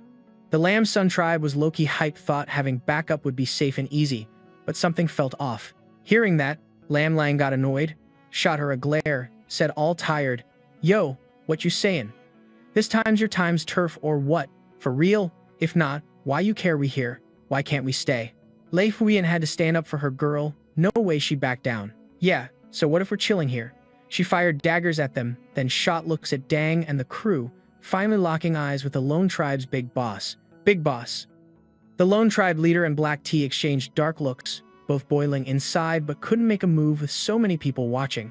The lone chief regretted letting Lei Huyan, Lam Lang, and Du Nam bail before. That out-of-control feeling freaked him out. He wanted them dead, but not in front of his tribe. That'd make him look unfair and tank his rep. Laughing loud, the lone chief said, all right, mouthy one, you're Lei Huyan, right? Y'all really got some crazy luck running into our tribe again. Where's Du Nam? Not here? Y'all coming to the gathering too? But with you guys possessed by the dark spirit, not really the vibe for the gathering. Huh. The Lam Sun tribe's faces dropped, all eyes on Lam Lang and Lei Huyan. Lei Huyan smirked, eyes squinting. Our shamans took care of that long ago. We're totally fine now. No need for the lone chief to stress. Black Tea, possessed by the dark spirit? That shaman can fight that off? For sure. Lam Lang puffed up with pride. Our tribe's shamans are next level. Nothing they can't handle. Don't believe me? Look, we're alive and kicking. We even rolled with the Lam Sun tribe. Did we bring bad luck? Nope. We hit up the Mang tribe too, those dark possession stories. Nah. If folks wanted to blame them, no one would listen no matter how much Lam Lang and Lei Huyan argued. So better to just claim the evil was cleansed. Sounds smart, right? Hearing Mang tribe mentioned, the lone tribe's mood flipped fast, shock mixed with disbelief. The chief and Black Tea shared grim looks. Damn, these guys got ties to Mang tribe. The Lam Sun tribe knew about the mysterious Mang tribe too, instantly pumped up and gave mad respect to the Triu Duong tribe. Lam Mok grinned, traveling together with y'all is a win for us, hope we're not causing trouble. Lam Thao nodded, yeah, Triu Duong folks are all solid. The Lam Sun tribe agreed, facts, no cap. Honestly, we're the lucky ones here. Lam Lang and Lei Huyan exchanged grins. Lam Sun folks got heart, real loyalty. You gotta know, the dark spirit possession thing is taboo, scary for tribes, and still, Lam Sun trusts us? That's rare. The lone tribe let out quiet sighs of relief. If they truly cleared the evil, that was good. Catching it would spell disaster. The lone chief bit his tongue, mad as hell, but couldn't doubt another tribe's shaman faked a grin. So that's the deal, y'all lucked out. Just be careful next time, some evil ain't easy to kill. Lam Lang, don't sweat that stuff. Our Triu Duong shamans are insane. Dang Mao and Than Lai cracked up, all cocky. Lady scoffed cold, Triu Duong tribe? What, never heard of it. Doesn't sound like anything big if it's so unknown. Pathetic. Even this almost falling apart Lam Sun tribe, heard of them. Luyan, look, East Continent's huge, right? Does every tribe know each other? A lot of them stay in the wild forests on the east side of the continent, Some haven't even hit the central zone. Not hearing a name's normal. She's mad. But what's the difference? If you don't know it, that means it ain't real, right? What's so great about your Triyu Duong tribe anyway? Just a few people. If you're coming to a gathering, where's your stuff? If you're that awesome, bring it out and show us. Lam Lang chuckled low, half smirk. Bringing it out now? Scare ya to death. Chill. Wait for the gathering, we'll give you the full show. Lei Haiyan laughed loud. Yeah, for real. The Lone Chief grinned. Alright, I want to see it too. Don't let me down. It's getting late, let's get set up. He led the Lone Tribe to camp a bit away from Lam Lang's crew. Li, Huyen, and the Lam Sun tribe were about 3,400 meters away. We're also getting ready to grill some meat. Lam Lang made sure to stay out of sight of the Lam Sun tribe today, pulled out 3 plump rabbits and 3 fat wild chickens from thin air. Lei Huyen took Dang down to the river and caught over 10 fish, plus some dried meat the Lam Sun tribe chipped in, and a handful of fresh greens snagged nearby, more than enough for dinner. Than Lai, Lam Thao, and the crew were hyped, building a fire to cook up the feast. Lam Mak seriously told Lam Lang and Lei Huyen, "We've got faith in you guys." It took Lam Lang and Lei Huyen a minute to realize he was talking about the whole spooky evil spirit possession thing. Lam Lang just smiled and nodded. "We're not messing with you either. If you're cool with believing that, that's chill." Lam Mak smiled back and added, "Do you have beef with the Lone Tribe? I noticed their big boss seems pretty hostile toward you. You might want to keep your guard up, though we're not scared of them." Lam Lang fired back, "Nah, if you're uncomfortable, our tribe can just split right now. We honestly don't care." Lam Mak looked a bit heated. The Lam Sun tribe might have slipped, but they still had spirit. As long as you weren't snobbish, they'd stand by you. If you ever need a hand, just say the word. Together, we're a decent-sized crew. Plus, the festival's got strict rules, no fights, no revenge. At least until the festival wraps up, you don't gotta stress that. By tomorrow night, we'll be at the festival spot. The Lone Tribe can't afford to make dumb moves now. Lam Lang and Lei Haiyan both felt a little moved inside. Lam Mak was truly loyal, and the Lam Sun tribe wasn't half bad. Lei Haiyan looked at Lam Mak and said, "You guys sticking with us? Don't worry, we're not scared of the Lone Tribe.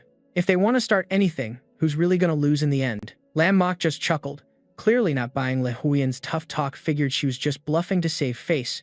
Lei Huyen said nothing more, and everyone just chatted a bit before settling down to eat. Better to wait and see than to talk too much. The Lam Sun tribe didn't show any weird vibes or nervousness toward Lam Lang and Lei Huyen, despite the bad blood with the Lone Tribe. They all just enjoyed dinner together. Lam Mak and Lam Thao even threw in some extra comforting words. That made Lam Lang and Lei Haiyan super happy. Turns out they picked the right crew. After everyone finished dining, the sky hadn't fully darkened yet, with a stunning golden sunset blazing on the western horizon. Taking advantage of the moment, Lam Lang and Lei Huyen went for a walk, purposely heading a bit farther to find a spot in the bushes where they could sit and quietly plan their next move. Soon enough, they heard footsteps coming closer. Instinctively, both instantly zipped their lips and strained to listen. "You want to hunt down Fein Lai and the others, right? They're no longer part of our Lone Tribe, so why bother looking for them?" The angry tone was pretty familiar. That's Hoa Kai, the son of the Lone Tribe's big boss, the unlucky dude Lam Lang once captured as a prisoner. What surprised them was that the one getting grilled was a woman, who just held back her anger and calmly explained, "You're misunderstanding. I'm not trying to find them. Even if they're not from the Lone Tribe anymore, why can't I look for them? They got kicked out because they were possessed by some evil spirit, but that's not the case now. I just want to talk. Are we Lone Tribe people not allowed to speak with others anymore?" Hoa Kai got even madder, a hint of jealousy creeping in. "Nah, I know what you really want. You want to talk about Dunam, right? You're still stuck on him, but don't forget, he's no longer part of our Lone Tribe. You can't be his partner, so what business is it of yours?" Liu Qi snapped back coldly. "Hoa Kai, I've said it. I don't want to partner with anyone. Anyone." Hoa Kai's jealousy flared more. "Right after Dunam left, you said that. What's so great about him that you can't stop remembering? Liu Qi, don't you see how I treat you? If you can't appreciate that, don't blame me for being harsh." Liu Qi laughed bitterly. "Ha, you want to be harsh? Our big boss is even thinking about naming you as the next tribe leader. How you gonna treat me then? You're Hoa Kai losing your mind right now. The big boss needs everyone's respect and has to protect the tribe and work hard for its growth. At least that's how it should look on the outside. Otherwise, the tribe cracks, and when that happens, it's only a matter of time before it falls apart. A leader without the skill or tribe's respect can totally get booted." So, Liu Qi wasn't scared of Hoa Kai at all. As long as she refused, Hoa Kai wouldn't dare force her. Hoa Kai snarled with frustration. "What's so good about Dunam that you just can't forget him? A flicker of sadness passed Liu Chi's eyes. She paused, then softened and sighed. What's the point of all this? Like I said, I'm not partnering with anyone, and that's not changing. Liu Na really wants to be your partner. You should be looking for her instead. There's no way she can compare to you, Isekai'd said with a bit of disdain.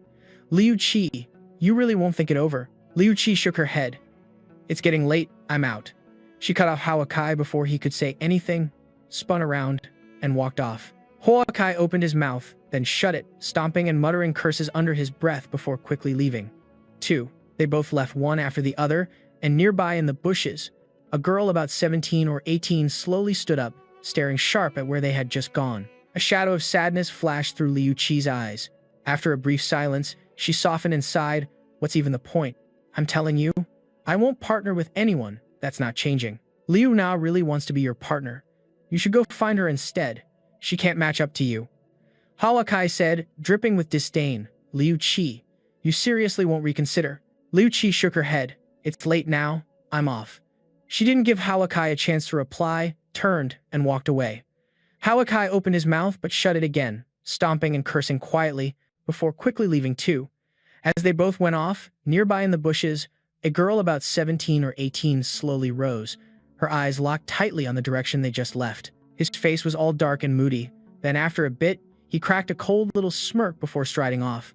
Lam Lang was like, dang, didn't expect to catch that whole Do Nam drama live.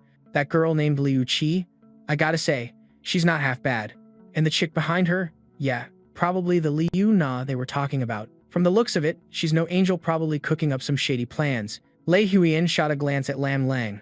She's down to have Du Nam's back, huh? Totally. Lam Lang nodded, smirking. Look, having a wife that's solid who can just say no cleanly. That'd be a real loss for Du Nam, plus our Triu Duong tribe is running low on people anyway. Lei Huiyan chuckled softly. True, true. Then let's get to it. Hee hee. They bounced back to camp and called the other 3 over to spill everything that just went down. The 3 freaked out as soon as they heard. Than Lai got mad and shouted. Hoa Ki's always been shady, constantly trying to get close to Liu Chi, but she never gave him the time of day. Dude just keeps getting thicker skinned, standing there frozen. Hasn't Hoa Ki already been involved with Liu Na? I even caught them in the back forest at the mountain tribe once, thought maybe they'd end up together. So why is he still glued to Liu Tri? Lam Lang and Lei Huiyan. Damn, seriously, how can y'all just casually tell this story like it's no big deal? Than Li laughed coldly. He's just itching to steal Du Nam's stuff, freaking out, asking what they should even do now. He said he saw Du Nam really digging Liu Chi, but they had to bounce in a rush. Liu Chi went out to forage and wasn't there, or else she'd definitely tag along. He sighed. That's not for sure. Chudong and Aunt Dong are still with the lone tribe. How could Liu Chi leave her parents behind? Than Lai's face dropped like a fish slapped by a bone, miserable as hell, then looked up at Lam Lang and Lei Huiyan. Sis Lam, bro Huiyan, y'all gotta have a plan, right? Lam Lang laughed. Don't lose hope, man. Isn't this pretty simple? Just invite all those folks to join our Triu Duong tribe and call it done. Yeah, that makes sense. Than Lai got hype, but then shook his head. Still sketchy. Chudong's a beast hunter for loan. Fiercely loyal, he ain't just gonna bounce away. Lam Lang asked, does he care about Liu Tri? Than Lai didn't get why, nodded. Of course, both Uncle Dong and Aunt Dong love Liu Chi tons. Lam Lang said, that's exactly it. Than Lai looked confused. Lam Lang just smiled, not ready to spill more to Than Lai now, just said, relax. I've got this all figured out. Than Lai was more puzzled. Huh? Still, acting honest, like seeing it straight through. No stress, said. Since Lam's got a plan, we just wait then. Makes sense. Than Lai grinned wide-eyed. I'm chill now. Du Nam's gotta lock down Liu Chi for sure. Lam Lang, dude, don't you think you're celebrating way too early? These messy love ties among the young crowd are all hidden waves that don't really mess with anyone else. That night went smooth with no drama. Next morning, as Lam Lang and the Triu Duong crew rolled out, Lone Tribe was still prepping breakfast. They had way more people hauling heavier gear, of course, not as chill and light as Lam Lang and the gang. Lam Lang got this vibe, suddenly glanced back and caught Liu Chi staring their way. Eyes locked for a sec, Liu Chi looked dazed and dreamy, then snapped back, suddenly flustered, quickly averted her gaze and hurried off awkwardly. Lam Lang smiled quietly to himself. Looks like she really hasn't let go of Du Nam yet. That afternoon, they hit up the annual tribe trade fair. Since it happens every year, the regular tribes always come, especially the big ones with their usual spots, while the smaller tribes just grab whatever's left when they arrive early enough. At the fair, Lam Lang and Lei Huane split off from the Lam Son tribe. Lam Son already knew they weren't there to crash their spot, so it was cool that they didn't camp together. When they parted, Lei Huiyan seriously told Lam Mok and the others, "If y'all want to find a tribe you can really trust, I'm sure you get it in your gut it's not easy. The ones you want to join won't make it simple. Before you decide, think hard, be serious, is it worth it for real? If you're open to it, why not think about joining our Triudong tribe?" That was the first time Lei Huiyan brought this up to Lam Son tribe. Lam Mok and Lam Thao were stunned, totally caught off guard. They'd thought the other tribe would be worse off than theirs, but here they were inviting them to join. That hit them right in the feels. Lam Lang smiled softly. "We're not playing around. For real. Our Triudong tribes got plenty of food, just short on people. We welcome y'all to join. If you say yes now, just follow our tribe's rules and boom, you're one of us. I don't think any tribe offers conditions like this. Even if we need people, we're picky. If you're not a good fit, we won't take you. Pick us, you won't regret it. So think it over carefully." Lam Son tribe was left with dumbfounded faces.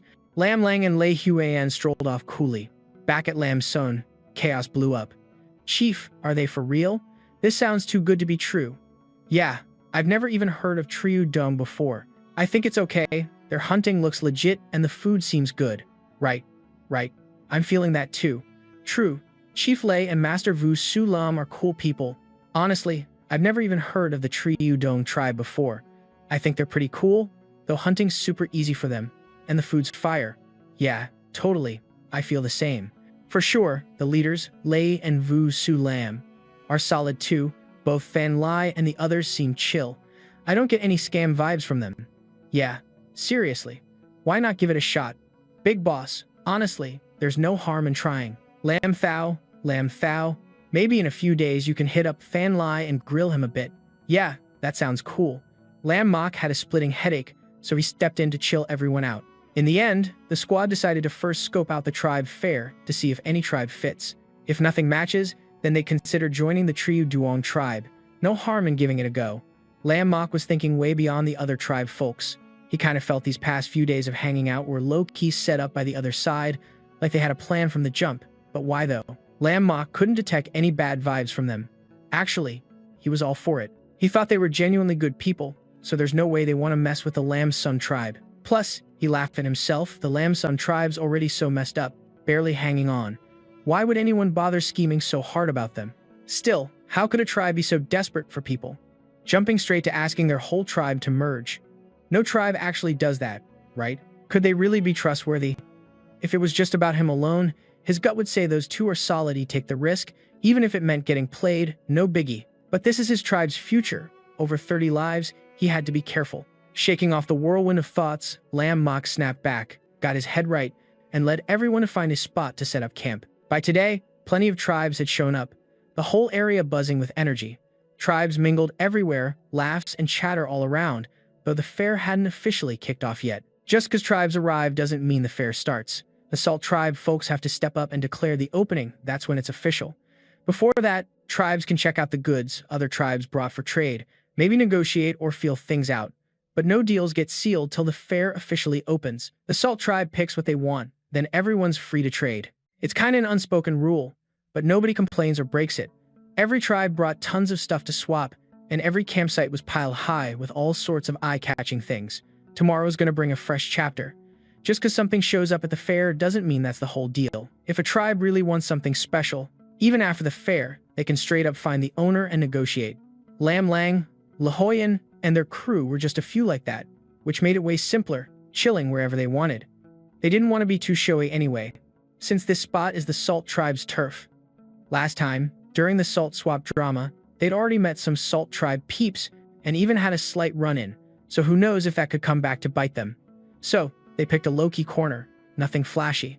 Their nearest neighbors were at least 20 meters away. Lam Lang clattered out a bunch of logs, bark, and mountain vines from his space stash they needed to build a tent here. That kind of noise caught attention. 3 or 4 nearby small tribes all snapped their heads over, eyes wide. Whoa, those guys really got warrior vibes. What kind of skill is that? Weird but kinda dope. Weird, yeah, but super clutch. Totally handy. carrying whatever you want without breaking a sweat, madness. And look at their clothes, they're pretty unusual. Yeah, what tribe they from? No clue here either. Sucks that cool powers aren't for everyone, and even if they were, you can't just pick whatever you want. The benefits all go to them, making others jealous for real. People chatting and whispering all around. Lam Lang and his crew caught all the noise, but they stayed chill, like it wasn't even a thing. The four started setting up the tent. This temporary tent style was easy, just set up some poles, cover the frame with bark. Done. To keep some privacy, they wrapped 3 sides with bark panels, using the other side as a stall. The goods were lined up right at the stall's entrance for folks to browse. By night, they'd cover the last side too, blocking any outside peeks. When the tent frame was finished, the sun was swinging low. Lam Lang pulled out rice balls, grilled meat, and some pre-made soup from storage. The 5 of them ate together inside. After dinner, Dang, Mao, and Fan Lai got ready to crash. Lam Lang and Lei Huyen stepped outside for a bit. Since partnering with the Lam Sun tribe, these two had this habit of night strolls every evening. Though really, it was Chiu Chiu and Tian Tian who needed the walk. These 2 critters stayed cooped up indoors all day in Lam Lang's space, and if they didn't get to roam at night, they'd totally lose it, probably wreck the whole space if left inside. As soon as they were freed, those 2 bolts shot off lightning fast, gone in a blink. Even Lam Lang and Lei Huyen couldn't spot him anymore. They were pissed from being trapped so long, but letting them run wild wasn't an option either. These creatures stood out way too much. Next day, Lam Lang and Lei Huyen laid out their goods. On one side by the stall's front sat 6 tall ceramic jars, over half a person's height, plus some other pottery like bellows, pots, small urns, ceramic vases, and plates in all kinds. On the other side was a wooden rack with cotton fabrics, rabbit fur cloths, a jar of salt, pepper, 2 jars of honey, everything on point. Those big ceramic jars were mainly eye-catchers. The rest were display samples. Lam Lang's space still had plenty more. They were too unique. The nearby small tribes kept staring, totally blown away, breathing a little cooler at the sight. Once the setup was done, nobody knew who was in charge. Hold up a sec, everyone gathered around. Lam Lang and Lei Huyen took on the job of answering the curiosity of the 3 Fanli folks, while the rest of us went off for a stroll. A fresh day kicked off, and the trade fair was slowly buzzing back to life. All kinds of stuff were piled in front of each tribe. Some tribes had their things neatly arranged, others were totally messy. For Lam Lang and Lei Huyen, who had never seen anything like this before, it was seriously fascinating. The coolest things were stone tools, pottery, animal hides, plus plenty of dried meat, dried fruit, and fresh fruit. There were also animal tendons, horns, bones, herbs, honey, colorful spirits for decoration, and beautifully patterned stones. Lam Lang and Lei Huyen were especially hyped about the herbs. But the herbs, here, didn't look all that pretty. Mostly dried roots or powdered forms, totally unrecognizable from their original state. Tribes selling herbs all swore their goods were super effective, some for stopping bleeding, reducing swelling, curing headaches, stomach aches, sore throats, even detoxifying, but those were rare and demanded a lot to trade for. Even though they didn't look great, Lam Lang and Lei Huyen talked it over and decided to trade some stuff to study back home. Lam Lang was dying to trade right then, but everyone said no. Because the trade event hadn't officially started, they could only check things out but couldn't make any trades yet. Some tribes had a good vibe towards Lam Lang and Lei Huyen, promising if the Salt tribe didn't take stuff, they'd prioritize trading with them. Of course, that was only if they had what the others wanted. Lam Lang and Lei Huyen felt seriously annoyed inside. That damn Salt tribe was just too boss. But what could they do? They had salt, which none of the other tribes did. Later, Lam Lang spotted hides, tendons, horns, and some really good stone weapons, all things they wanted, and made mental notes. Some dried and fresh fruits were unexpectedly interesting too, but with those, Lam Lang wanted seeds or young plants instead. The thing that made both of them the most hype was when they stood in front of a stall from a tribe named Lei and saw natural sulfur and natural alum. Both sulfur and alum had tons of uses. Sulfur could treat skin infections, eczema, itching, and other skin problems. It could disinfect, kill bacteria and pests, and worked as a mild laxative. Alum treated even more conditions and filtered water and extinguished fires. The water purifying effect was almost magical, turning gross swamp water into drinkable stuff. When they spotted these two, their eyes lit up. They exchanged glances, determined to get their hands on them no matter what. After a bit of checking around, they learned the Lei tribe didn't really get the full uses of these minerals. They just happened to have them. They called sulfur gold stone and mostly ground it up to sprinkle around huts to keep mosquitoes, bugs, and snakes away, while the white stone, alum, was a mystery to them too. They only recently found it and brought it to see what could be done since it looked kinda unique. Lam Lang and Le Huyen satisfied their curiosity, quickly thanked them, and moved on. Both calmed down. No big deal about the minerals. There were more than just those. Even if they couldn't buy them at the fair, they could always visit the Lei tribe later. By then, they'd have a solid shot at trading with them. Lam Lang felt super refreshed. She laughed. Hey, this trade fair's not half bad. There's some pretty cool stuff here, right? Le Huyen smiled and nodded. This trip's totally worth it. Haha, for real. After just a stroll, it was already halfway through the morning. Getting hungry, they started heading back to their booth. But right as they turned, they heard a loud commotion up ahead. A young dude from a tribe, looking rough, kicked a guy down who fell hard, then pointed and yelled, "You blind or what? Blocking the way and won't move? Want to get stone cold kicked?" The Salt Tribe guys with him laughed hard. These migrant jerks are total trash. They always run wild at every trade fair. Yeah, I think we should tell the big boss we don't want migrants joining anymore. Chill, chill. Let's just check if there's anything good. No point chatting with him. We've been too nice already. Right. Let's bounce. Ha. Consider yourself lucky today. Get out of here fast or next time you mess with me, trade fair's off limits for you. The Salt Tribe crew said that laughing, then walked off. People scrambled out of the way, making room. The guy on the ground clenched his fist, pissed and humiliated, but said nothing.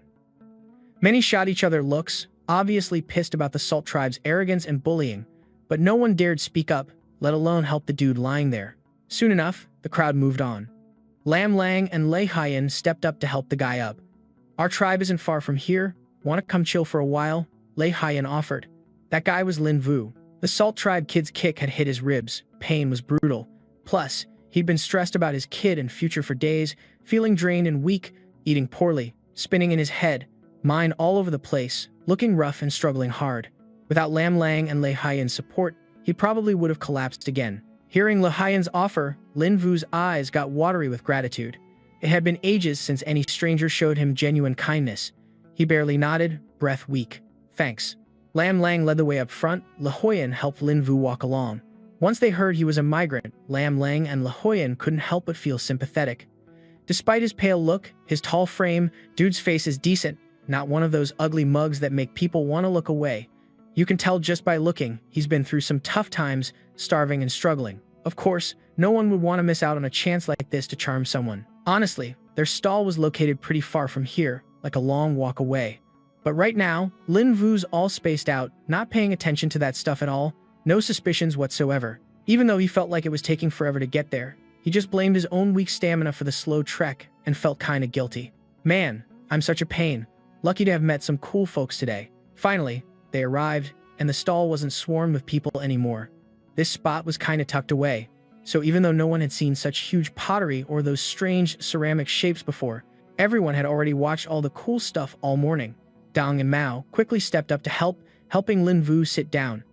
Lam Lang pulled out a cloth to block the view from outside, then grabbed a water jug and some cups from thin air, poured over half a bowl of warm water, stirred in 2 spoons of honey, and handed it to Lin Vu. Yo, drink some of this. It smells like sweet honey. For Lin Vu, whose stomach was growling bad, the scent was even more irresistible. He had never tasted honey before, but he could totally tell this was top quality, legit good stuff. Lin Vu thanked them, hands trembling as he took the ceramic cup up to his lips, and right after tasting the sweet honey, he felt a rush of energy, so he couldn't help but gulp down big sips, finishing the whole thing fast and even licking his lips like he wanted more. This is insanely good. Sweet, right? Lam Lang smiled and said, "This is honey water, made from buzzing bees' honey mixed with water. We haven't eaten yet either. You gotta eat with us later." Lin Vu's eyes lit up with a mind-blown vibe, totally amazed. Is this really the taste of bee honey? You call that sweet? It's crazy sweet. He glanced at Lam Lang and Le Huyen.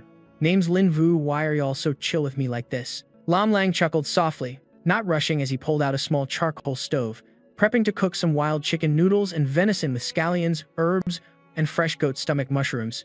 Le Huyen smiled warmly at Lin Vu. Chill out, we mean no harm. Honestly, we're from the Triu Doong tribe, and our numbers are pretty low right now, so we're looking to recruit. You're a drifter, but we see you got potential, so we want to know if you're down to join the Trio Doong tribe. We're short on people, but we don't take in just anyone. We trust our instincts, and you seem solid. Join the tribe, and you're not a drifter anymore, you're family. Lin Vu's eyes suddenly sparked with excitement. Triu Duan, the Triu Duan tribe. Lei Huiyan nodded casually. Yeah, you probably haven't heard of us. And that's okay. Our tribe's pretty far from here, so we don't usually mix much with outsiders. Dan Lai joined in, giving some advice. Big bro Lin Vu, our Triu Dung tribe is seriously awesome, for real. And yeah, we really do need more people now. The chief says you're a good guy, and the chief never picks wrong. If you come, we'll welcome you with open arms, right guys? Yeah, for sure, super welcome, super welcome. Dong and Mao nodded along, grinning ear to ear, looking super friendly. Lei Huiyan added, life as a drifter isn't easy. I can tell you're not useless, but you ended up like this. You don't want to keep living like that, right? Look at them dressed fresh, no worries. Isn't that better than anything else? Hit with this unexpected good news, Lin Vu felt a flicker inside and couldn't help but glance at Fan Lai and the crew. Yeah, that's true. Everyone looked healthy, eyes bright, clothes clean and neat. They definitely lived well. But this good news came so fast, so sudden. For someone who's been through so much, he actually didn't dare to trust it easily, or believe his luck had finally turned. He stared at Lei Huiyan, still stunned. Lei Huiyan didn't pressure him, just smiled. No rush. Take your time thinking it over. Just give me an answer before the trading fair ends. The small charcoal stoves glowing red hot, the clay pot was bubbling with broth. This was last night's slow-cooked soup, boiling fiercely, cooking venison and fresh goat's stomach mushrooms. The smell filled the whole tent, teasing the appetite of anyone hungry, especially someone like Lin Vu who hadn't been full in ages, let alone tasted anything this tasty. This was the ultimate temptation. Lin Vu had to summon all his willpower to keep his pride intact around these folks. He wasn't the type to start eating before deciding, especially if he might say no later. How could he even sit down and chow down if that happened? What reason? This valuable food, they owed him nothing. They already showed kindness by helping him. He couldn't just steal it all, but honestly, it smelled so good, so tempting, he couldn't bring himself to even stand. After a brief pause, Lin Vu cautiously spoke up. If I agree, can you spare some food for me? I got women and kids back home with nothing to eat, of course. Lei Huiyan smiled without hesitation. If your family and our tribe, Than Lai and Mao echoed. That's right. Their voices were proud and loud. Lin Vu stopped hesitating. All right. I'm down to join the Triu Duan tribe. Lei Huiyan nodded. Good. From now on, you're part of the Triu Duan tribe. If I agree, could I get some food? There are women and kids back at my place with nothing to eat. Definitely. Lei Huiyan smiled without a second thought. If you're part of our tribe, you obviously get a share. Really? Dong laughed. For real? Our Triu Duan tribe never runs out of food. Dan Li and Mao echoed. No doubt about it. Their voices were proud and loud. Lin Vu felt his doubts melt away. All right then, I'm down to join the Triu Duan tribe. Lei Huiyan nodded. Good. From now on, you're officially one of us. Yeah. Lin Vu stood up serious, bowed respectfully to Lei Huiyan as a sign of loyalty. When he straightened up, a wave of relief and calm filled him. Happiness blossomed in his chest. Finally, he had a tribe, a place to lean on. Awesome. Welcome. Welcome. Van Lai and the crew greeted him with big smiles, marking a fresh start. Thanks. Lin Vu couldn't help but grin. Then he asked, by the way, big leader, how many people are in the Triu Duan tribe in total? He was pretty curious. Everyone's faces froze for a moment. Lei Huiyan cleared his throat, speaking like it was no big deal. Before you joined, we had 13 people. Lin Vu's eyes went wide, mouth open. He was pretty curious. Everyone's expressions froze for a moment. Lei Huiyan cleared her throat lightly, her tone casual like nothing unusual was happening. Boom. Before you joined, there were 13 people in total. Lin Vu glared, mouth agape. After chowing down, Lam Lang, Lei Huiyan, and Lin Vu headed to check out the nomads' camp. Lin Vu filled them in on the situation at home. His kid was badly hurt. Naturally, Lam Lang and Lei Huiyan wanted to see for themselves. They'd planned to watch the stall in the afternoon so Fan Lai and the others could hang out, but that got switched up. Fan Lai and the gang didn't mind, even offered some soothing words to Lin Vu, which warmed him up big time. No matter how the kid's situation turned out, Lin Vu had already decided the 13 of them made a trustworthy tribe. Bak Seung was shocked to see Lin Vu bring 2 strangers along. Lam Lang greeted them, then went to check on little Mao. Lin Vu kept it simple when explaining to Bak Seung. Both she and her husband looked tense but hopeful, eyes glued on every move. Lin Vu was really surprised to bring back 2 strangers. Lam Lang greeted them and then went to check on little Mao. Lin Vu simply explained a few things to Bak Xuan. The couple was tense and hopeful, standing nearby with eyes glued to the scene. Though not doctors, Lam Lang and Lei Huiyan had survived a brutal apocalypse, so they definitely knew their medicine. Luckily, the kid had no serious internal injuries, just mostly cuts and bruises. The weakness was from hunger and lack of treatment. First thing, Lam Lang gave him some honey water to help wake him up a bit, then told Bak Shuang to feed him half a bowl of meat soup to slowly get his stomach ready. Next, they pulled some wound medicine from their stash, crushed it up, and told Bak Shuang to apply it. Little Mao had a fierce will to live after eating. His eyes got way brighter, and his pale face looked better too. As long as they were careful and kept applying the medicine for 3 or 4 days, he'd be fine. Bak Shizung covered her face, bawling and non-stop thanking everyone. Hearing that the whole family had joined the Trio Duong tribe, now all one crew, she was shocked and overjoyed beyond words. Lam Lang handed over some food from their stash to Bak Shuang. Covering her face, she sobbed uncontrollably, endlessly thanking them. Hearing from Lin Vu that the whole family had joined the Trio Duong tribe. From now on, they were all one family. She was both shocked and overjoyed beyond control. Lam Lang pulled food from the space for Bak Shuang. Little Mao stared at it like it was gold. Lam Lang gave him a cucumber and a boiled egg. She pulled out some rice in a clay pot, showing Bak Shuang how to cook porridge with just a little meat added, warning her not to give Little Mao too much meat for the next 2 or 3 days, just diluted meat porridge and some other simple foods. He carefully instructed that for the next 2 or 3 days, Little Mao shouldn't eat much meat, just some diluted meat porridge and a few other dishes would be fine. She casually prepared a basket full of meat, eggs, and vegetables for them. She also packed a basket loaded with meat, eggs, veggies, rice, and spices to last them a few days. Lin Vu's family hadn't seen such fresh and tasty food in ages. Little Mao was grinning ear to ear, pure happiness. Bak Xiang was crying again, pledging her loyalty nonstop. Lin Vu gently reassured his wife while repeatedly showing gratitude, continuously pledging loyalty.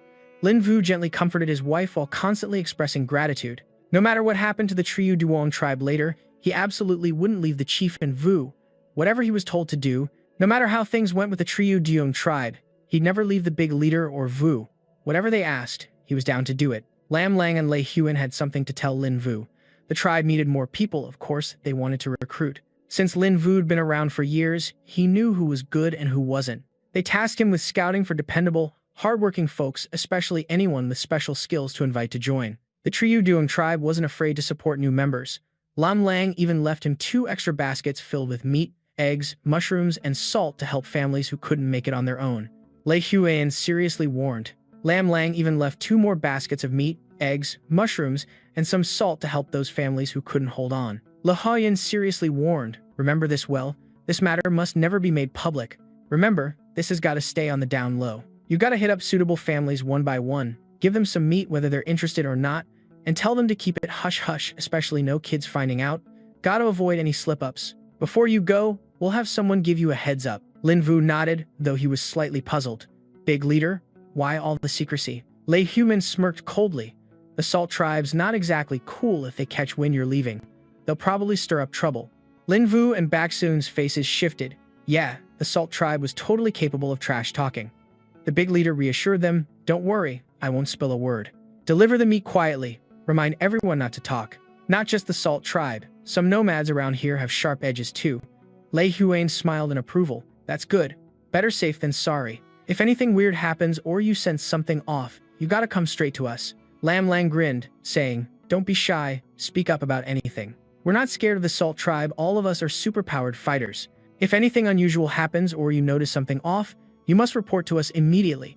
Lam Lang also smiled brightly and said, if anything comes up, remember to tell us, don't hide it. We're not afraid of the Salt Tribe. For real? Lin Vu and Bak Shun were both amazed and stoked, grinning wide with boosted confidence. From now on, their Trio Duong tribe was seriously legit and fierce. Lam Lang and Lei Huan bounced out pretty quick. Bak Shuang immediately dove into Lin Vu's arms. They hugged tight. Bak Shuang's tears streamed down, sobbing and choking up, bro Vu. We finally got our own tribe. This is legit. Seriously, so awesome. Yep, it was really awesome. Lin Vu's voice cracked as he sighed. The big boss and Vu were both solid. We totally picked the right crew this time. Things are definitely gonna keep getting better. Hum looked at Lil Mao, then their dad and mom, rubbing his belly, saying, Mom, don't cry no more. Now we've got a tribe. I'm super hyped. Man, today I stuffed myself like crazy. Never had this kind of feast growing up. Vu said, So we can keep eating like this all the time? No cap. Back's zone blushed. Letting go of Lin Vu, she wiped her tears and smiled, saying, "All right, no more crying, auntie. I'm just as happy as you now. Vu isn't gonna lie, one day soon, we'll have plenty to eat. We've got a tribe to count on now." Little Mao nodded hard, grinning ear to ear. He'd never been this happy before. Bai Xiang smiled at his son, covering her mouth. No more crying, no more tears, okay? Kay, as usual, came to visit Bai Xiang and Little Mao. As soon as she walked in, she heard Little Mao cheerfully shout, "Aunt Kay." Kay looked amazed and thrilled. "Little Mao, you're better now? That's awesome. Sister Xiang, I told you, Little Mao would be fine. Now you can finally breathe easy." "Yup." Bai Xiang nodded, her face radiant as she pulled Kay to sit down. After the joy, he glanced at Little Mao with a bit of doubt, then looked over at Bai Xiang. "Sister Xiang, Little Mao's recovery was super fast. Also, why is everyone so unusually happy? Is there good news or what?" Little Mao beamed. "Yeah, it's good news." Bai Xiang nodded too, grabbed Kay's hand, and whispered, "This is great news for all of us." Kay froze up hearing that. "Really? For real? Is it legit?" Bai Xiang nodded firmly. "Of course it's legit. If they weren't short-handed, Tribe Chiyu Duong wouldn't be this eager. This is a secret, no way it gets out. Not everyone in the tribe gets accepted. Go home and tell your family, see what old lady on thinks." Kay couldn't hide her excitement, chuckling, "Then for sure, we're going with y'all." She realized she was sounding way too hyped, so she laughed awkwardly. "Besides you and brother Vu and sister Xiang, who else would help me and my kid? If you guys bail, how are we gonna survive? As long as the Xiu Duong tribe doesn't hate us, we're all in. I don't trust anyone else, only you guys." Bai Xiang smiled. "It's settled then. They won't hate any of us. I'll grab some meat to take along, gotta chow down well these days to have energy for the trip." When Ki saw the huge chunk of meat Bai Xiang handed over, she opened her mouth, stunned, like she turned to stone. Tribe Xiu Duong is seriously too generous. Lam Lang and Lei Haiyan's eyes were sharp as ever. Lin Vu's been with the nomads for ages and holds mad influence. Sending him to recruit people is almost a guaranteed win. So whether or not Tribe Lam's son shows up, this time they'll definitely bring back a good number of folks. Lin Vu thought he had about 70 people solid enough to convince. Ever since hearing from the chief that the tribe only had 13 people, Lin Vu felt major danger. The next day, Lam Lang and Lei Huyan manned the stall while Fan Lei, Dang, and Mao went out to explore. Tomorrow, the Salt Tribe will officially announce the trading festival's start, and basically all the tribes are here. From the east, the good, the bad, and everything in between. For the trio, it's their first time at a trade fair, super excited and curious. Lam Lang repeatedly warned them not to wander off, so if trouble hits, they can use the chaos to escape and alert someone. Going solo and getting caught, that's a whole other level of trouble. The trio spent half a day wandering, eyes wide, totally hooked and chatting non-stop, only reluctantly heading back late afternoon. When they got back to their stall, still buzzed, Louis and Thuyan couldn't stop yapping. Lam Lang and Lei Huyan threw in the occasional comment, and it all sounded pretty hype. "Oh, yeah, Sister Lam, Brother Haiyan, today we saw something else." Fan Lai tried to remember. "We saw this chunk, kinda like what you said was iron, right? No one could tell what kind of rock it was. It looked like iron, but we weren't sure if it really was." Lam Lang and Lei Huyan both paled, eyes lighting up. "You saw iron? How much? Which tribe?" All three had seen the power of iron weapons in Lam Lang's space before. Seeing their strong reaction, the trio got pumped too. "It's from Tribe Dusun, one of the big tribes. The iron piece was huge, about this size. The surface was all bumpy. Yeah. Loads of people crowded around, guessing what kind of rock it was." Lam Lang asked quickly, "Did you say it was iron?" The three shook their heads together, and Fan Lai grinned. "If that treasure was known, they'd be crazy, so we kept it hush-hush. Why would we spill the tea? Even if you tell, doesn't mean you get dibs anyway." Lei Haiyan spread her arms, measuring how big it was. "A solid chunk." Yeah, tell us more." It seemed a bit different from the iron Lam Lang and Lei Huyan talked about before. The trio debated but still couldn't be sure if it really was. The two nodded nonstop after hearing it, but Lam Lang and Lei Haiyan already had their guess. "Definitely it." Lam Lang laughed. "I'm betting it's a meteorite. Brother Haiyan, we gotta snag it." Lei Huyan nodded, determined. "This afternoon, we visit Tribe Dusun." "Yeah, a meteorite that big could make several weapons. We gotta claim it. Plus, they've got Dunam, a fire element power user. Maybe his power combined with the meteorite could make some crazy upgrade." The trio got curious again, asking excited, "What's a meteorite anyway?" Lei Huyan explained, It's a kind of iron, but not dug from the ground, it falls from the sky. Whoa, the three widen their eyes in awe, sparkle in their gaze. Falling from the sky? That's gotta be premium stuff. We gotta get it no matter what. Other people probably don't realize how real our chances are, right? Lam Lang smiled. Others might not know exactly what it is, but they can tell it's rare. The Salt Tribe will definitely keep an eye on it. Don't sweat it. Lahayan laughed. Whatever the Salt Tribe gives, we give the same.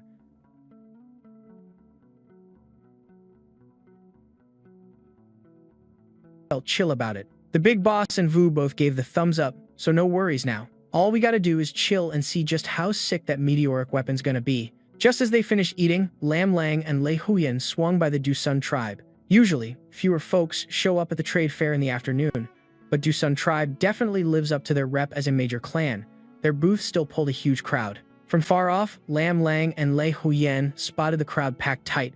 Most of them were probably there to peep that massive, super tough black rock. Stuff like that's hella rare, gotta soak it in or it's a total waste, cause if you miss this shot, there won't be another chance. Dusun tribe is a major player. Their spot at the trade fair is huge. Behind their stall, they even carved out a separate area, building a few rows of crude wooden and stone huts as temporary housing. Looking kinda basic and simple, but way better than those small-time tribes. Lam Lang and Lei Huyan rolled with the crowd to check it out up close, and just a quick glance told them for sure it's a meteorite. This chunk was over half a person's height, wider than an adult's arm span. Total treasure. After some refining and forging, crafting 6 or 7 epic weapons from it would be a breeze. Huyan, however this goes down, we've got to snag it. I'm with you on that. They shared a smile. Lam Lang had already cooked up plans. Part of the rock could be turned into a few throwing daggers, some iron arrows, even a couple of sharp chopping knives for wood. Then, they made their way around back, asking to meet the big boss of the Dusun tribe. The tribe's host, Du Hao, listened to their intro and heard they were from Triu Duong tribe, and his face froze for a sec, showing he was deep in thought, but clearly couldn't remember which tribe that was. If he forgot, it was definitely some random, no-name tribe from way out of the way. Du Hoa felt low-key indifferent, didn't take him seriously, but still kept it polite. If you got stuff to trade, bring it over. If we're interested, we'll talk deals in a few days. As for meeting the big boss, Du Hoa acted like he didn't even hear that. The big boss is slammed. Not everyone gets a personal audience. Plus, why meet with a random tribe no one's ever heard of? Dusun tribes got standards. They're not just gonna waste time. Lam Lang and Le Huyan didn't mind the chilly vibe either. They'd survived way harsher end-of-the-world scenes where survival was brutal and real, 100 times tougher than here. Strength is everything. Prove you got it. No one dares to underestimate you. Du Hoa, standing for a powerful crew, was already playing it chill. No need to hide anything in this game. Lam Lang pulled out a jar of honey from his space stash, popped the lid, and the thick honey scent flooded the air, making Du Hoa and the crew's jaws drop as they subconsciously took deep breaths. Dang, that smell was insane. No one can resist that sweet pull. No one says no to honey's smooth flavor. Honey is rare, sure, but that alone wouldn't leave Du Hoa shook like this. What really got him shook was Lam Lang's ability. Yo, what kind of power is that? Lam Lang smiled, cool as ice. Oh, it's just carrying space with me. No big deal. The Dusun team couldn't help but breathe in the cool air, their eyes filled with envy. How do you even have a power that damn convenient? One of them blurted, how much stuff fits in your carried space? Lam Lang glanced over their huts, chuckling soft, about the size of one room, just enough. Man, I'm getting even more jelly here. Le Huyan joked, honey's just one of the cool things we got. How about we head inside and chat? Du Hoa hesitated a sec, then nodded. Sure. We don't got none of those fancy fold-out chairs or anything. Everyone plopped on the floor. It was a bit chilly, but there were grass mats lining the room. Du Hoa said, this honey ain't bad. How much you got? Might trade it for what you want. Anything else? Just show me. Meeting the big boss with just one jar is no way. Dusun tribe isn't as loaded as the Salt tribe, but they still pull a few jars of honey a year. Their big boss isn't naive. No way he'd waste time over one jar. Le Huyan stepped closer to Du Hoa, lowering his voice. Du Hoa's heart skipped hard. His face changed, eyes sharp and intense locking onto Le Huyan. Le Huyan smiled, cool and relaxed. After a moment, Du Hoa's shock eased a bit. He never thought these two, looking so obvious that there's something special, would dare joke around with Dusun tribe like this. Quietly, he said, you say you're from the termite tribe. Yeah? Ha. Of course not. Then you guys. Du Hoa swallowed the rest of his question. All right, just wait here. I'll go inform the big boss. La Huyen gave a slight nod. Thanks. Du Hoa clenched his teeth but couldn't help adding, Du Sun tribe's a major clan with huge needs. We care most about long-term supplies. You better think hard if you really want to meet the big boss. If it's just a little salt you got, no need to bother. No matter how strong Du Sun is, they're still a bit behind the Salt tribe. They don't want beef with them over this, but the Salt tribe really oversteps. Lately, they've been getting extra arrogant. Their big boss has blown up a few times already. If there's another way, we'd be happy to go for it. Don't worry. Lei Huyen laughed big. Got you. Thanks for the heads up, Du Ho bro. We want to meet the head honcho of your crew. Du Huo shot him a look full of mixed feelings, then nodded. Hold up a sec. The others exchanged confused glances, clueless about what he just told the boss to trigger that kind of reaction. One dude couldn't hold back and chased after Du Huo to ask. But Du Huo had zero time to answer, just coldly warned, zip it, all of you. If it ain't your business, don't ask. I gotta go hit up the main boss. Everyone froze, thinking, do they really gotta loop the top dog in on this? What's the deal here? That guy's definitely not just some ordinary dude. Real quick, Du Huo turned back, looking serious as heck. He invited Lam Lang and Lei Huyen in to meet the big boss. Inside a fairly private room, the floor was cushioned with thick animal skins. Outside, some tall, buff warriors from the Kan Yu tribe stood guard. Lam Lang and Lei Huyen finally met the head honcho of the Du San tribe along with another guy. The tribe leader was close to 50, rugged build, rough face, and eyes sharp and blazing. As soon as Lam Lang and Lei Huyen stepped in, he sized them up right away. His look was straightforward and respectable, no weird vibes. The other dude was one of the Du Sun tribe's hunting captains, also the only power user soldier, besides the main leader, named Hung Thon. Dude was about 30, tall, handsome, and seemed way calmer and more composed than even their boss. After Du Huo's intro, Lei Huyen and Lam Lang politely greeted both the Du Sun chief and Hung Thon. The chief raised an eyebrow. I ain't gonna waste time with you guys. You really got salt to back this up. What's the quality like? How much you think you can supply each year? Our Du Sun tribe's population's over 10,000. We need a good amount. Lei Huyen smiled.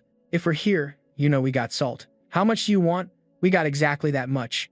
This time, you want to trade as much as you can? No problem. Next time, you decide how much to trade. Just name the spot, and we'll meet up. Hung Thong and Du Huo were stunned at the casual, chill vibe of that offer, like they were dreaming. Straight up, all right then, let's roll with that. The chief laughed hard, feeling good too. This time, you want to swap 3 baskets of salt. Obviously, the more the better. Lam Lang grinned, no sweat, and suddenly 4 baskets of salt appeared right in front. The 3 stared at it with burning eyes, breathing kinda heavy. Even Hung Thong, the guy famous for keeping cool, felt his heart race faster. Du Huo Fine, let's roll with that. The big boss chuckled loud, feeling pumped. This time, we want to swap for 3 baskets of salt, and obviously, the more the merrier. Lam Lang grinned. No problem, the 3 of us were just dazed. Then bam, 4 baskets of salt showed up right in front of us. These baskets are even bigger and taller than the ones the Salt tribe usually uses. The salt was snow white, piled all the way to the brim, super sharp looking. All 3 glared with fire. Of course, we're just as chill as you guys. Straight talk, no beating around the bush. Lam Lang chuckled. You can taste it if you want. Our salt tastes better than your tribe's. Salt? Oh, you're saying that? Lam Lang's words immediately grabbed their full attention. The chief exchanged looks and smiles with Hung Thong. Both stood up, and even Du Huo couldn't hide his curiosity as he stepped closer. They figured all salt tastes pretty much the same, so how could it be better or worse? Hung Thong thought it over carefully, planning to test it out. What if it looks like salt but really isn't? The 3 carefully dabbed some with their fingers and popped it into their mouths. Their eyes all lit up bright. Du Huo got so hyped he nearly jumped out of his skin, trying to hold back. Chief, Captain Hung Thong, this salt isn't bitter at all. Seriously tastes better than our tribe's salt. Got plenty of it? The chief laughed big. Not bad, good, real good. Hung Thong felt intense excitement inside but kept his face calm as usual. Out of the 3, he looked the most chill. He glanced at Lam Lang and Lei Huyen. So, what do you want to trade? The boss and Du Huo's happy smiles quickly dropped as they all focused on that question. Yep, trading means trading. This batch of salt still isn't theirs for keeps. Du Huo was super tense inside, worried the other side's demands would be nuts, and the deal might fall apart. Man, that's a real bummer. This salt is seriously top-notch, not just snow white but smooth, zero bitterness, totally a whole different level from our tribe's salt. Way better by far. Lam Lang grinned. We want to trade for the stuff you got that we need, like animal tendons, herbs, dried fruit, stuff like that. The Dusun tribe ain't just hunters or gatherers, they farm too, especially fruit trees like apricots, peaches, pears, apples, persimmons, and nuts such as walnuts and a few other types. Plus, there's mountain yams and beans bigger than your thumb tip. Lam Lang actually wanted some seeds or saplings real bad, but knew that was kinda taboo to bring up now.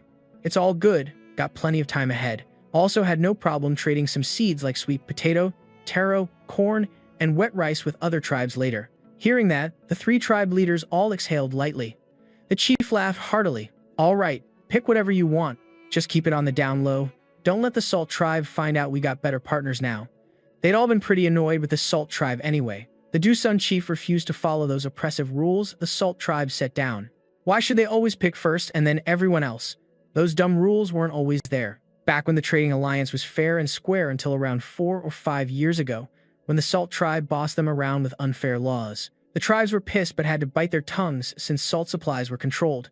Now it's time to kick them out. Just don't let it slip outside. Keep it on the low so the Salt tribe doesn't catch wind.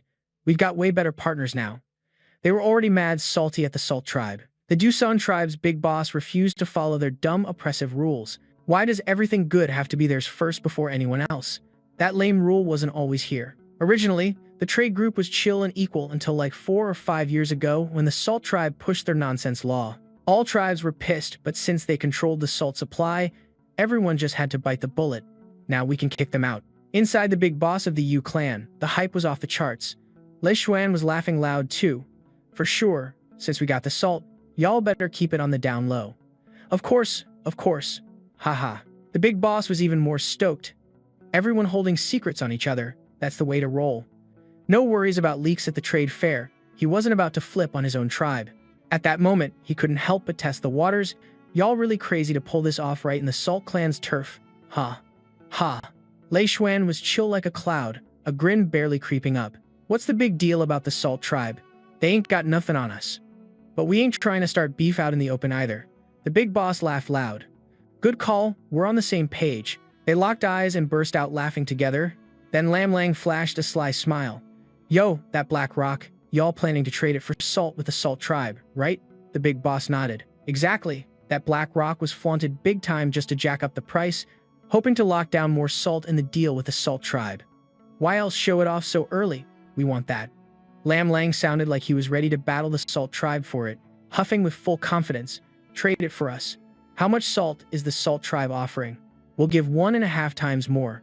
Lei Xuan coughed softly, cutting in like giving Lam Lang a heads up. A Lang Kai Xuan, I want that black rock. You can just tell it's good stuff. And besides, we ain't exactly hurting for salt, right? Lam Lang grinned bright, but his face carried a sharp, slightly bitter vibe. Lei Xuan just gave up, didn't dare argue, only managing a forced smile while looking at the Yu clan's big boss. Boss, can we trade for it? The big boss thought it over. Not impossible, but some folks from the Salt tribe already came to check it out this morning, and from how they acted, they really want it. If the Salt tribe's dead set on grabbing that black rock, it's tough for me to say no. We can mess around with other stuff, but this black rock is one of a kind, and the Salt tribe has their eyes on it. Trading it to someone else now would for sure piss off the Salt tribe. The Yu clan's big boss definitely didn't want that drama. Lam Lang gave a knowing smile. But I really want the black rock. Plus, don't y'all want to make the Salt tribe taste some defeat? They think that rock's theirs, but guess what? They ain't getting it. Ha, that's the kind of fun I'm talking about. The big boss couldn't hold back a big laugh. Even Yu Huo nodded along without thinking. Yep, it's seriously exciting, super tempting. But if they find out we handed that rock over to y'all, how would they even know? Lam Lang was full of cocky swagger. I got mad space power to stash stuff on me. Just pop that rock into my own little space, and nobody, not even gods or ghosts, will catch on. How could they? The big boss's eyes lit up. Right on. He let out a soft sigh, staring at Lam Lang with mad respect. All right then, I'll do my best. If you say so, I'll take that as a silent yes. Lam Lang beamed, thanking him over and over, shining with joy. Le Xuan looked at her fondly and couldn't help but grin slightly. Meanwhile, Hung Thong, calm as always, suddenly shot a sharp look at Lam Lang. Do y'all know what that black rock really is? Lam Lang froze. Huh? Then snapped back, shaking her head. No clue. but it looks dope. I like it. We can bring it home and study it later." Her reaction was smooth, no slip-up. Hung Thong nodded quietly, saying nothing more. When they got the rock, the whole tribe was pumped and hyped. Thought it was some rare treasure, but after trying everything, they couldn't do a thing with it. The massive rock just sat there, useless to eat or use, so they decided to bring it to the trading fair. After all, it was rare stuff, and the richer salt tribe loves showing off things like that, right? Who knows, maybe they can trade it for more salt. If it actually works, that's awesome, at least it won't be for nothing. They didn't feel bad since the rock had zero use in the tribe anyway. Both sides kept haggling, carefully working out a deal to trade salt for other goods. Finally, they settled on 7 full baskets of salt for 5 bundles of top-quality beast tendons, 120 premium pelts, including wolf, deer, goat, lynx, and otter skins, plus 3 baskets of big thumb-sized beans, 5 baskets of dried mountain yams, and 5 baskets of dried fruits like peaches, apricots, apples, peaches pits, and others. Both parties were super happy, totally cool with the deal. For Lam Lang and Lei Xuan, 7 baskets of salt were easy to get in half a day, and trading for all those good things was obviously worth it. As for the Yu clan, they felt a bit humble, kinda awkward inside. Gotta remember, if they traded with the Salt tribe, that much stuff probably wouldn't even get 2 baskets of salt. The trio Dung tribe really are good people. Too good, like brothers. The Yu clan's big boss slapped Lei Xuan's shoulder hard, laughing loud. "Don't forget to swing by the Yu clan after spring arrives. We'll be waiting for y'all. Next time, we'll gift you even more stuff. But gotta get ready first." Lei Xuan and Lam Lang had already made a deal with the big boss to bring salt to the Yu clan for trading in spring. Considering Lam Lang's unique power, the big boss thought it would be easier and agreed. Lei Xuan laughed loud. "Don't worry, it's a definite plan." "Good. Haha." They looked at each other, cracking up freely. That brotherly vibe filled the air. To keep things chill, the big boss and Hung Thong didn't personally escort Lam Lang and Lei Xuan out. Instead, Yu Hua casually saw them off, just like any visitor headed to the big boss. The meteorite trade deal was set, swapping it for 2 baskets of salt, but it hadn't happened yet. Gotta explain things straight up to the Salt tribe too.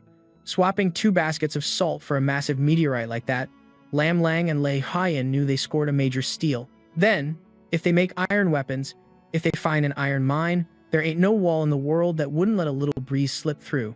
The Yushan tribe's gonna catch on sooner or later. This stuff can mess with feelings, especially since they still want to keep things chill with the Yushan tribe. But right now, they can't give too much or the Yushan tribe will get suspicious. That's why they traded 7 baskets of salt for all those goods, kinda making up from another angle, and they'll cover more later, plenty of time left. The two laugh as they casually strolled back to their booth. The 3 from Than Lai Dang Mao all glanced over, unable to hold back, rushing up and asking, "Sis Lam bro Hu Yen, how'd it go? Everything traded yet?" "Yup, all done." "Will the Yushan tribe accept?" Lam Lang chuckled. "We personally handled it. Ain't no deal that can't be settled. Of course it's done. Just haven't grabbed the goods yet." The Fan Lai trio were all over the moon. Usually once someone from a tribe gives their word, they don't back out, especially the big boss, the top dog. When the Yushan tribe's leader says something, you bet they won't flip-flop. The 3 nearly did laps from excitement. "That's iron, dude. Real iron you can turn into weapons. Who knows, maybe we'll even get a cut when that happens." "Yeah, for sure. Just gotta keep grinding, beat the competition." That's how tribal warriors roll, talking through strength. Next morning, the Salt tribe's big boss finally showed up slow and steady, with everyone waiting on him. Surrounded by hundreds of warriors and Salt tribe folks, he strutted into the trade meeting. The main hall was a wide-open circle, clean up nice. Right in the middle was a platform over 2 meters tall. The Salt tribe's leader walked over, surrounded by the crowd. The big and small tribes who came early stood around outside. Seeing him, they all buzzed with lively greetings. Everyone from the Salt tribe wore proud grins. The big boss in his flashy animal hide jacket, with colorful feathers stuck in his hair, looked so pumped like he was about to fly. He casually climbed the high platform. Salt tribe folks crowded up front, raising hands and shouting loud, "Salt tribe, Salt tribe. Big boss, big boss." The other tribes joined in shouting too. Lam Lang and Lei Hyan just had nothing to say. Lam Lang leaned close to Lei Hyan and whispered, "Lucky that dude doesn't know the deal from 3 to 9 bows. Or today would be way crazier." Lei Hyan chuckled softly. Lam Lang didn't want to keep watching, so he laughed and told Lei Hyan, "You hang back here and keep an eye out. I'm gonna check on the people nearby, see how Lin Vu and Bak Shuang's doing. Ask about progress. If they're short on food, toss some extra their way." Those folks been eating better the last few days, but they'll need energy soon. Gotta be ready to move out in a few days. Lahalyan nodded. I got this. Watch her for me. Be careful. No worries. Lam Lang giggled and quickly slipped out of the crowded chaos. At that moment, Lin Vu and Bak Shuang were both deep in thought, totally focused on recruiting for their tribe, totally zero interest in the trade meeting. The annual event here had gotten old and boring to them. It was a loud scene that had nothing to do with them. When Lam Lang got home, Lin Vu and Bak Shuang were already out recruiting. Only Xiao Mao stayed inside. After 2 days of care, Xiao Mao was looking way better, bright-eyed, rosy cheeks. As soon as he saw Lam Lang, he was super pumped, jumping up to greet him excitedly. Vu. Lam Lang smiled and gently rubbed the boy's head, casually asking, Where your folks? Why you home alone? Xiao Mao obediently answered, My parents went out recruiting people. They told me not to wander off, said to stay home and watch the place. They said maybe Vu and the big boss would send someone over. Didn't expect Vu to actually show up. The kid's tone was so happy, like Vu's visit was something he was really proud of. Lam Lang laughed and said, Your parents are awesome. I could have guessed that, too. Xiao Mao smiled, nodding hard. Yeah. He stood up and said, Vu, wait a sec. I'm gonna go find them. Originally, Lam Lang planned to meet Lin Vu or Bak Shuang, who nodded and smiled slyly. You know which houses they're at? Xiao Mao replied. My dad said this morning they'd be at a few houses. Lin Vu had clearly done his homework well. Looks like they really found a treasure this time. Lam Lang silently admired and felt stoked inside. Good, then go quick. Xiao Mao zipped off like a flash. Lam Lang didn't wait long. Lin Vu came back dragging Xiao Mao behind him. Vu was happy to see Lam Lang too. Lam Lang nodded at him. So, how'd it go? Lin Vu showed a happy grin. Pretty good. Bak Shuang and I hit a lot of houses the past 2 days, and people are mostly happy. It was tough at first, but now it's getting easier and easier, not letting down the big boss or Vu's expectations. Lin Vu works smart, first hitting the families closest and most trusting to his wife, like Mrs. On-Ki agreed right away, then moving on. Other families heard lots already agreed and naturally warmed up too. The result? Out of 10 houses, 7 said they'll go, the other 3 are still thinking, saying they want to mull it over. Fair enough, moving ain't easy, plus the Trio Dune tribe name is brand new to them.